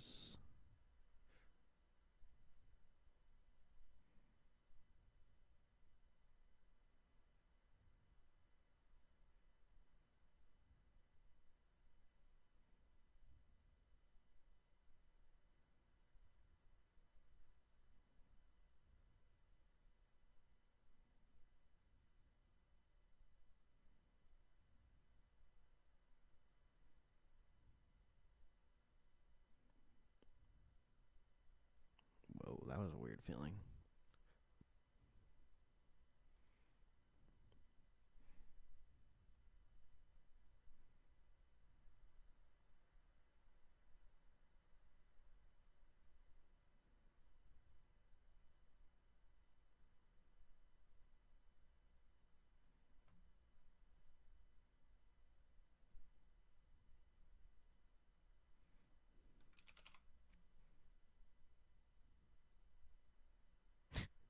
What are you doing, Pete? Like, are you just like going into chat rooms pumping this shit?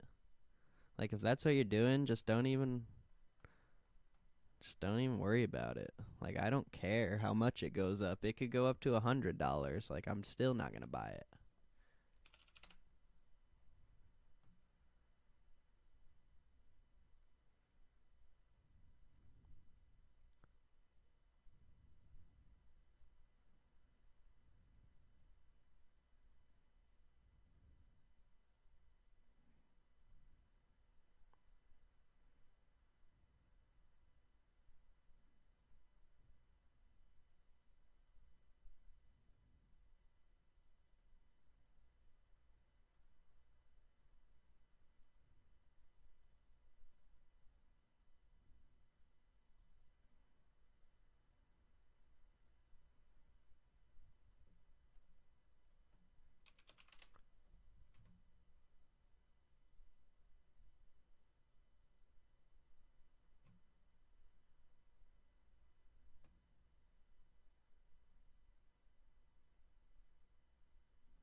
Like, I'm literally gonna check the share float on that because I swear.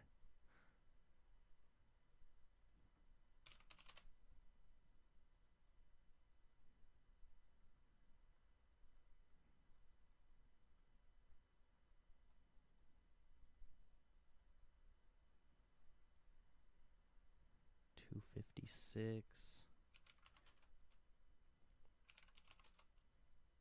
Yeah, I see you, boy. Don't think I don't see it.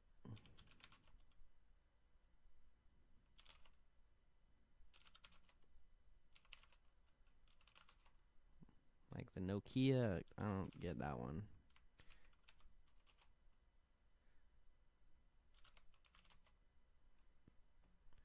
Very odd.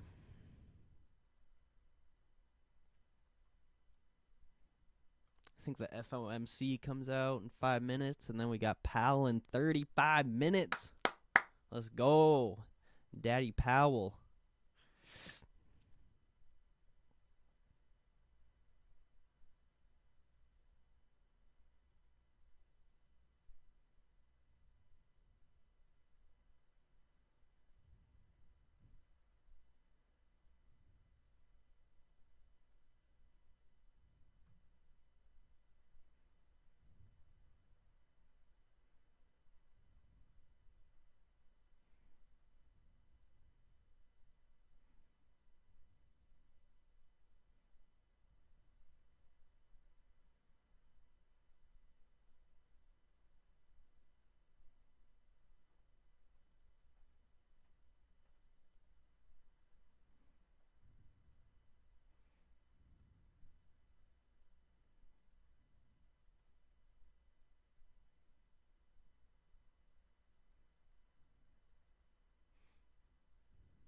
Yeah, I think that news was this morning, if I'm not mistaken.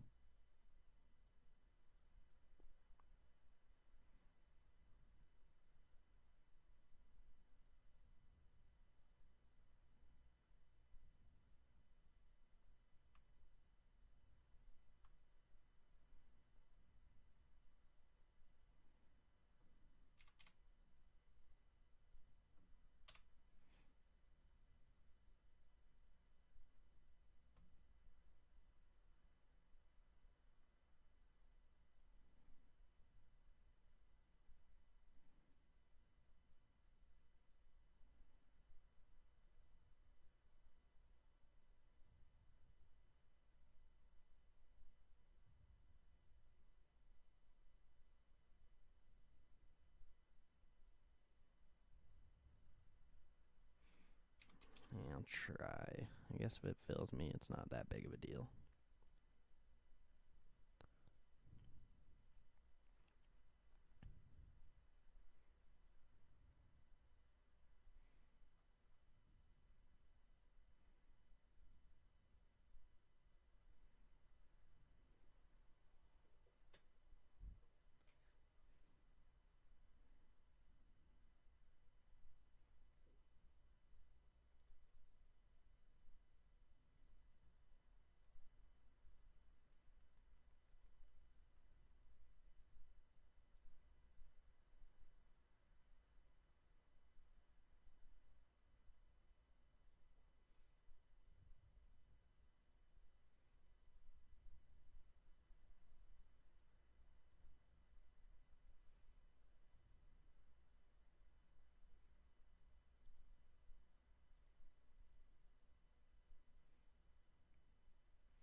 Feel like a young Jerome.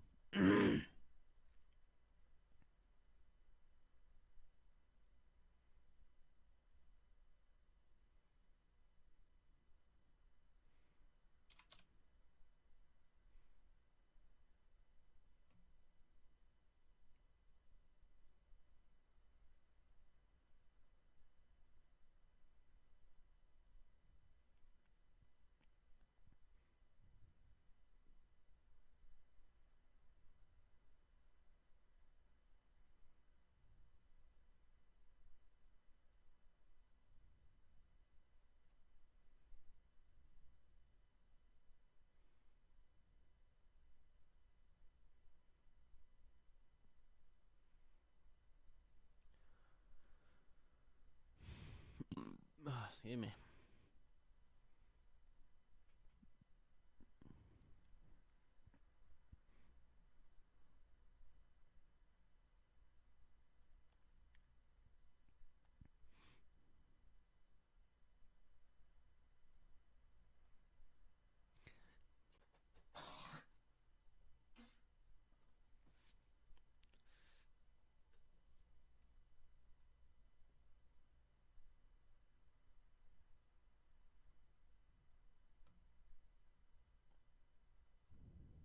Dude, I can't believe Planter's still going.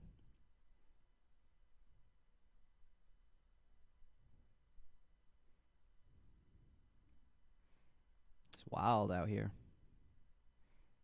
The Wild Wild West.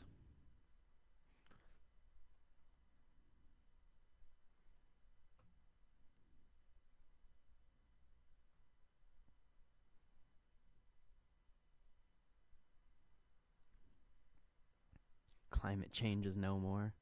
I mean, it still exists.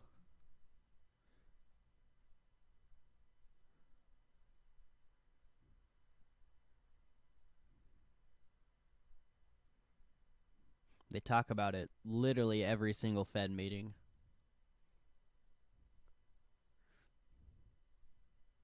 Oh shit, the FOMC came out. There's a bunch of headlines. Interest rate decision unchanged. Fed votes in favor. Policy was unanimous. Sign an executive. I thought it was to help fight climate change. With like, I thought what is it called? They rejoined that. I can't think of what it is, but they rejoined that global program that is supposed to be help fighting climate change. Fed to discontinue overnight repo operations at the end of the month.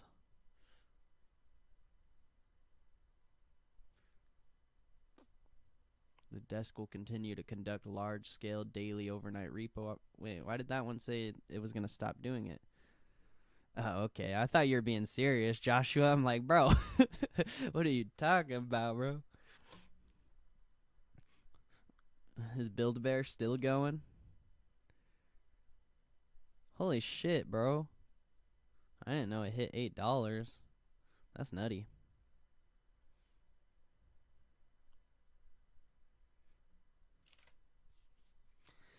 Pete, are you in here? Pete? Paging Pete?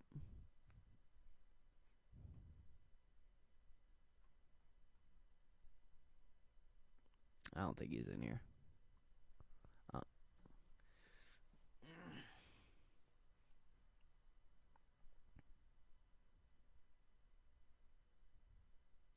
Football.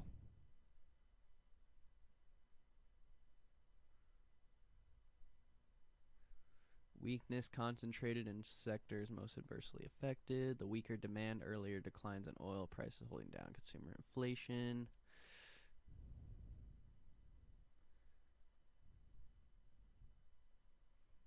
I'm gonna read this for myself. I don't want to sit here and read fucking whatever it's called, headlines.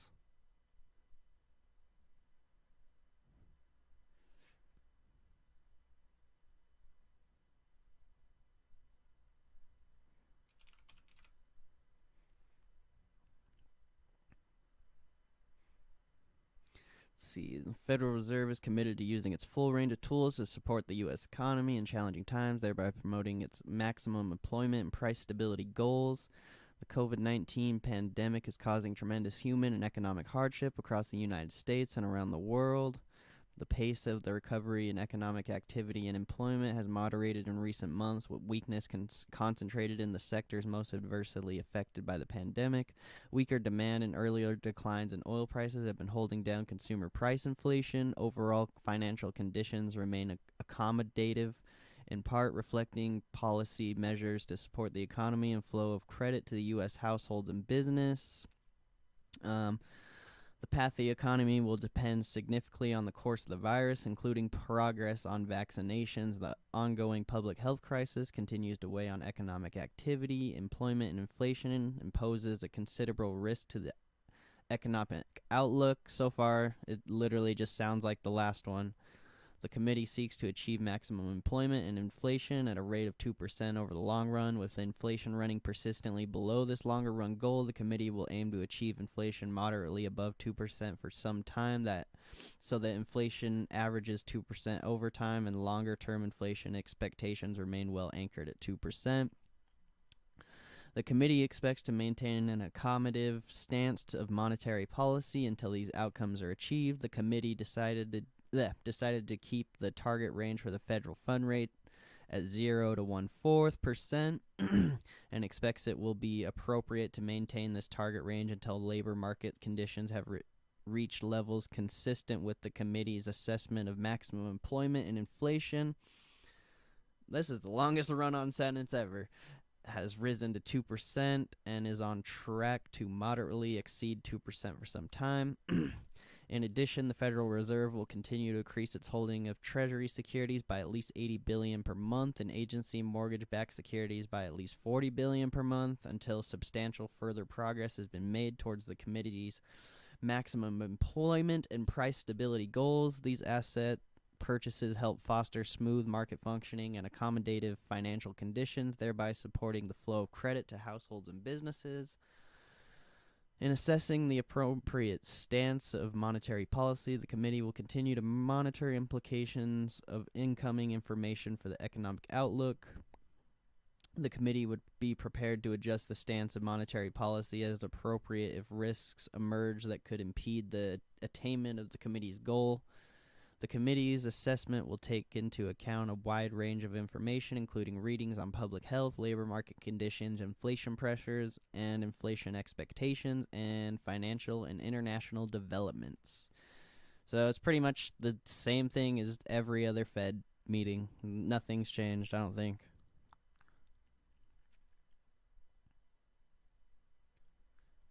Let's see.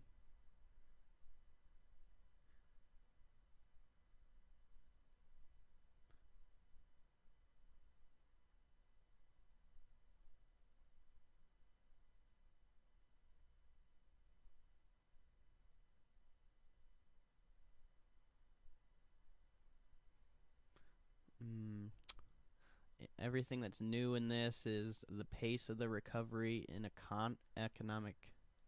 The pace of the recovery in economic activity has moderated in recent months, with weakness concentrated in sectors most adversely affected by the pandemic, including progress of the vaccinations. Health crisis continues to weigh on the economic. Let's see. Yeah, they really haven't changed much besides like a couple words in the statement, or like literally like a couple sentences. It's everything we've seen before. So we shouldn't expect anything. The most interesting part of the press will be the questions afterward. That's for sure.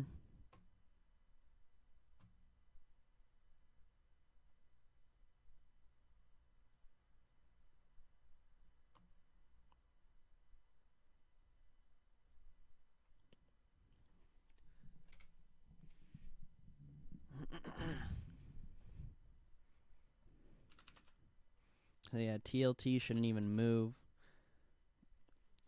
Banks could come down off that just because the rate changes aren't, happening. If they increased rates, I feel like banks would come up a little bit. But I doubt there's going to be any movement unless there's like a certain question that is in the press conference.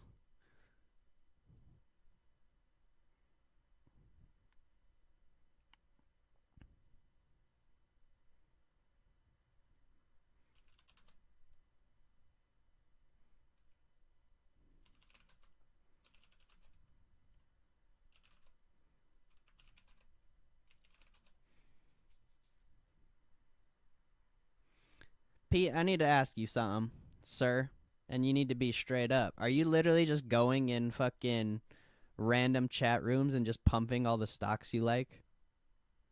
Like, just be straight up. I don't care, but that's kind of what it seems like.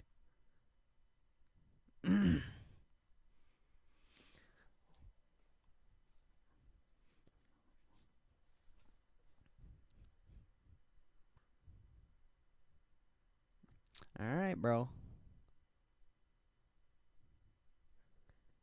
All right, fam. I just got to know.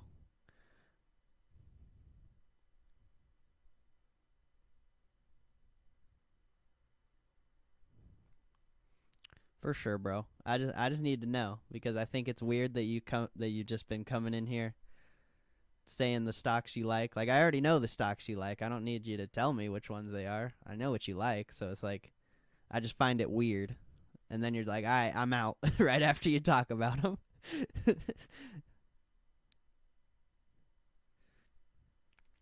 I feel you. I feel you, bro.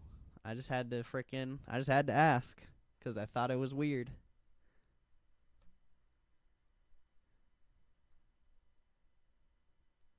Like, I'm not going to judge you. Like, I just want to know. That's all.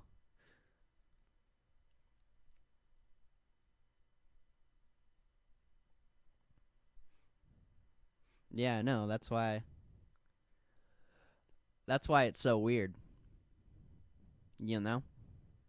Because the stocks you're posting aren't really like big floats. I mean, they're not really that small either, but they're low priced, so you can buy a lot. I just thought it was weird. I had to ask. But you're good, bro.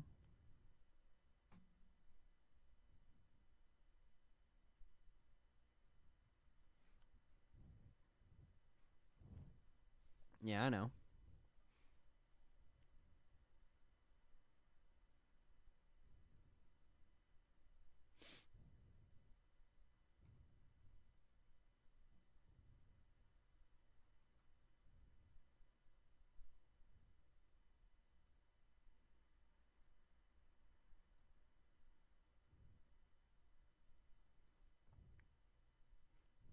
I feel you.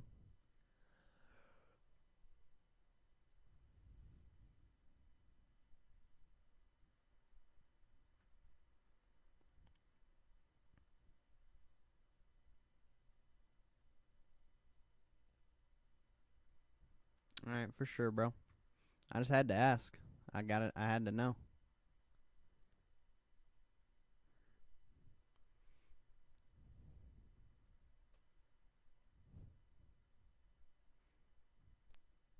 Amen, bro. God bless you.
I can't believe Netflix is still selling off.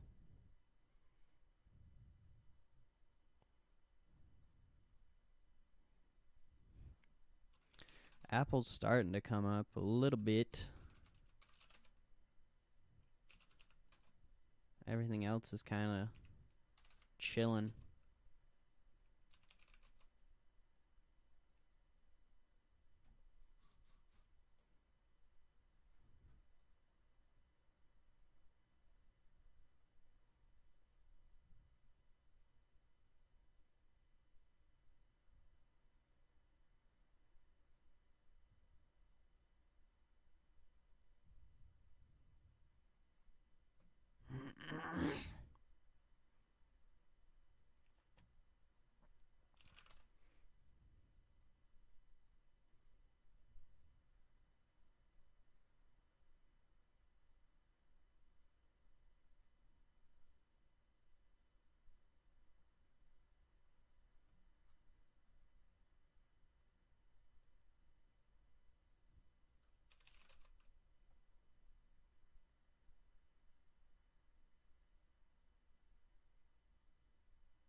Yeah, I mean, I'm boring, bro. I just sit here and chill for the most part. It's the way I like to trade. I don't need to frickin' be trading anything. I can just sit here and watch the market. I love it.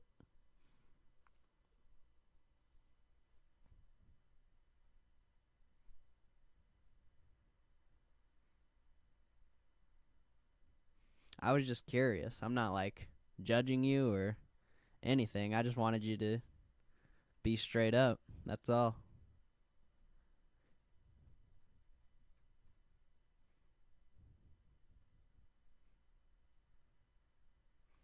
Damn, UVXY's coming. Dude, UVXY's up a lot, actually.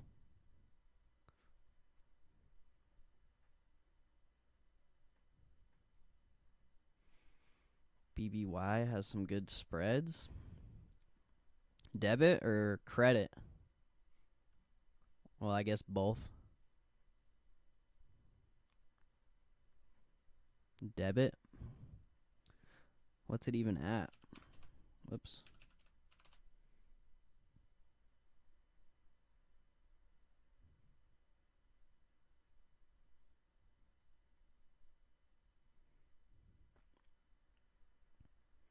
There's not very many contracts on the upside, it looks like. Literally got like 4 contracts.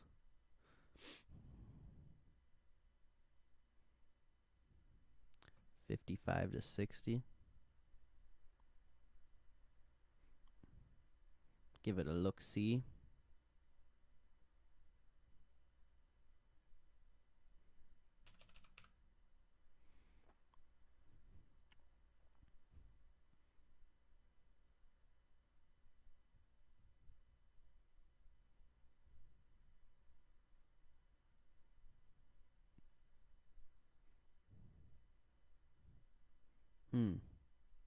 That is pretty decent. Those spreads are just super wide.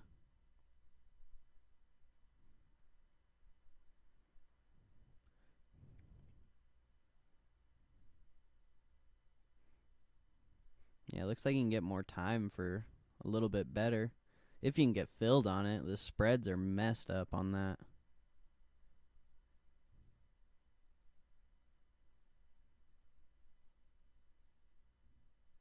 Like the spreads on the prices.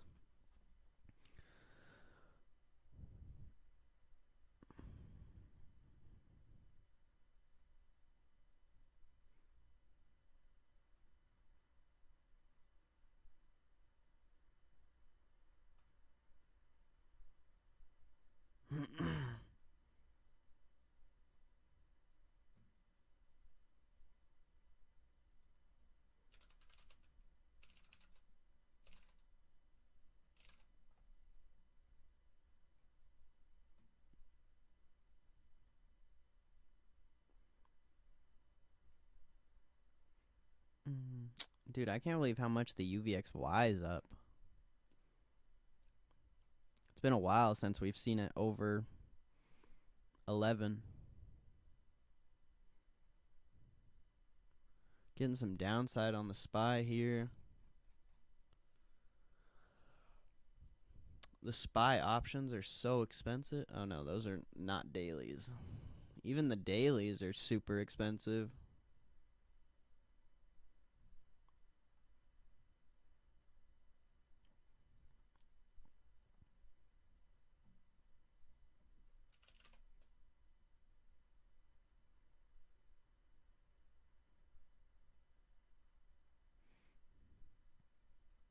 I just don't know if I want to play any of those short squeeze plays, to be honest.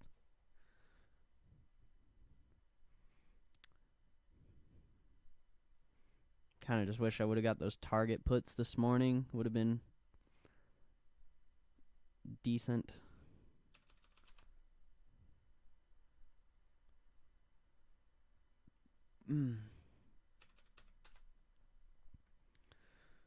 Getting some big red volume on the SPY here.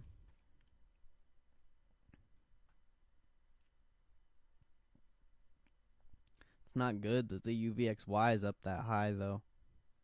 That's the only thing that makes it sketchy. Like last time when the SPY clapped, like the other day, I'm pretty sure we came down to about here. Yeah, we would drop to like 378. The UVXY was only at like $11. I don't even know if it hit 11 on that day. Oh no, it almost hit 12. So I guess it's not like super crazy. But still, we haven't seen that in a long time. We got 10 minutes till Pal though.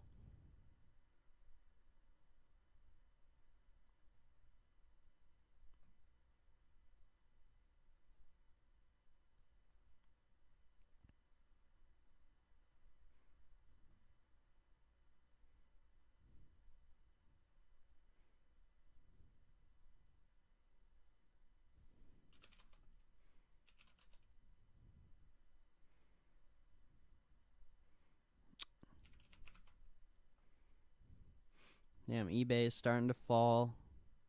Those puts I have from yesterday are actually gaining premium. which is surprising.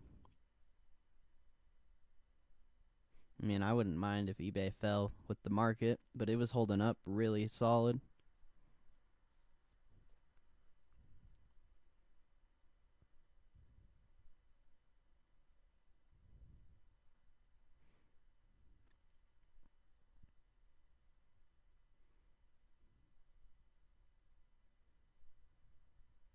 Are you guys trying to watch Powell or listen to him? Like, because I can just have it playing. I don't have to have it come through your guys' speakers if you don't want. I can just listen to it. But if you guys want to listen to it, I'll throw it up. Either way, I'm going to be checking it out.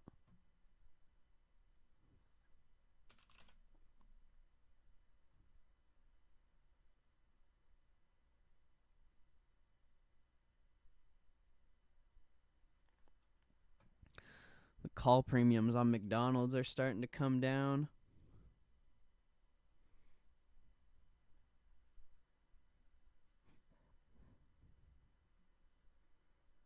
Apple's starting to come down. Microsoft.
No pal then?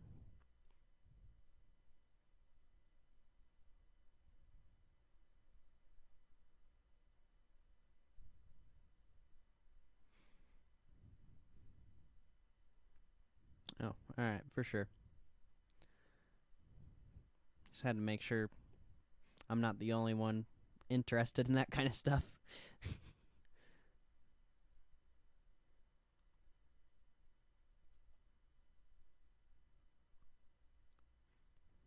Should be on in like 5 minutes.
Desk will no longer offer regularly scheduled 1-month term repo operations following.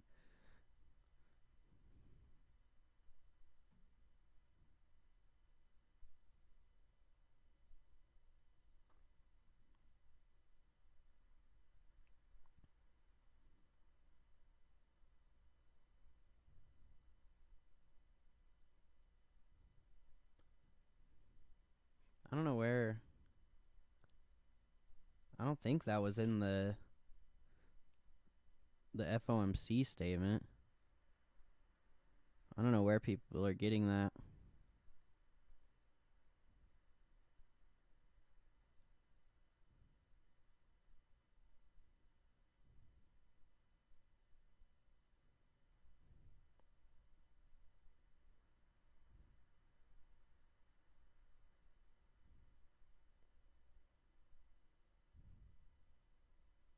But I did see that news earlier as well.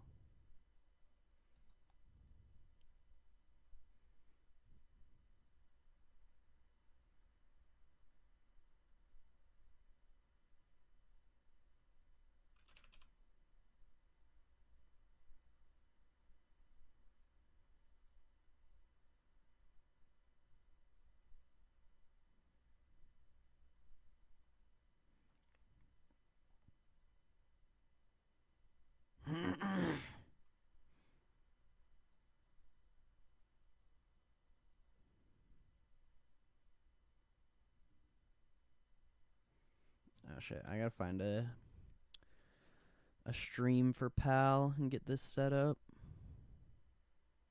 I think I can do this screen. No. Or no, we can do this one, I guess. Or wait.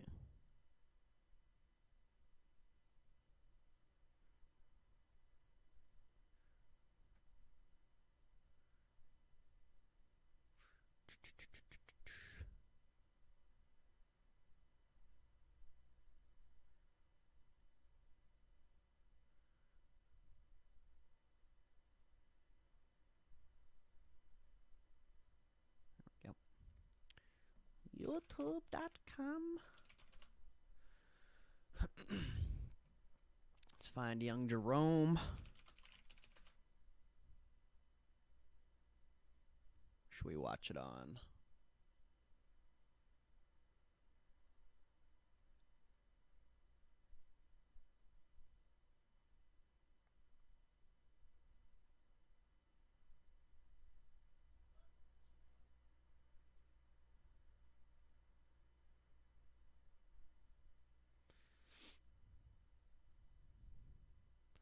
Feel like a young Jerome.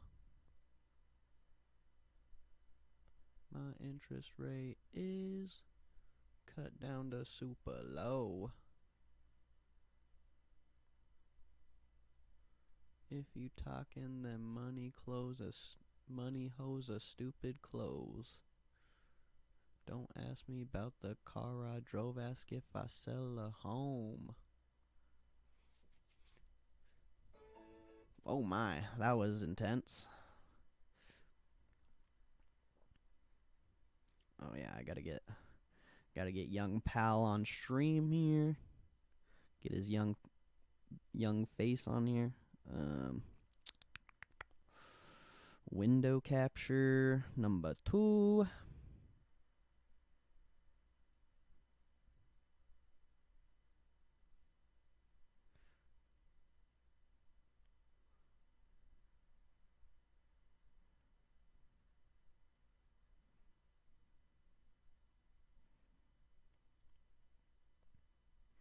How's that look? It's kind of in the way of the option chain, but we need to have the disclaimer there. Or wait, I guess I could just do this. There we go. We can put it behind the disclaimer. There we go. Look at that. Look how professional I am. I'm just kidding. The least professional looking stream ever. Literally. How does that look for you guys? Decent?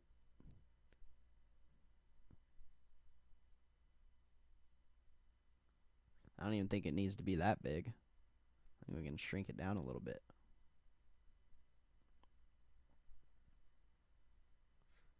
Oh, it's young Jerome. He's here. At the Federal Reserve, we are strongly committed to Holy achieving shit, the monetary wow. policy goals that Congress has given us, Hold up. maximum employment and price stability. Since the beginning of the pandemic, we have taken forceful actions to provide relief and stability, to ensure that the recovery will be as strong as possible, and to limit lasting damage to the economy. Today, my colleagues on the FOMC and I kept interest rates near zero and maintained our sizable asset purchases. These measures, along with our strong guidance on interest rates and our balance sheet, will ensure that monetary policy will continue to deliver powerful support to the economy until the recovery is complete. The path of the economy continues to depend significantly on the course of the virus. A resurgence in recent months in COVID-19 cases, hospitalizations, and deaths is causing great hardship for millions of Americans and is weighing on economic activity and job creation. Following a sharp rebound in economic activity last summer, the pace of the recovery has moderated in recent months, with the weakness concentrated in the sectors of the economy most adversely affected by the resurgence of the virus and by greater social distancing. I mean, you can do whatever you want, but household spending on services remains low, especially in sectors that typically require people to gather closely, including travel and hospitality. And household spending on goods has moderated, following earlier large gains. In contrast, the housing sector has more than fully recovered from the downturn, supported in part by low mortgage interest rates. Business investment and manufacturing production have also picked up. The overall recovery in economic activity since last spring is due in part to federal stimulus payments and expanded unemployment benefits, which have provided essential support to many families and individuals. The recently enacted Coronavirus Response and Relief Act will provide additional support. Overall, economic activity remains below its level before the pandemic, and the path ahead remains highly uncertain. As with overall economic activity, the pace of improvement in the labor market has slowed in recent months. Employment fell by 140,000 in December, as continued gains in many industries were outweighed by significant losses in industries where the resurgence of the virus has weighed further on activity. In particular, the leisure and hospitality sector lost nearly 500,000 jobs, largely from restaurants and bars. The unemployment rate remained elevated at 6.7% in December, and participation in the labor market is notably below pre-pandemic levels. Just don't FOMO into anything. Although there has been much progress in the labor market since the spring, millions of Americans remain out of work. If that's the thing that drove you to the market, the economic downturn has not fallen equally on all Americans, and those least able to shoulder the burden have been the hardest hit. Take it slow, baby. In particular, the high level of joblessness has been especially severe for lower wage workers in the service sector and for African Americans and Hispanics. The market's not going anywhere. The economic dislocation has upended many lives and created great uncertainty about the future. But we're going to be listening to the pandemic has also left a significant imprint on inflation. Hang out. Following large declines in the spring, consumer prices picked up over the summer, but have leveled out more recently. For those sectors that have been most adversely affected by the pandemic, prices remain particularly soft. Overall, on a 12-month basis, inflation remains below our 2% longer-run objective.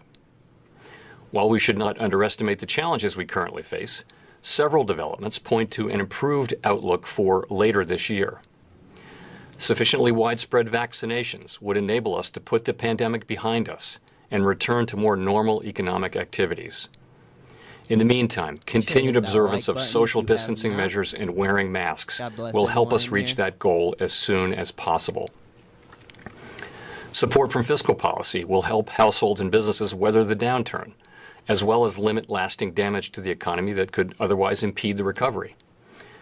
In addition, as we have seen since last summer, the economy has proved more resilient than expected, in part reflecting the adaptability of households and businesses.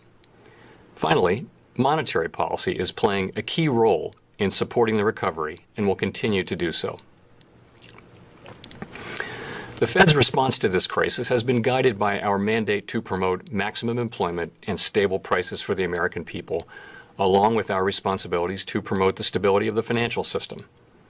Today, we unanimously reaffirmed our statement on longer-run goals and monetary policy strategy, as we typically do each January.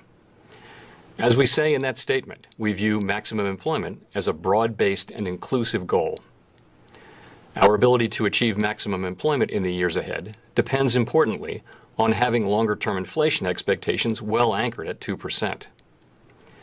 As the committee reiterated in today's policy statement, with inflation running persistently below 2%, we will aim to achieve inflation moderately above 2% for some time, so that inflation averages 2% over time and longer-term inflation expectations remain well anchored at 2%.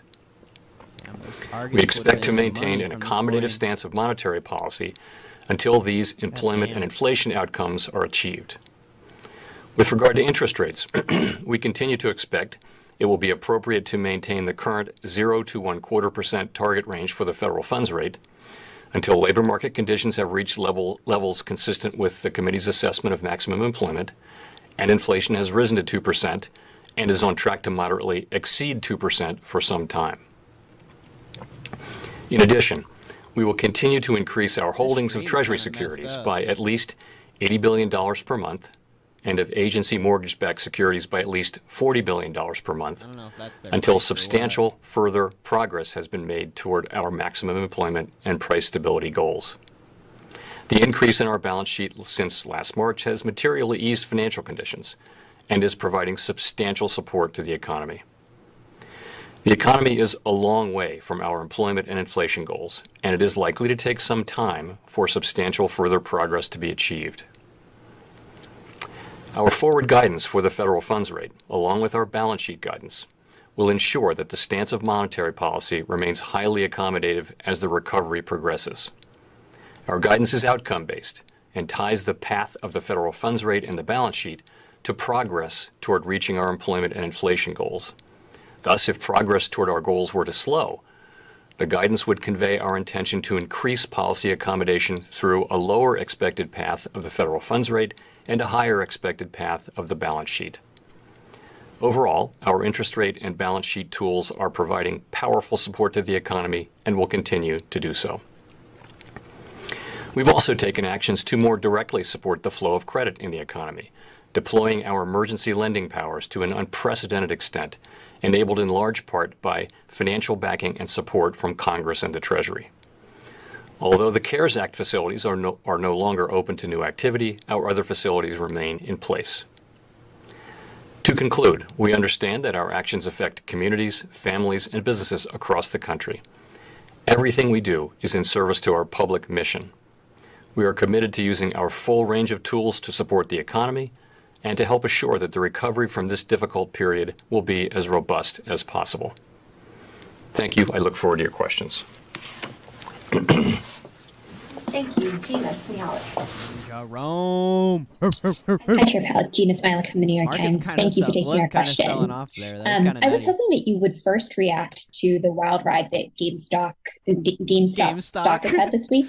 And then secondarily, you and your colleagues have repeatedly made it clear that you really plan to use macroprudential tools as a first line of defense when it comes to financial stability risks. But your macroprudential tools primarily apply to the banks. I'm wondering what your plan is if you see some sort of large financial stability risk emanating from the non-bank financial sector in the coming months, especially as it relates to search for yield kind of activities. What do you see as the solution there? Thanks. This is the only time I'm going to be watching. On your first question, I don't want to comment on a particular company or day's market activity or things like that. It's just not really something that I would typically comment on. He had calls. In terms of macroprudential policy tools, so totally as joking. you know, no doubt, we rely on sort of always on through the cycle macroprudential policy tools, particularly the stress tests and also the elevated levels of liquidity and capital. That's a joke. And also resolution planning that we impose on the largest financial institutions. We don't use time varying tests and tools as some other countries do, and we think it's a good approach because for us to use ones that are always on, because we don't really think we'd be first question successful in every case in picking the exact right time to intervene in markets. So that's for banks. You really asked about non-banks, the non-bank sector, and So we monitor financial conditions very broadly. And while we don't have jurisdiction over many areas in the non-bank sector, other agencies do. And so we do coordinate through the Financial Stability Oversight Council and with other agencies who have responsibility for non-bank supervision. And in fact, as you know, in the last crisis, the banking system held up fairly well so far. And the dislocations that we saw from the outsized economic and financial shock of the pandemic really appeared in the non-bank sector. So that's right now we are engaged in carefully examining, understanding, and thinking about what in the non-bank sector will need to be addressed in the next year or so. Your choice. Thank you. James Politi, FT.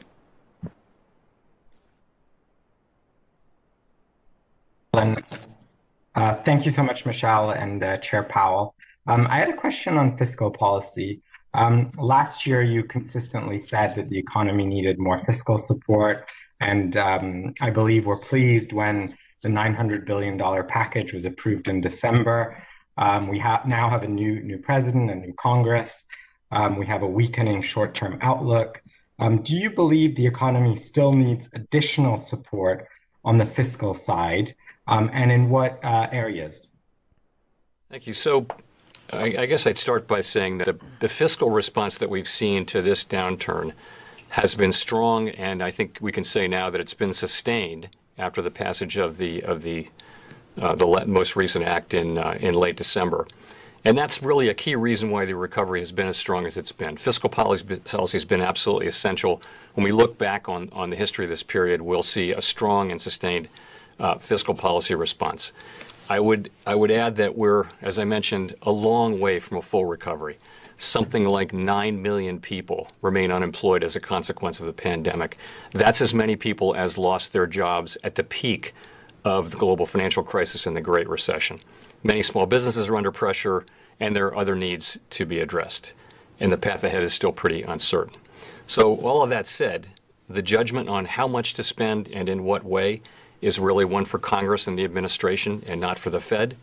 And these discussions are going on right now. So there's a discussion, as you know, right now around those precise questions, and that's appropriate, but not for us to play a role in talking about specific policies. Thank you. Steve Leisman. Thank you, Mr. Chairman. I wonder if I could follow up on Gina's question here. I understand that you do address issues of valuations through macroprudential policies in the first instance, but there's a range of assets, and I know you do watch a range of assets, but from Bitcoin to corporate bonds to the stock market in general, to some of these more specific meteoric rises in stocks like Gamestop, how do you address the concern that super easy monetary policy, asset purchase and zero interest rates are potentially fueling a bubble that could cause economic fallout should it burst? Let me provide a little context. The shock from the pandemic was unprecedented both in its nature and in its size, and in the amount of unemployment that it created and in the shock to economic activity. There's nothing close to it in our modern economic history. So Amen. Our response was really to that, and we've done what we could first to restore market function and to provide a bit of relief, then to support the recovery, and hopefully we'll be able to do the third thing, which is to avoid longer run damage to the economy. Our role assigned by Congress is maximum employment and stable prices, and also look after financial stability. So in a world where almost a year later we're still 9 million jobs at least, that's one way of counting it, can actually be counted much higher than that, short of maximum employment, and people are out of the labor force who were in the labor force. The real unemployment rate is close to 10% if you include people that's the labor force. It's very much appropriate that monetary policy be highly accommodative to support maximum employment and price stability, which is getting inflation back to 2% and averaging 2% over time. So on matters of financial stability, we have a framework. We don't look at one thing or two things. We look, and we made that framework public after the financial crisis so that it could be criticized and understood and we could be held accountable. And, the things that we look at are we do look at asset prices. We also look at leverage in the banking system. We look at leverage in the non-banking system, which is to say corporates and households. And we look at also funding risk. And if you look at it across that range of readings, they're each different, but we monitor them carefully. And I would say that financial stability vulnerabilities overall are moderate. Our overall goal is to assure that the financial system itself is resilient to shocks of all kinds, that it's strong and resilient, and that includes not just the banks, but money market funds and all different kinds of non-bank financial structures as well. So UVXY is still going up. When we get to the non-financial sector, we don't have jurisdiction over that. But so I would just say that our I lied. Don't listen to me. There are many things that go in, as you know, to setting asset prices. So if you look at what's really been driving asset prices really in the last couple of months, it isn't monetary policy. It's been expectations about vaccines, and it's also fiscal policy. Those are the news items that have been driving asset values in recent months. So I know that monetary policy does play a role there, but that's how we look at it. And I think that the connection between low interest rates and asset values is probably something that's not as tight as people think, because a lot of different factors are driving asset prices at any given time. Can I follow up, Michelle, if you don't mind? Mr. Chairman, do you rule out or see as one of your tools in the toolkit the idea of adjusting monetary policy to address asset values? So, that's as you know, that's one of the very difficult questions in all of monetary policy, and we don't rule it out as a theoretical matter, but we clearly look to macroprudential tools, regulatory tools, supervisory tools, other kinds of tools rather than monetary policy in addressing financial stability issues. It's not, the monetary policy we know strengthens economic activity and job creation through fairly well understood channels. And a strong economy is actually a great supporter of financial stability. That will mean strong, well capitalized institutions and households will be working, and so we know that. We don't actually understand the trade-off between the sense of it is, if you raise interest rates and thereby tighten financial conditions and reduce economic activity. Now, in order to address asset bubbles and things like that, what will that even help? Will it actually cause more damage, or will it help? So I think that's unresolved, and I think it's something we look at as not theoretically ruled out, but not something we've ever done, and not something we would plan to do. We would rely on macroprudential and other tools to deal with financial stability issues. Thank you. A lot of red. Thank you, Michael Derby. Big down day. We're almost down 2% on all the indexes. Yeah, thank you very much. I wanted to ask you, if there is a near-term rise in inflation related to the recovery, how will you determine whether or not it's something that's temporary or more enduring? And how much inflation is the Fed willing to tolerate before it acts to restrain price pressures?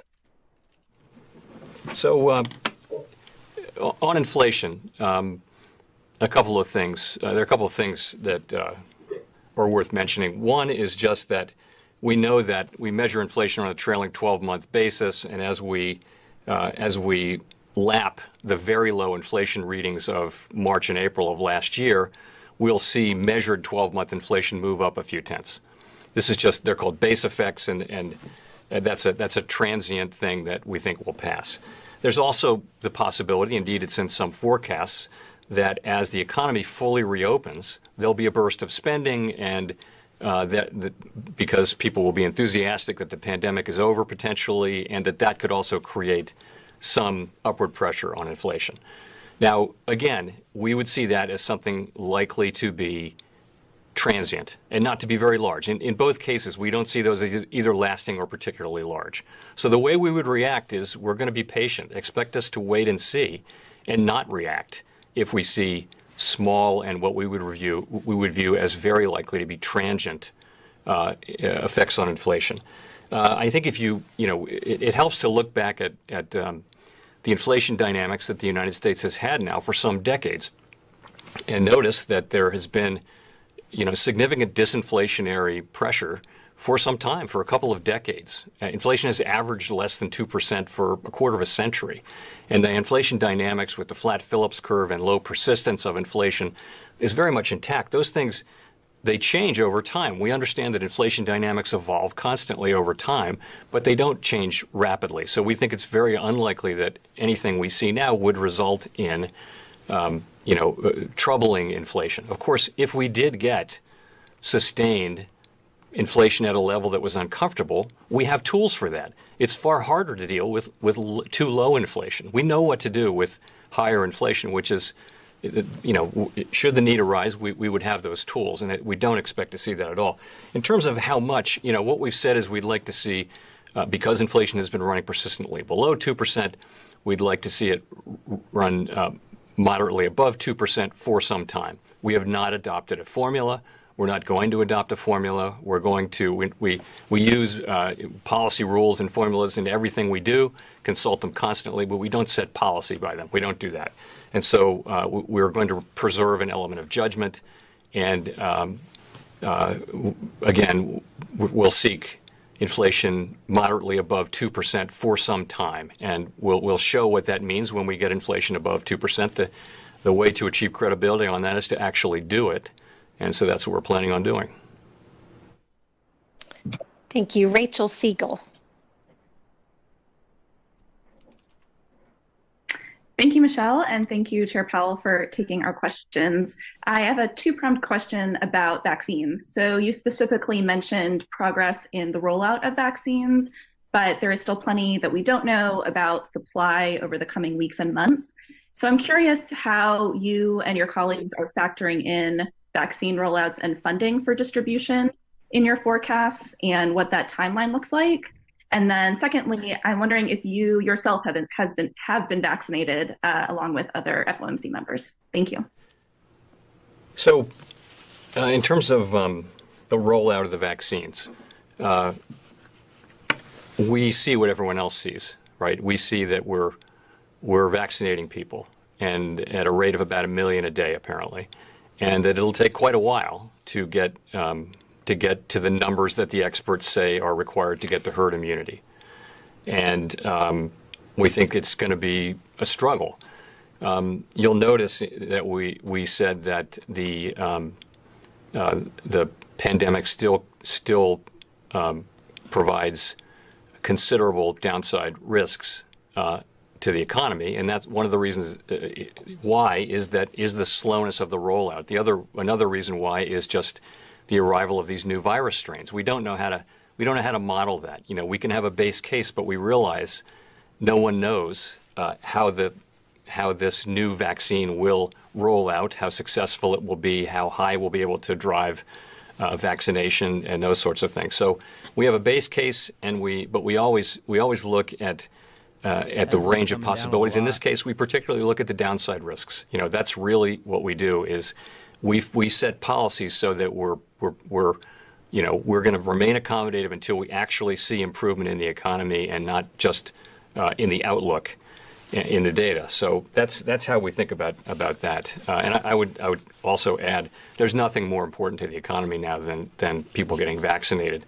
If you think about the places where the economy is weak, I mentioned bars and restaurants. That's 400,000 jobs we lost last month, and that's all because of the spread of the pandemic. Many other areas of the economy, there was actually job creation in goods production and in some service industries as well. But we're just not going to be able to get that last group of people back to work, and it's a big group of people, until we get the pandemic behind us. We have not won this yet. We haven't succeeded in doing this yet, and we need to stay focused on it as a country and get there. And we clearly can, but we're going to have to stay focused, and that includes us at the Fed, monetary policy. I have been vaccinated once, and I expect to get my second vaccine sometime soon. Thank you. Thank you. Michael McKee. A question I have a question that I was going to ask, but I need to follow up for a second on the questions about the markets and macroprudential, and that is, you have one tool you can use. Would you be have you discussed raising margin requirements under Regulation T, and if not, why not? No, we haven't done that. I mean, remember, we're focused on maximum employment, price stability, financial stability as I defined it, the broad financial sector. And that's not, over the years we consult the fact that we have that authority, but no, it's not something we're looking at right now at all. All right. My follow-up question is, a lot of people in the markets think that you're basically stuck right now because you can't really go lower with the zero bound, rejecting negative interest rates, and you can't really go higher because of the threat of a taper tantrum. Is the Fed locked into a very narrow corridor now? And if not, you did say you would signal any change in interest rates a long time ahead. But New York Fed President Bill Dudley says there's no way you can avoid a taper tantrum. So how do you do that? Well, first, we think our policy stance is just right. We think it's providing significant support for economic activity and hiring. We adopted a new monetary policy framework of flexible average inflation targeting in August. In September, we implemented rate guidance that was consistent with and based on that new framework. In December, we did the same for asset purchases. So we now have, strong guidance on rates and on asset purchases that's providing very strong support for economic activity. If you look at the sectors of the economy that are interest sensitive, you will see very strong activity: housing, durable goods, automobile sales. So, our policies are working, and we think that they are. We think our policy stance is right. That said, there's clearly more that we can do with asset purchases, for example. We can, that's a tool we can do more.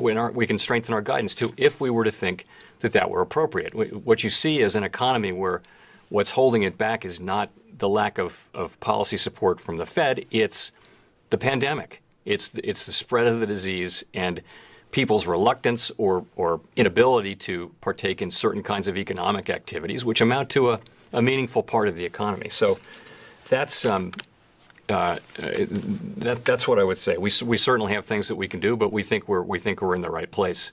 In terms of tapering, it's just premature. We just created the guidance. We said we'd want to see substantial further progress toward our goals before we modify our asset purchase guidance.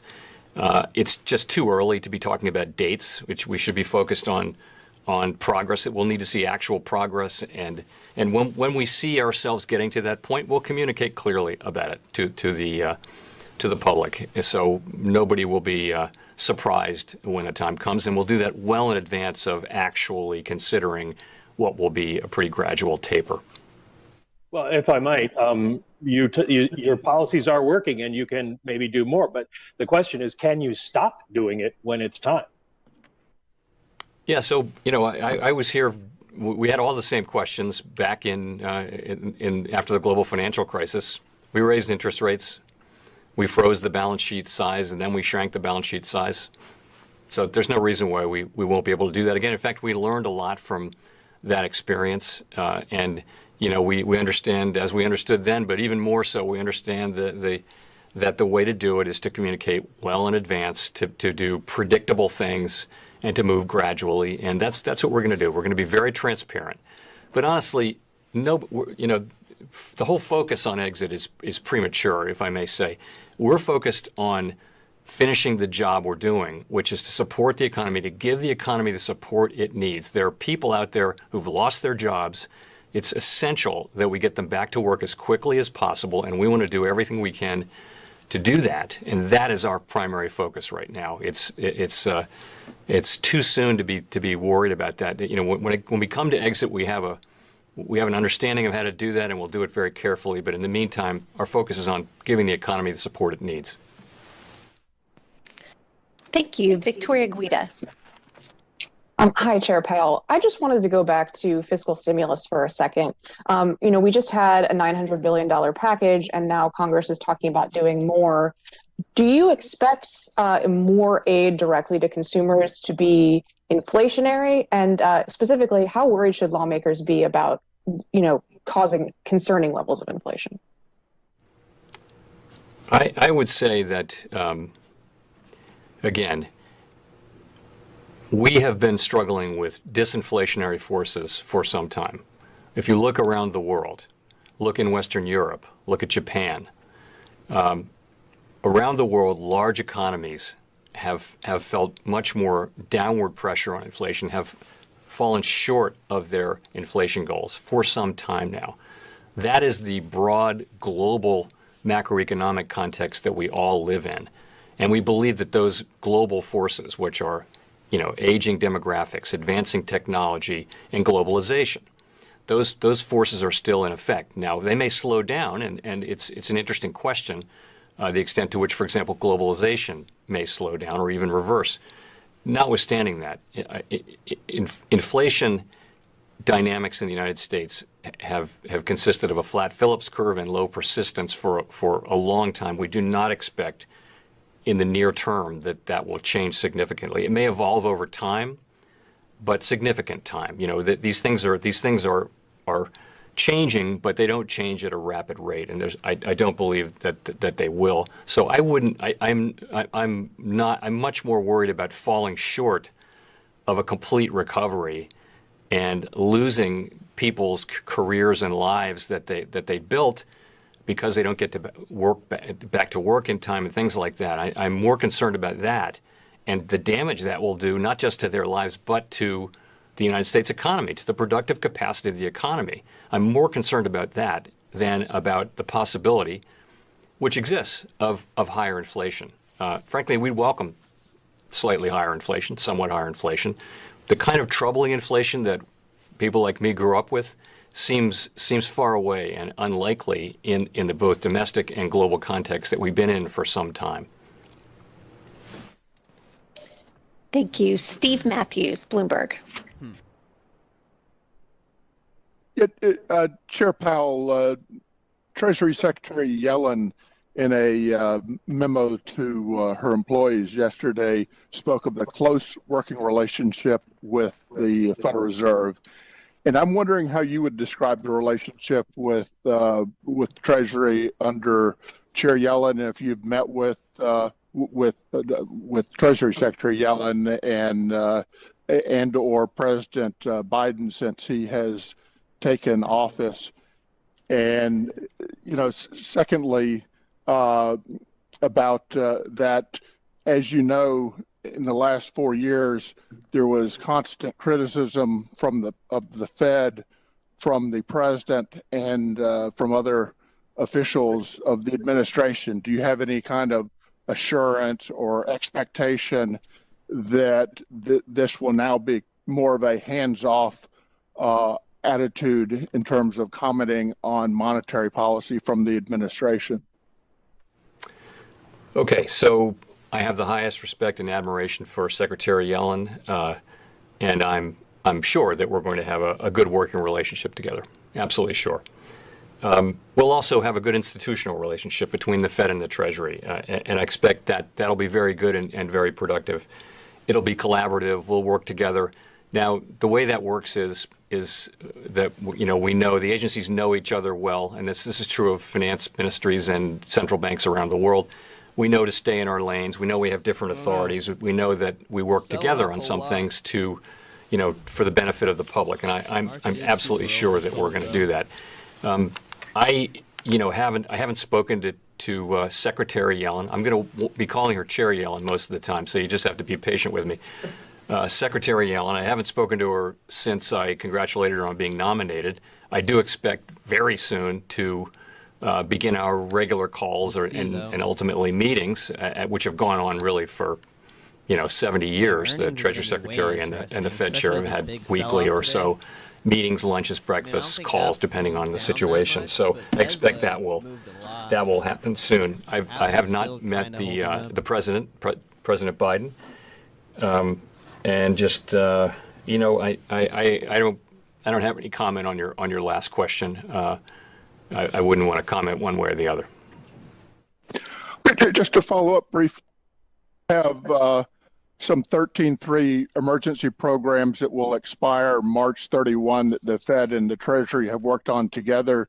Do you have an expectation of whether those will be left to expire then, or whether they will be extended? So I'll just say that I think our facilities were very successful in supporting the economy during its darkest moments, and I believe protected the loss of millions of jobs. We're going to continue to monitor financial and credit conditions throughout the economy, and if the kind of emergency conditions arise that are required under that law, then our emergency lending tools will remain available. Now, I've had no discussions with anybody at Treasury on that. Because I haven't had any discussions with anybody at Treasury other than high-level meetings with the transition team a month or so ago. And once we start having those meetings, of course, I'll observe, the longstanding practice of not talking about confidential discussions. But as of now, there haven't been any discussions at all. Thank you, Howard Schneider, Reuters. Thanks, Chair Powell, for doing this. So a couple questions on timing. In the statement, you removed, regarding the coronavirus, you removed the time reference, short and medium term, when it comes to the risks to the economic outlook. And it simply now says considerable risk to the economic outlook. Should we read that as a sort of a positive change that you now see sort of the end game of this down the road? Or is it more that you're worried it could last longer than you expect? And related issue, have you given any guidance yet to the Fed staff or system on when the Fed itself might resume in-person events? Yeah, so in the statement on the language, we dropped in the medium term because really the risks are in the near term, frankly. As I mentioned, it's the rollout of the vaccine, it's the arrival of new strains that are more contagious and perhaps more virulent, and those are the and also just the ongoing. Third thing, of course, is the ongoing spread of the virus. It's in the near term. It's not in the medium term. When we're thinking medium term, we were thinking of longer term scarring and things like that. Nonetheless, I mean, I think to go to your second question, and as I mentioned in my opening remarks, there's good evidence to support a stronger economy in the second half of this year. In fact, if you look at as we do, look at a range of private forecasters, what was their forecast in December and what's their forecast now, right across the board, much higher forecasts for 2021 growth. And that's because of the ongoing rollout of the vaccines and also because of fiscal policy expectations and the reality of the CRRA Act getting done. So there is a positive case there. But think of that as the sort of base case is a strong economy in the second half of the year.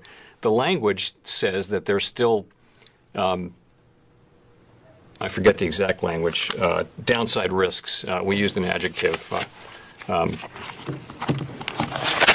It was considerable risks to the economic outlook. So there are considerable risks to the economic outlook. Nonetheless, that is a more positive outlook. And that's really how I would parse that for you. Don't know when we're going to come back to work, and I'm actually in the Eccles building here today, and I don't know when that'll be. I mean, I can't wait to be working in person again, but we've been able to work successfully remotely.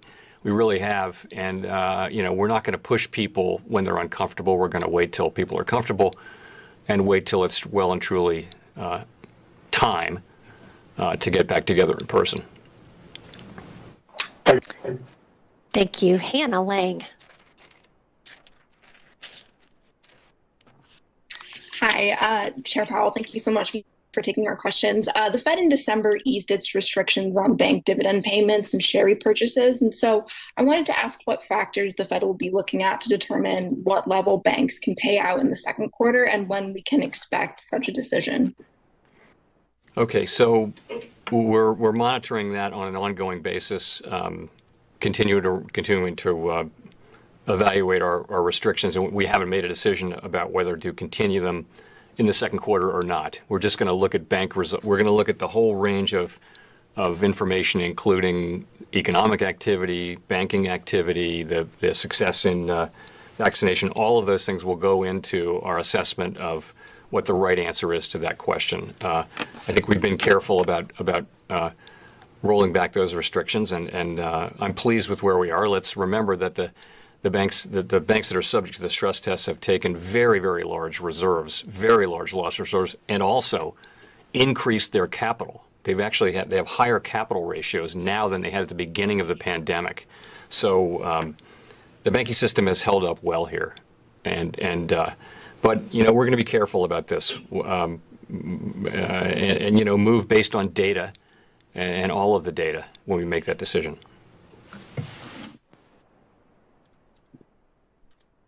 Thank you. Edward Lawrence. Mr. Chairman, thank you for taking the question. So I'm interested in the housing sector. Home prices are rising 9% in some areas because of low interest rates. Are you concerned about a bubble forming there yet? And is there a price increase, that you're looking at where it might change the level of mortgage-backed securities the Fed is buying? And as a continuation of that, is the bubble in the corporate debt cycle more concerning for you? I haven't even been looking at the market. So on housing, where housing is now, the level of housing activity is at its highest level since before the global financial crisis in some measure. So you've had a very strong rebound in housing. Some of the tightness in housing markets, we think, which has led to the significant price increases this year, we think is a passing phenomenon. There was a lot of pent-up demand. There's a one-time thing happening with people who are spending all of their time in their house, and they're thinking either I need a bigger house or I need another house and a different house or a second house in some cases. So there's a one-time shift in demand that we think will get satisfied. Also, that will call forth supply, and that will we think that those price increases are unlikely to be sustained for all of those reasons. So you asked about corporate debt, I guess.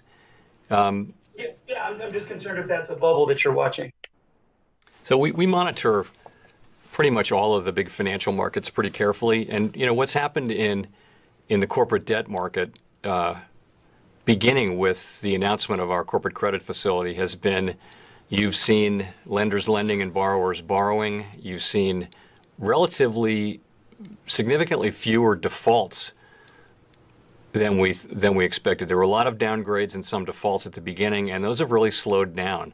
And by the way, the same is true for bank loans. Banks are not experiencing the kinds of defaults that we all were concerned about in the early months of the pandemic. It's just not materializing. So they're having to reverse some of their loss reserves, actually. Corporate debt spreads are tight. They've tightened. They were very wide, of course, at during the acute phase of the pandemic, and they're now at the lower end of their typical range, and we do monitor that. It's not something we can control or operate on directly, but we do watch those things. And in a sense, it's good that companies have been able to finance themselves during this period because they've been able to stay in business. They've been able to keep their employees working, and that's a good thing, and that's part of highly accommodative financial conditions. Thanks. Chris Rugaber. Thanks. Since you suggested that the concern from the pandemic is perhaps a shorter term concern, and that's why you removed some of the language from the statement, can you talk about what kind of impact you're seeing so far? Do you feel that structural impacts have been, how would you characterize those? I know that's been a major concern. You've talked about it at this press conference and others. Do we see longer term damage to the job market? Or has there been some success in preventing that? And particularly compared to previous recessions, how would you characterize the damage to the job market here in terms of things like permanent job loss, workers that need to shift industries, that kind of thing? The big thing is that the jury's out, and this has been a concern since the very beginning, is the concern that people, if they become disconnected from the industry or the job that they used to work in, it can be years or never when they get back into the labor force, particularly for people who are well along in their careers. The same kind of scarring for small businesses, which don't have the kind of resources that you need to get through this. So we've had a big concern about both of those. We haven't seen as much of it as we feared, and that's a good thing. But as I said, the jury is out here. 9 or 10 million people still out of work because of the pandemic. A big chunk of them are people who worked in public-facing jobs in the service sector. And, they've gotten a lot of support from fiscal policy and some from monetary policy. But the question is getting them back to work. And, it's harder it takes longer empirically to find that next job if you're looking at a brand new industry. It's not easy to change careers completely mid-career.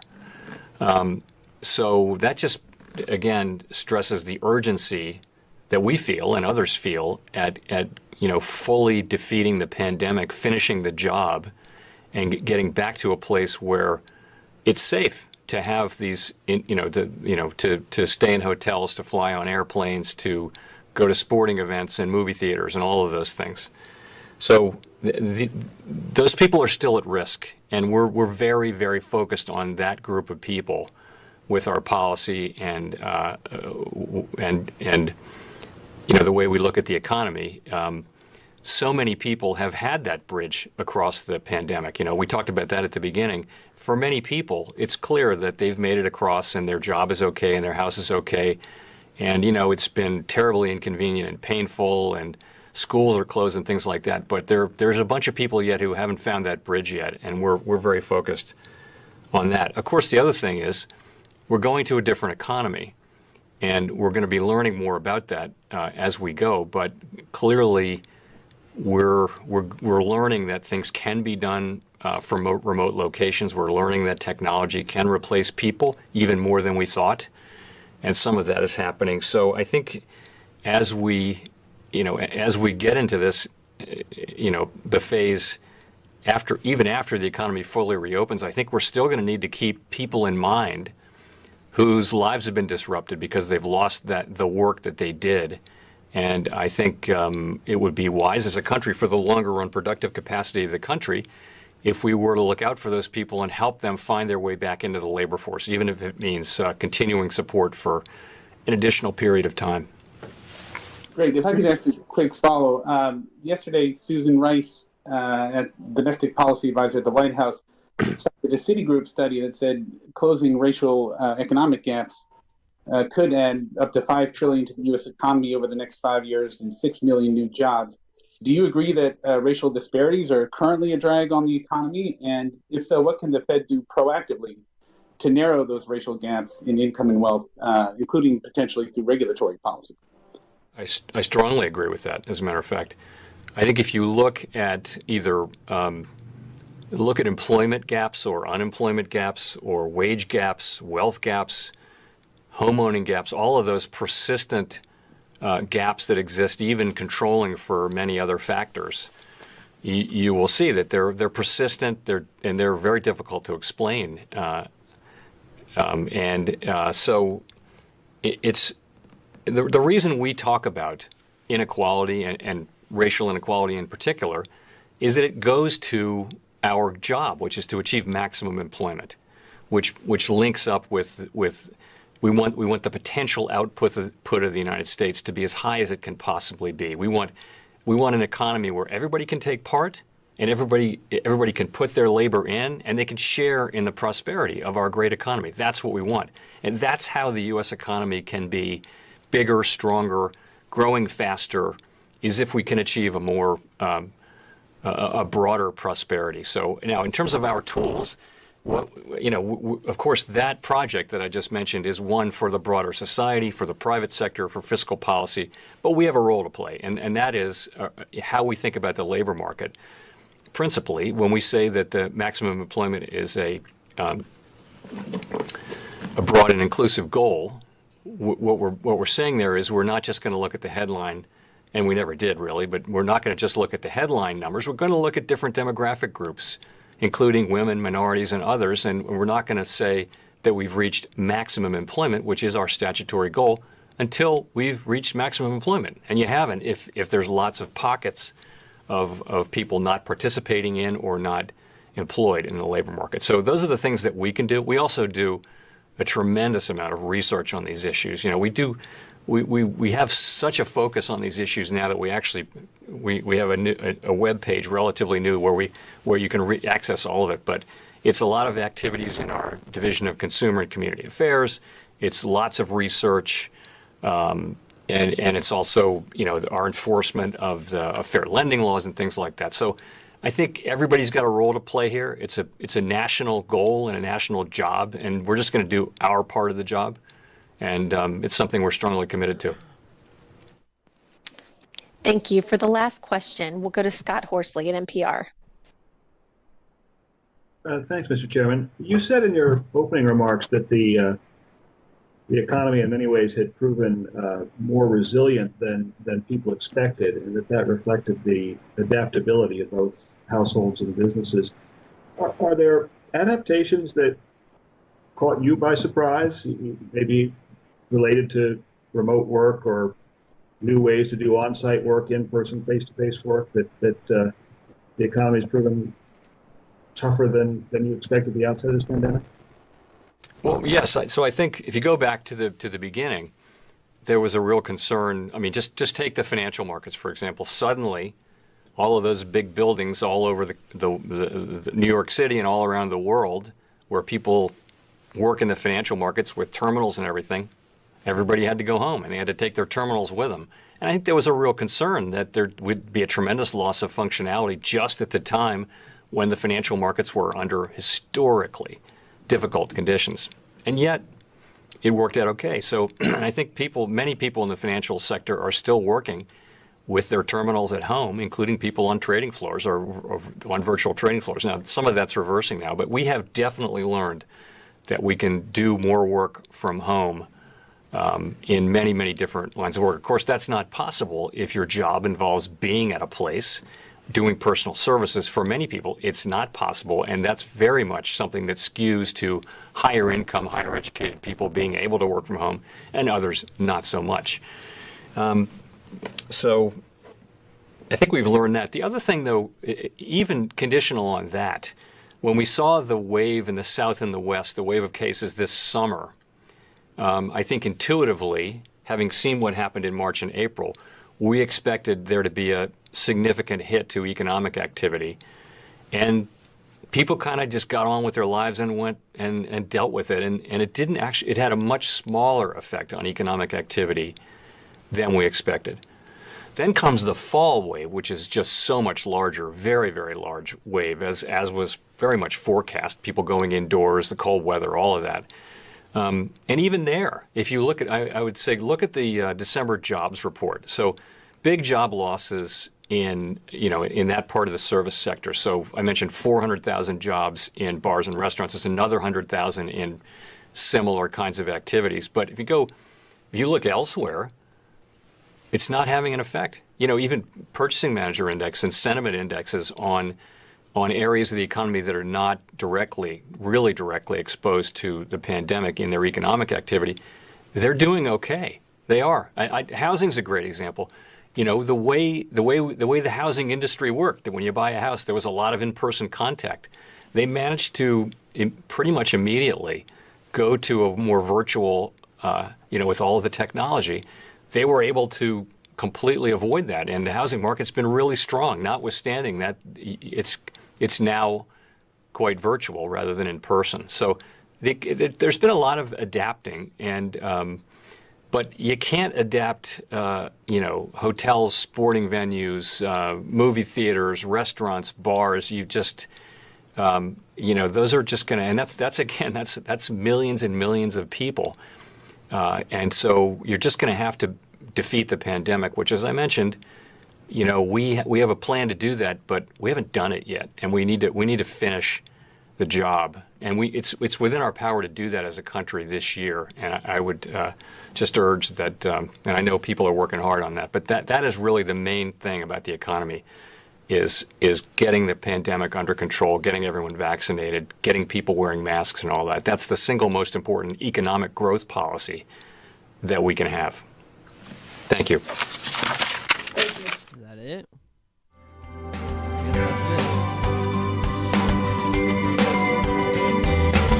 All right. Well, that was exciting. I'm not going to lie. I went pretty aggressive on a lot of earnings plays.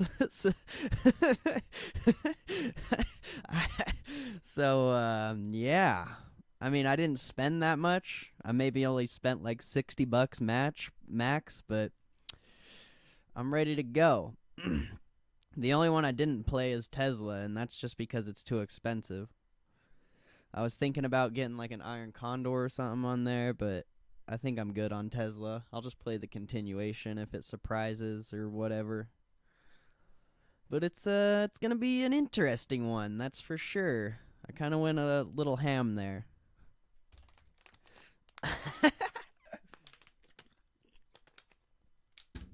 That's why you go small, Joe. I don't even think I spent more than $60. And I played at least 5 or 6 plays. They're all crazy far out the money, but like, we'll see what happens. We just gotta go small.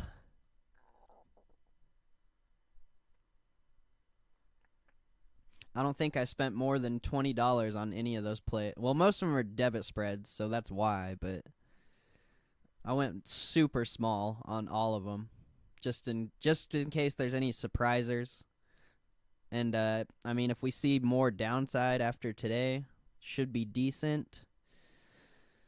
But yeah, we'll see what happens.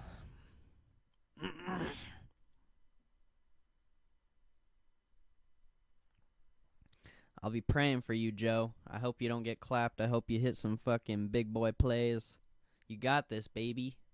That's why you gotta slow and steady. Slow and steady. You always gotta remember earnings is just gambling.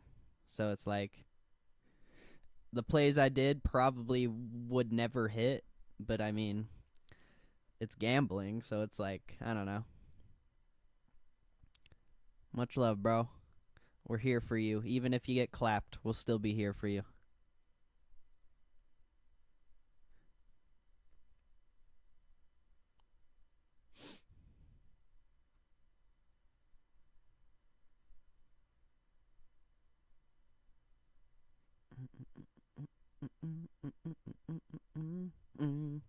I'm a duffel bag boy, duffel bag boy. Dang, bro. You went aggressive on that Facebook. I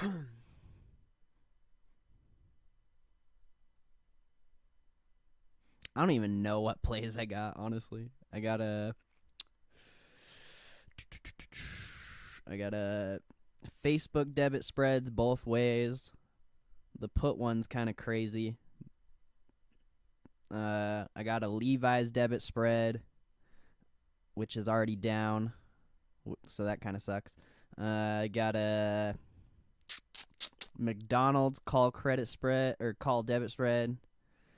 I thought I played one more thing. Oh yeah, I guess I got the Aapl play from last week. I don't really want to do Aapl puts.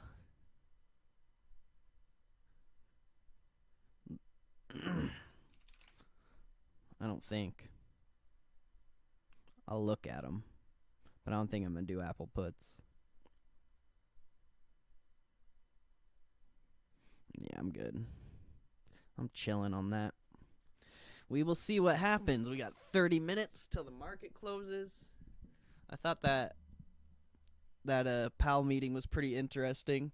Nothing too crazy, but the market didn't like it. The market was not a fan of Jerome today.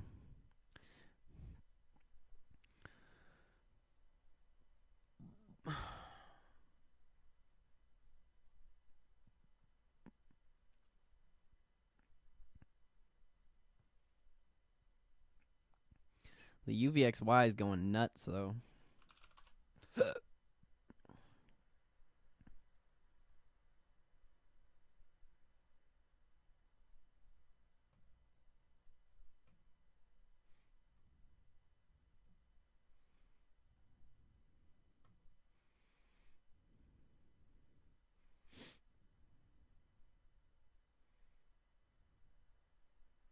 And we're almost hitting 3% on the NASDAQ.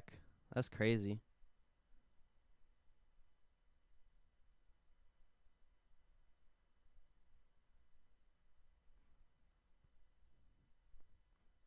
If you didn't buy it, if you didn't get filled on it, that means you didn't buy it.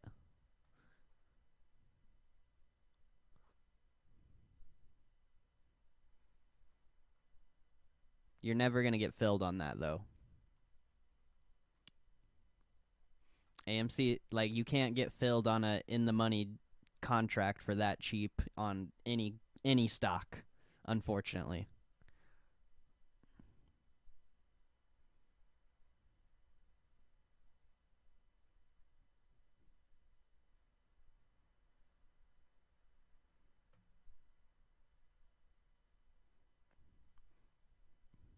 I mean, you can. Like, it's not going to go through. It's just going to cancel itself by the end of the day. All about your money, I'm a duffel bag boy.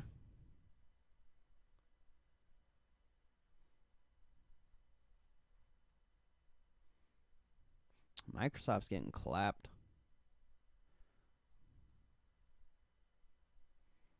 I don't even want to look at my long term. I bet it's destroyed. Woo! We're almost down $1,000. That's funny, bro. That's a lot. That's wild.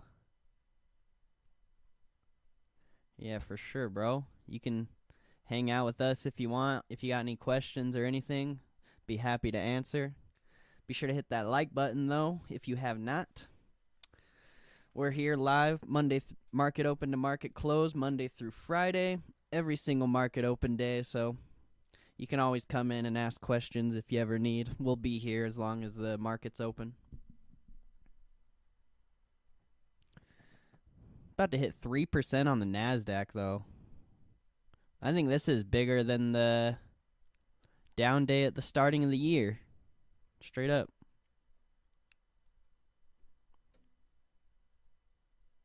Straight up.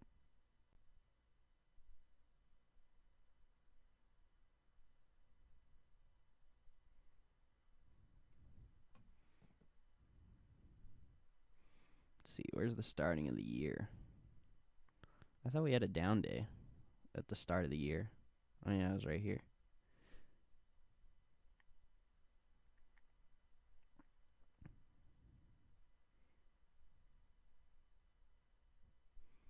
I mean, 10 points.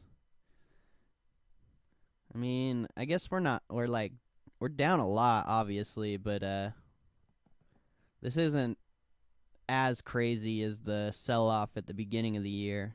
So it'll be interesting to see what happens.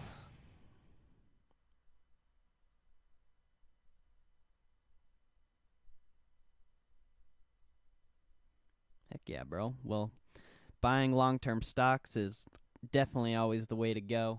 You can't go wrong with equities. Options is more or less gambling, but there's a lot of opportunity. You just can't go too crazy on it.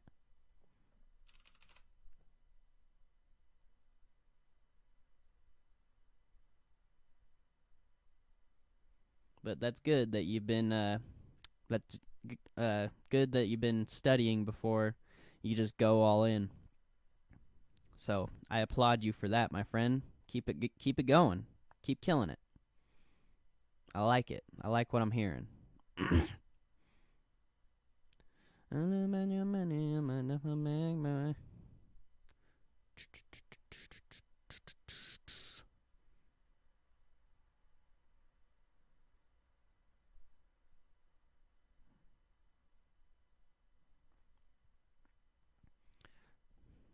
I bet those targets are fire. I know, I figured it would be down more, but they're still super good. They're $40 this morning. Oh, damn. They're up a lot, actually. Didn't get the targets, and that really fucking sucks.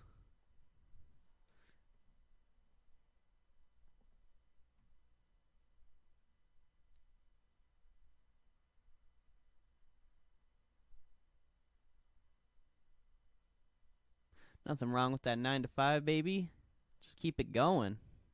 Keep investing. Keep killing it. Appreciate you coming in here, bro. Come back anytime if you have any questions. I also have like options tutorials on my channel if you ever want to check them out. But God bless you. Thank you for coming in here, bro. Hope to see you again.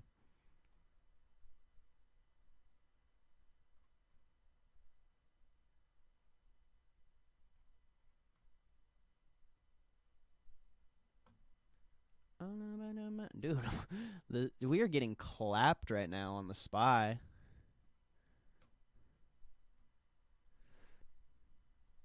Clopped. Yeah, bro, of course. Thank you. Thank you, baby. You have a good day at work. All right? God bless you.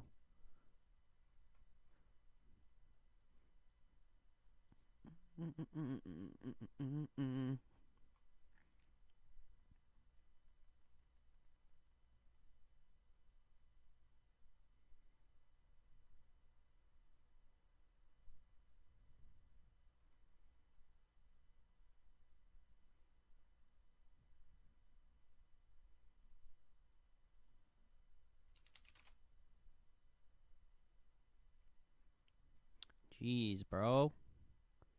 This is insane right now.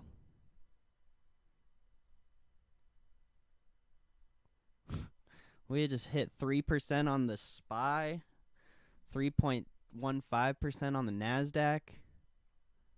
This is a big red day.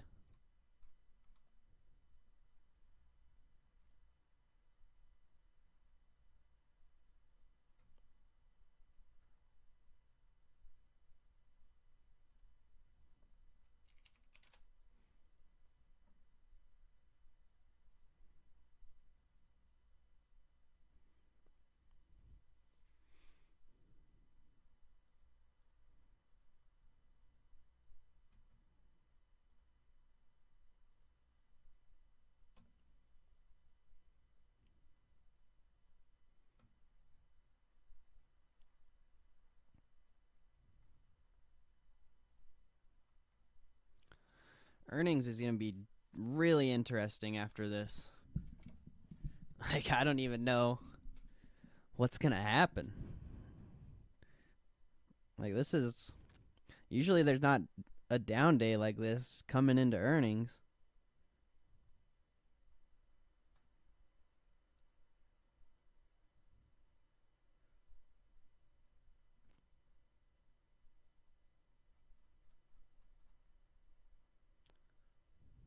The SPY premiums are insane.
Crazy. Damn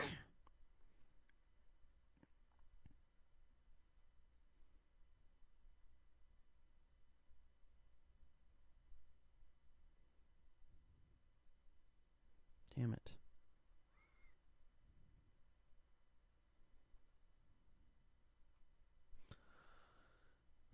Tomorrow's going to be a crazy day, bro. Very crazy day.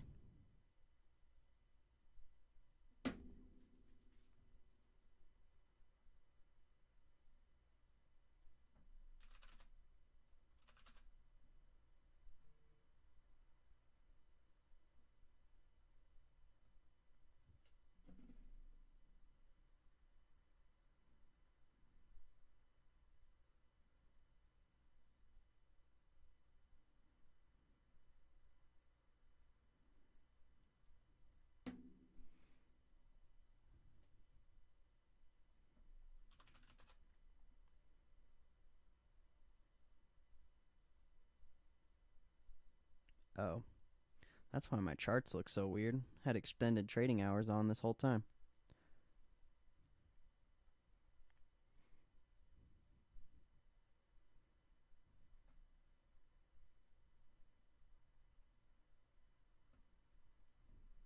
Sucks that I sold those Intel puts last week. Those would have hit. I think it was those ones. That sucks.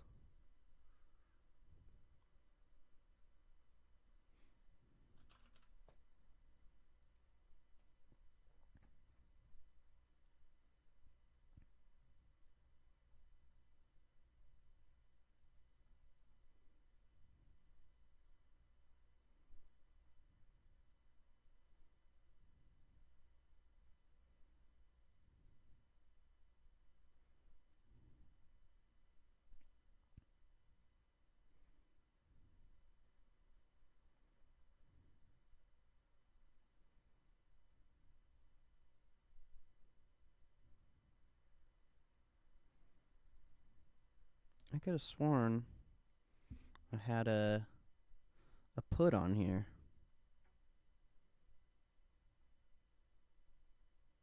It's not showing in my history. I could have sworn I had one, though.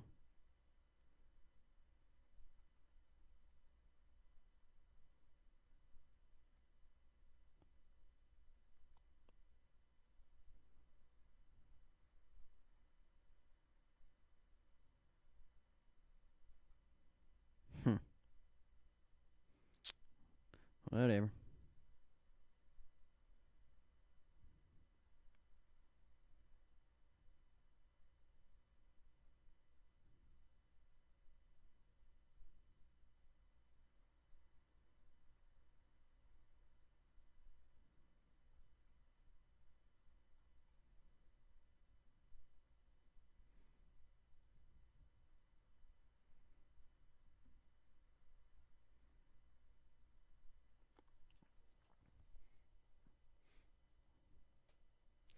I just clapped so many premiums.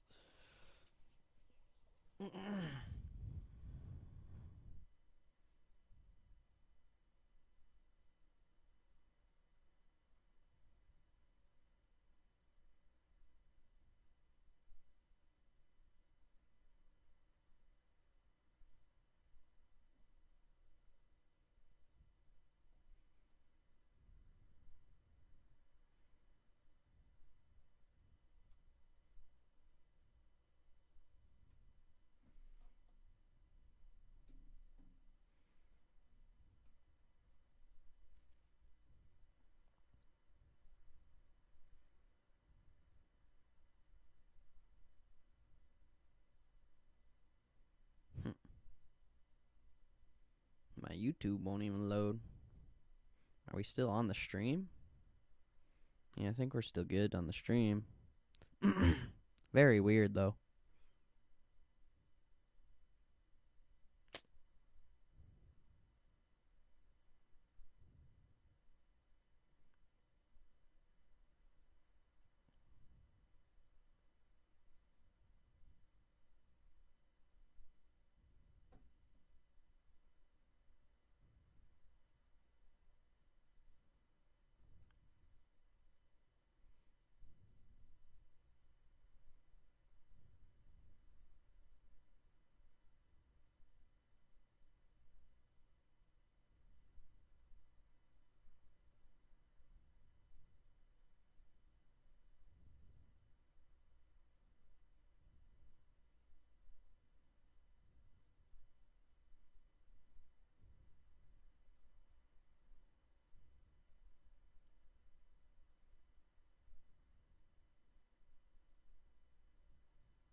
Seems like we're slowing down a little bit here. But that was an insane sell-off. Very crazy.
Nah, you're good, Shane. Gotta do your thing. Market's been crazy today, though. Hope you have a good rest of your day, bro. Appreciate you being here as always. God bless you.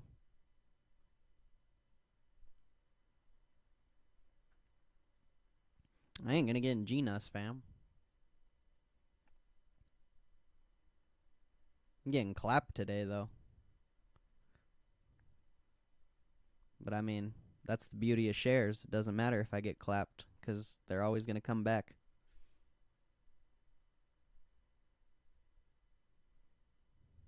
SHMP, is that stupid shrimp thing?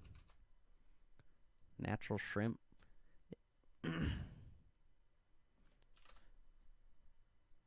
I wouldn't trade that. Like I said, G-Nuss is actually decent, and I still didn't trade it.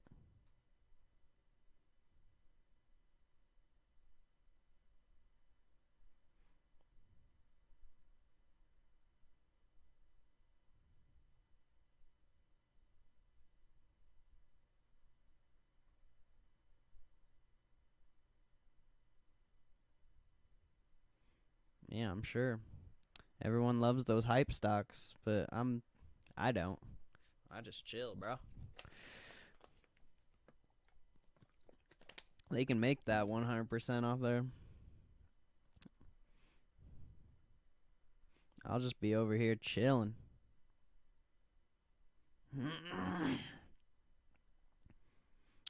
Oh, is that why? That would make sense. Earnings run up.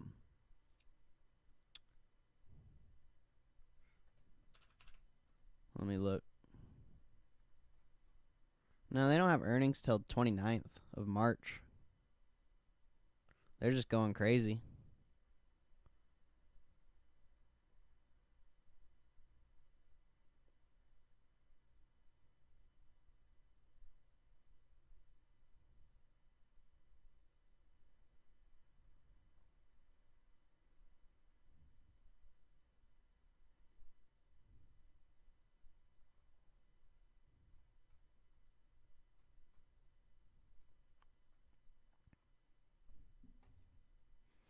All right, Pete, you have a good rest of your day, bro. Thanks for kicking it for a little bit.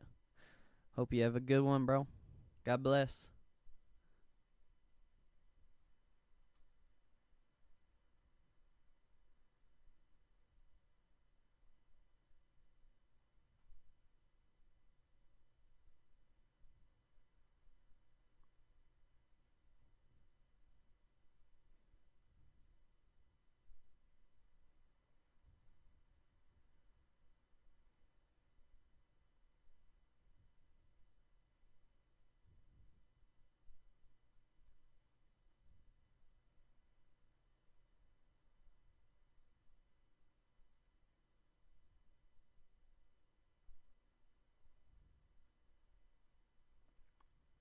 This is a crazy end of the day.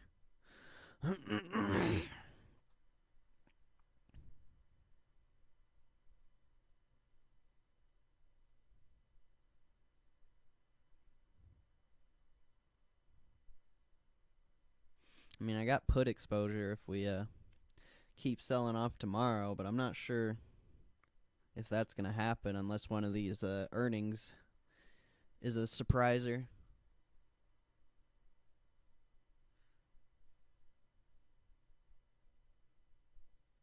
Squarespace IPO? That would be dope. I like Squarespace.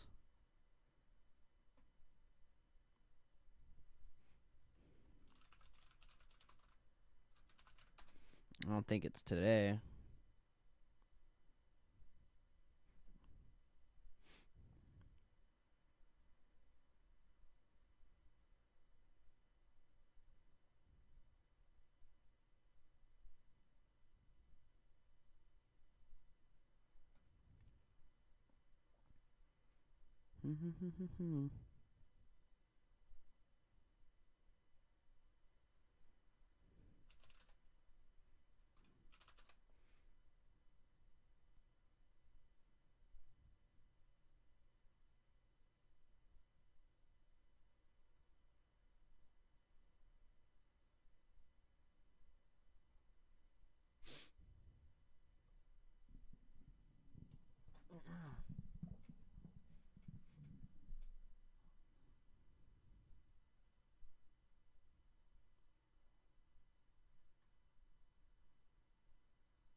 I didn't even think about that.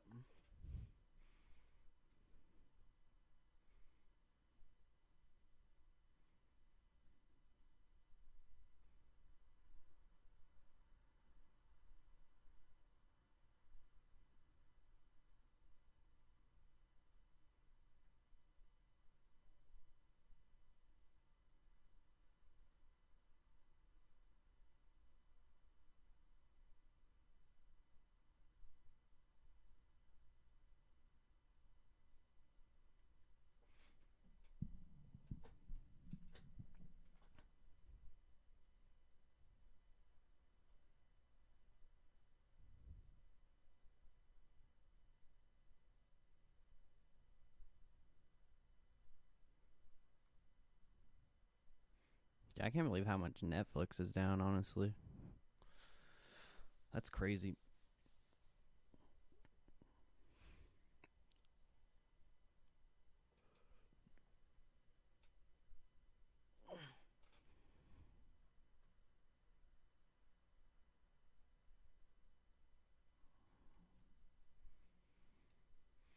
We got 5 minutes till market closes.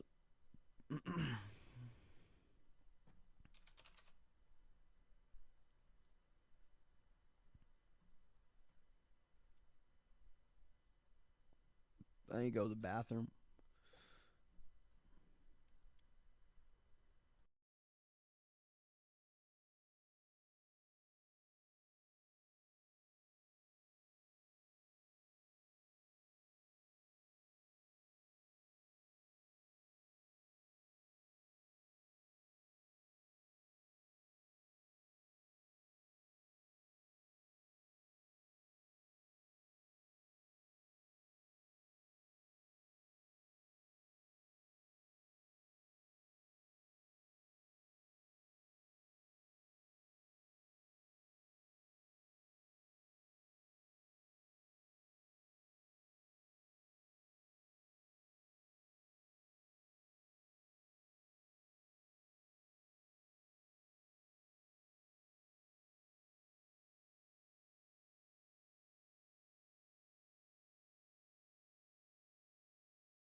All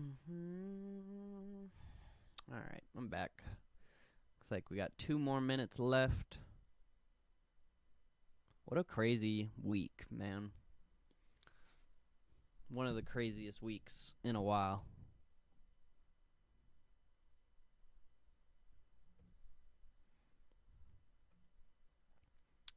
Thank you to the 5 people that are in here.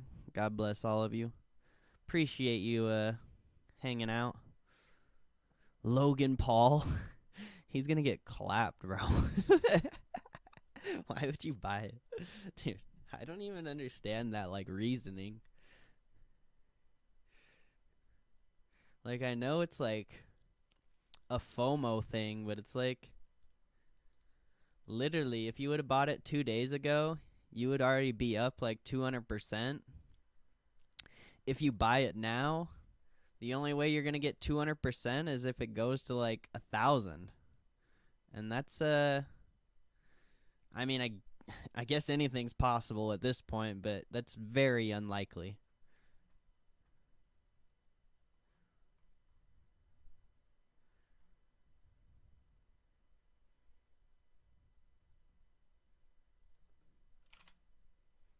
GE's popping.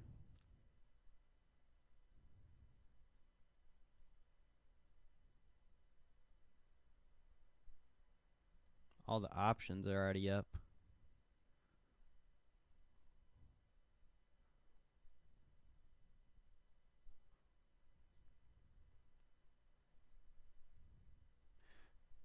Shit.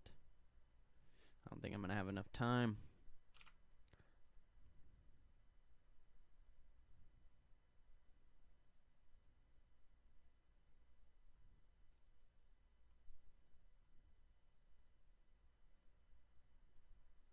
Nah, I'm not going to do it, dude. I don't even care what happens. Ding, ding, ding, ding, ding, ding, ding, ding, ding. Let's go, baby. Another exciting day in the books. We got earnings, baby. Apple, Tesla, Facebook. Levi's, I think. I don't know who else, honestly. We got a lot of earnings coming, though.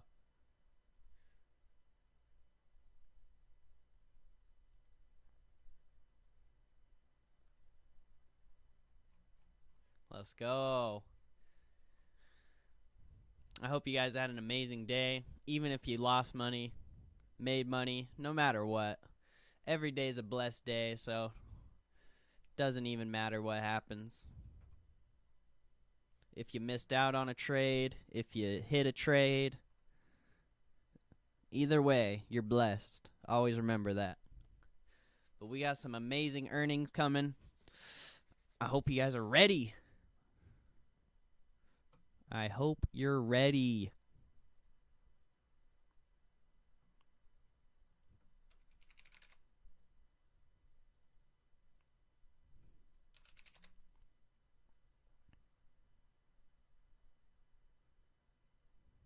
That Genus is going crazy.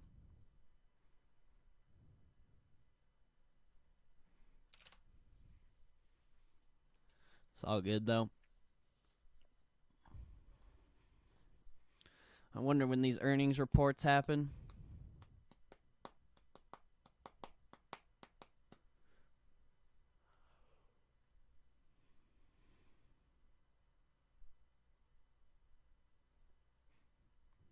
Is Bitcoin clapped too?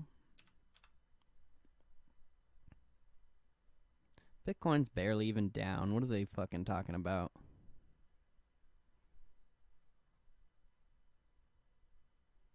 Still at the same price as when I looked yesterday.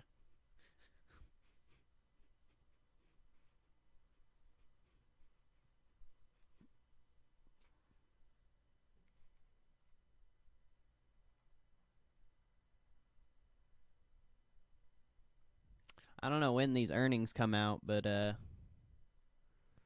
we're waiting. GG yee. Hope you had a good day, bro. Crazy day.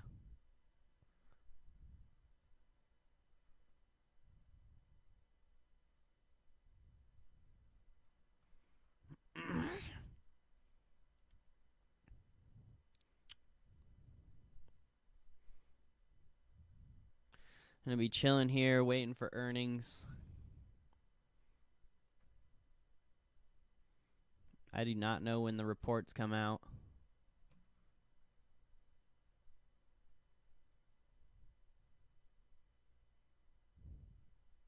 CREE.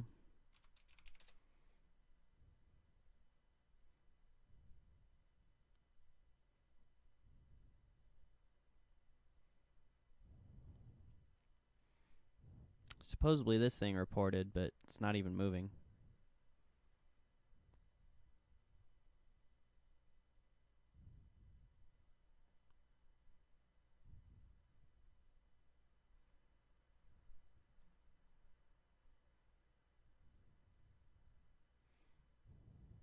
When do these earnings reports come out?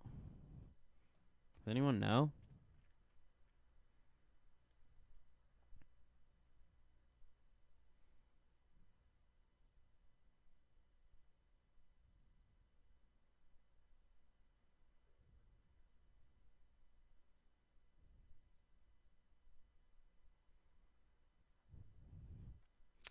Very quiet.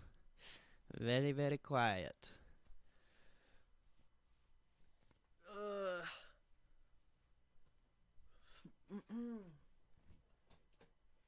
Tesla is slated to have earnings call 3:30 Pacific. Damn, so we're going to be sitting here for a minute waiting for these.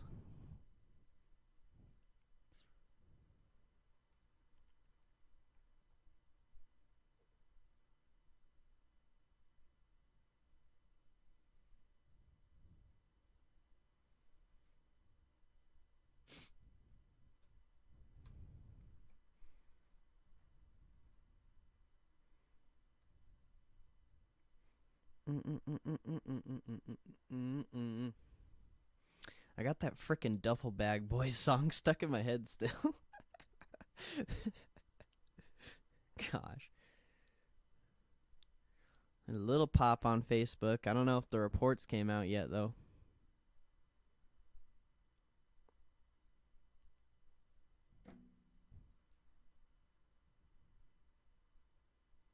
I don't see any headlines.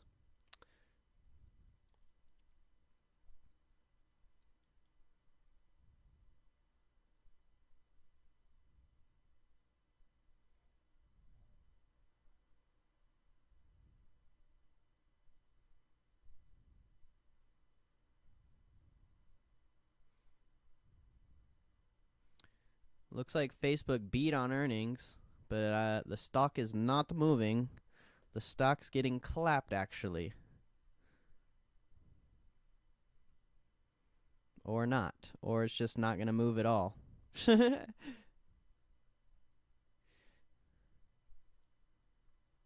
I don't know. There's got to be something in that report. Because it said it beat, like, pretty big.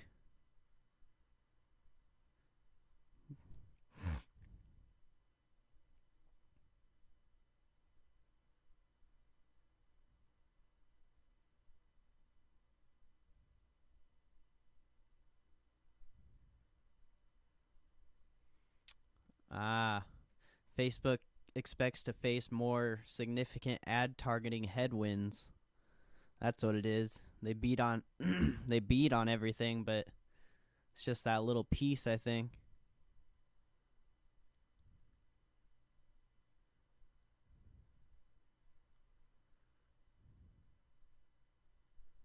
I think the daily active users is up 11%. I don't know. They had good earnings, just wasn't as good as the market wanted, I guess. Dude, this KOSS is insane.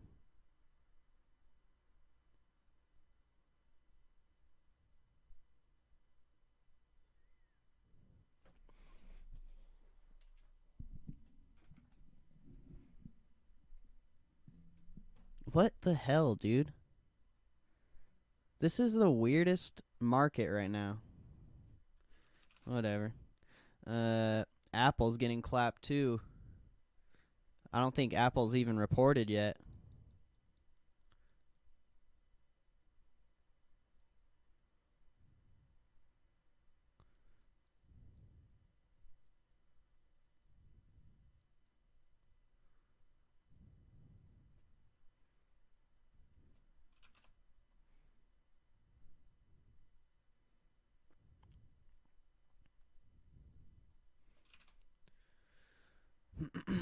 I mean, Facebook was only pricing in a $18 move, so it moved pretty much the expected amount, unless it keeps selling off.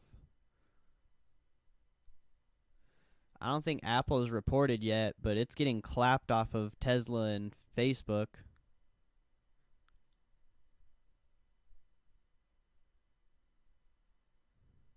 $5 on KOSS.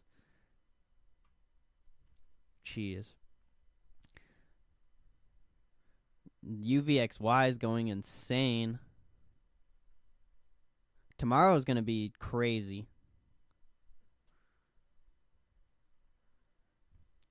The crazy thing is Facebook earnings were really good.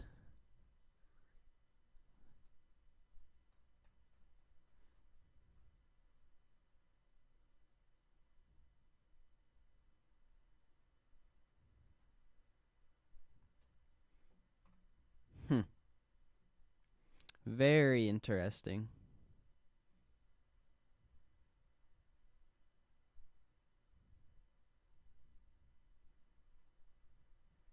I don't even think Apple's came out yet. Apple might be the only thing that's going to save these guys.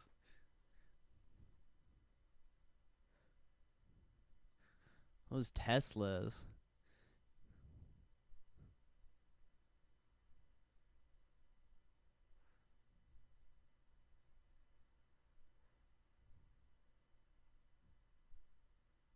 Yeah, Tesla's earnings are out. Let's see.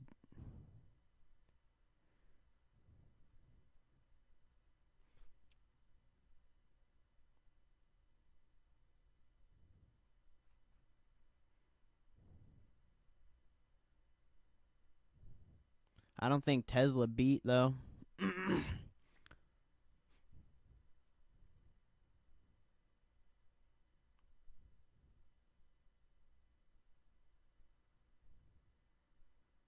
Now that see quarterly total 4 million. No, Tesla beat too, I think, but it is getting clapped. Oh, Tesla's EPS missed, earnings per share missed, but their revenue beat. That's what it is. Tesla's getting wrecked though. Everything's getting wrecked. Tomorrow's going to be a crazy day.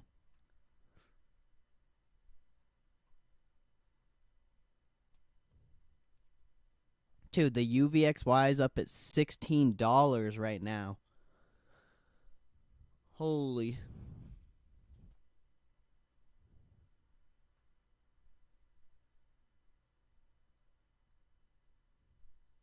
I bet the long term's clapped right now.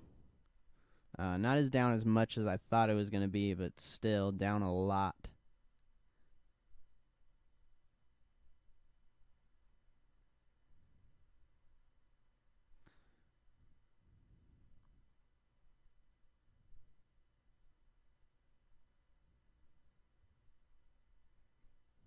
I think NASDAQ futures are going down crazy. Yeah, NASDAQ futures are down a lot right now. Shit, son. It's not even showing them on this. What is this USBML? This thing's like screwing up the low ticker.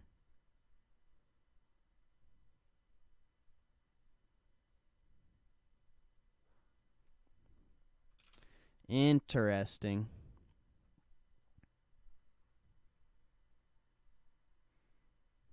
What do I see Tesla opening at? I don't even know what it's at right now. Looks like it bounced up a little bit. I mean, if the market continues to sell off, it's hard to say where it's going to end up. I don't even think Apple's reported yet, though.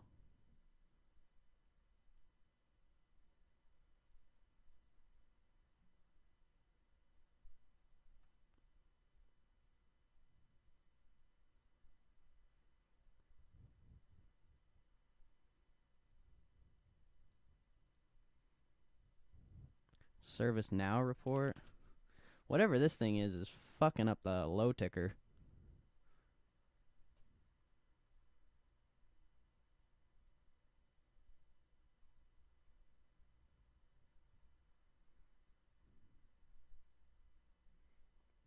Wild.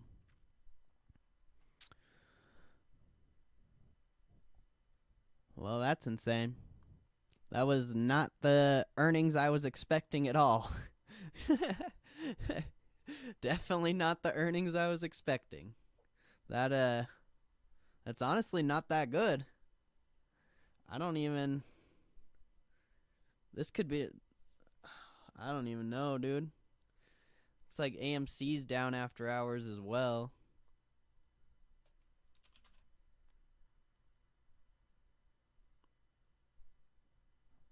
Not that much.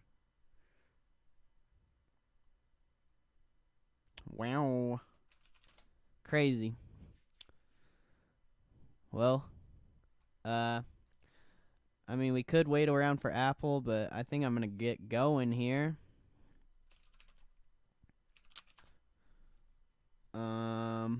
Yeah.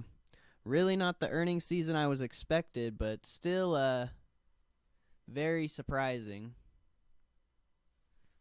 It'll be interesting to see where we go from here in the morning. I don't even know what to expect off this. This is not what I was expecting at all.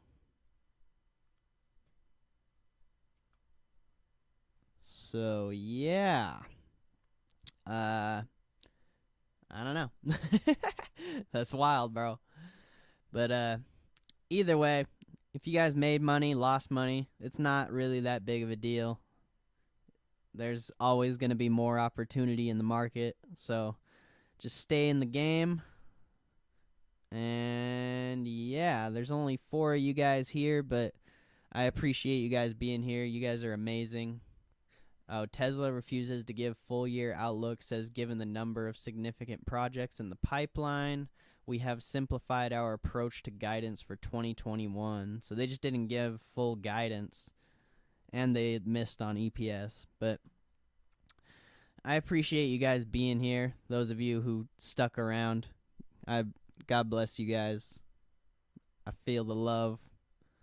You're amazing. I appreciate everyone who hung out with us during the whole day. But there's only a couple of you out here right now, so I just want you guys to know you're amazing, and I appreciate you. And I hope to see you guys tomorrow.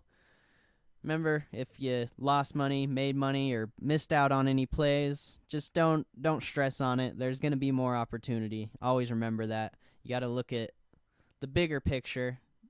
Yeah, some of your favorite stocks may be down right now, but they're not down and out.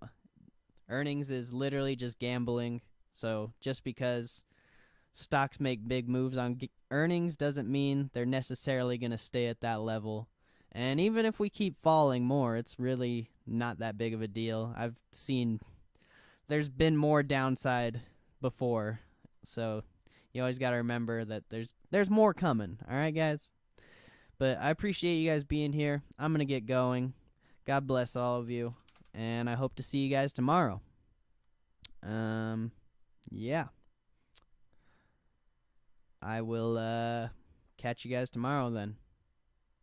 Thank you for thank you for being here, guys. I appreciate your time. Like, you guys don't need to be hanging out with me, but you do, and I really appreciate it. So, God bless you guys, and I will see you guys tomorrow. Peace out.